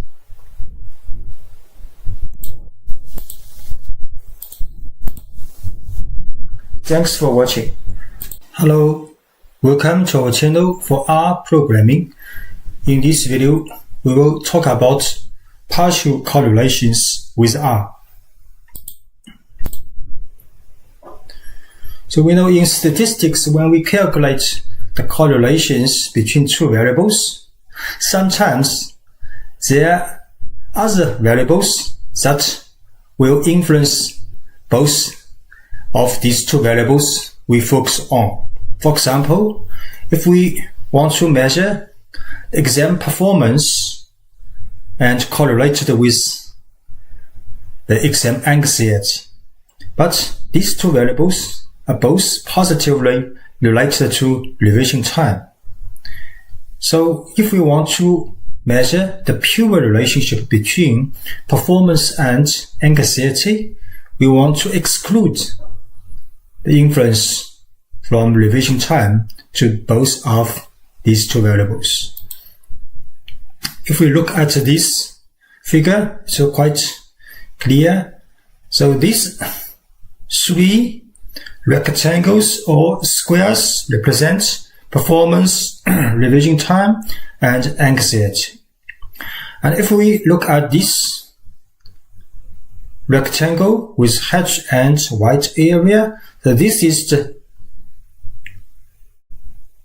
the common area or common variance between performance and revision time. And similarly, this gray with white area is the overlap between performance and anxiety. So if we want to measure the pure relationship between performance and revision time, we have to exclude this white one. So the hatched area is the unique variance between these two variables, excluding the influence from anxiety.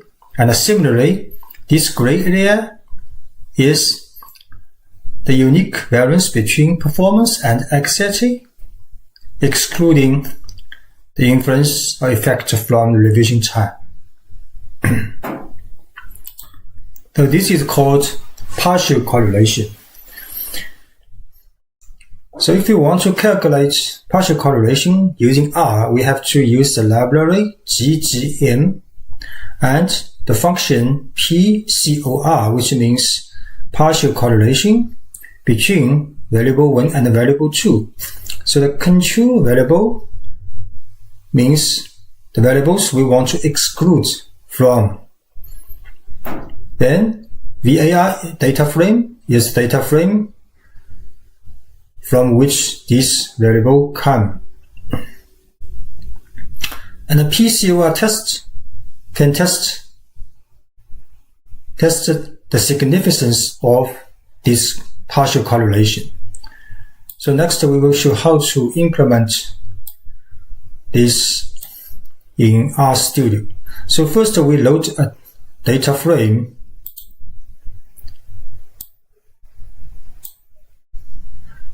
So this data frame called exam data 2 has exam, anxiety, and the revis.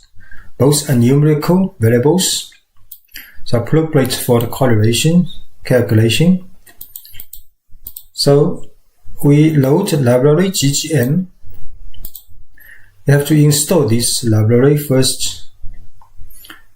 Then calculate correlation or partial correlation between exam and anxiety, then exclude the revision time from this data frame.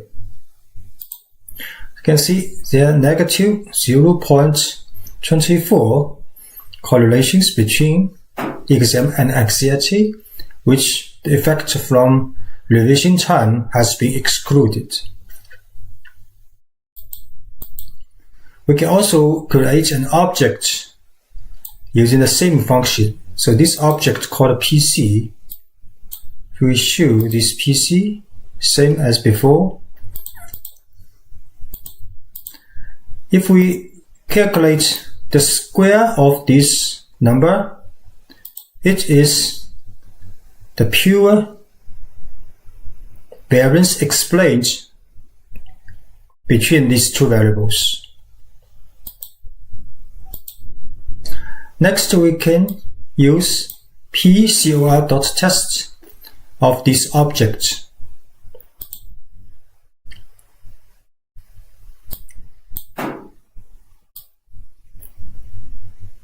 Sample size, a number of control variable, only one variable. So you can see the significance will be significant and p-value is quite low, 0.01. Degrees of freedom 100, because this is the t statistic, just like a t-test. So the correlations, partial correlations between performance and anxiety is significant because the p-value is much lower than 0.05.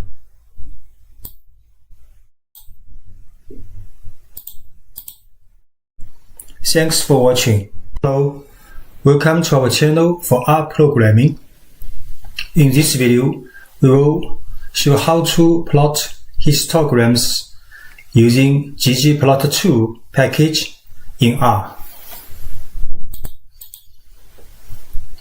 So we know ggplot2 package is widely used for plotting in R, and histograms display the distribution of a continuous variable. So in a histogram, x-axis is the range of scores into a specified number of bins, and the y-axis is, for example, is the frequency of scores in each bin. So in ggplot2, we just load library ggplot2, so you can plot histogram. And also, usually we will install and load a library called scales. So this will be used for the symbol for the y-axis usually. So for example, this code will plot a simple histograms. So for example, ggplot function, grade is a data frame. So we set AES inside, X is a physics. Physics is a variable of this data frame. Then plus is a chain, because ggplot2 use chain plus symbol to chain together several functions. So next function is GOM histogram. So which means we will plot a histogram of this variable. Then the last chain function is labs with a title. So next example is use a colored histogram with 5 bins. So similar as before, here we just add bins. In the histogram function, we add bins equals 5. So which means x-axis has 5 bins. And we set color and fill.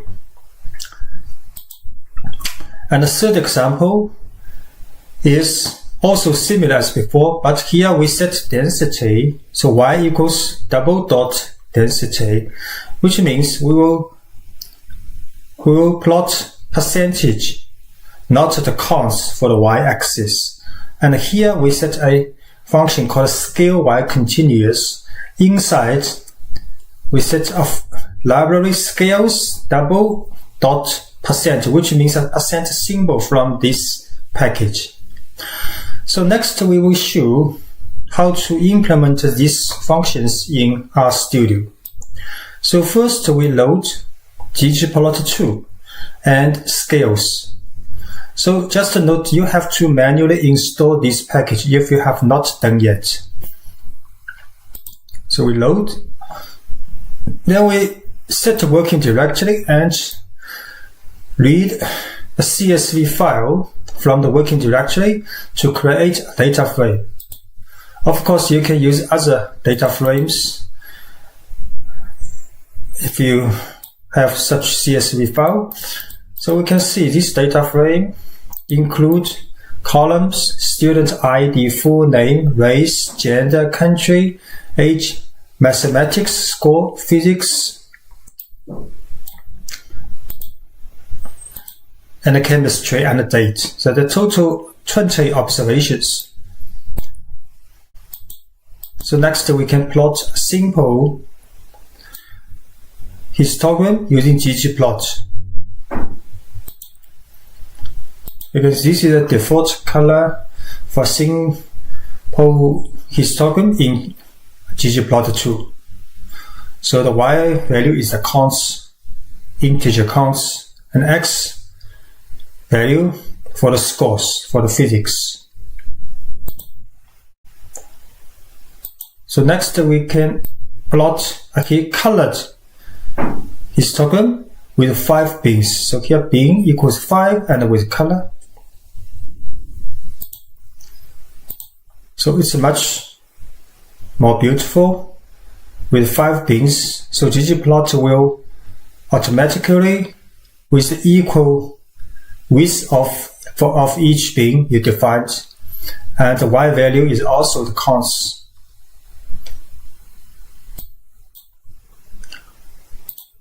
And in the third example, we plot for the y value is a percentage, also with a symbol called percent symbol. So you can see now the y-axis has been added with the percent. So which means the y value is the percent, and the total for all percents, the sum is 1%, 100%, right?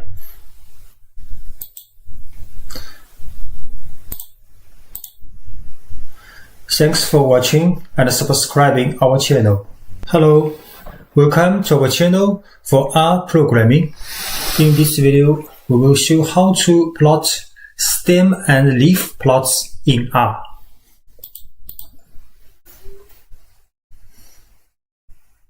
So we know stem and leaf is a method of displaying the numbers by dividing the numbers into stem and leaf.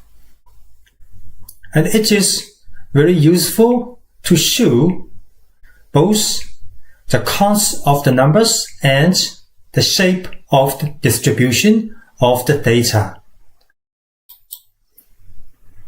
So for example, this is a series of sample data, and this is a stem and a leaf plot. So you can see the left side is stem and the right side are the leaves. So for number 59, so the stem is 5 and the leaf part is 9.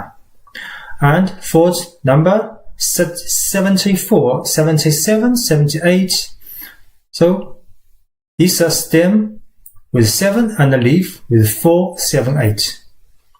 So next we will show how to plot stem and leaf plots in R. So this is a vector called score with about 10 numbers. We just can use stem score. So this is a very simple stem and leaf plot. And sometimes the number will be very large and stem and leaf plot will automatically by default show very straightforward way. So for example, check weight data frame has a weight variable and there are about 600 numbers for this variable. So if we show stem check weight, the stem leaf plot will have the stems 2, 4, 6, 8, 12, 10, and so on. And the leaf will show almost the shape of this variable. This is like a shape. So you can see 4 has many leaves. Here the plus sign means omit.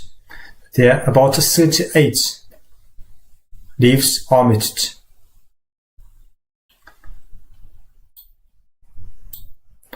And you can also use the parameter scale to adjust the length of the stem and the leaf. So for example, we set scale 5 for this stem and leaf plot for the weight variable. Let's see.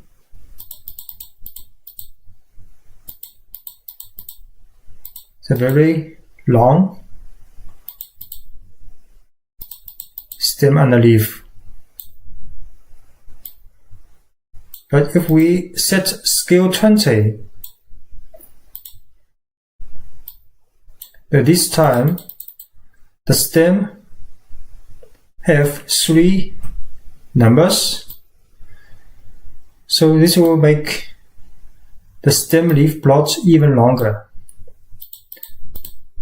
And another useful parameter is width, which will set the maximum length of the leaf. So we use stem of this variable and width 100.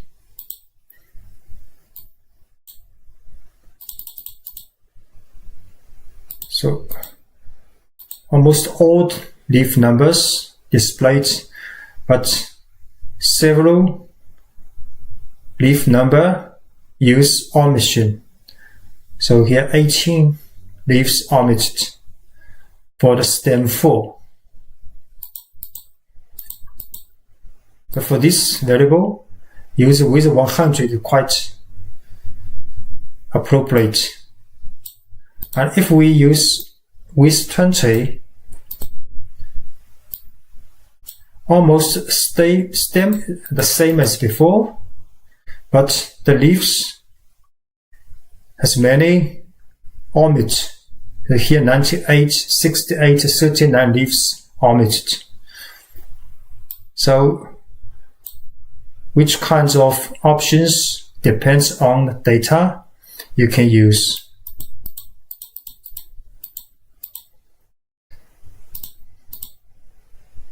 Thanks for watching.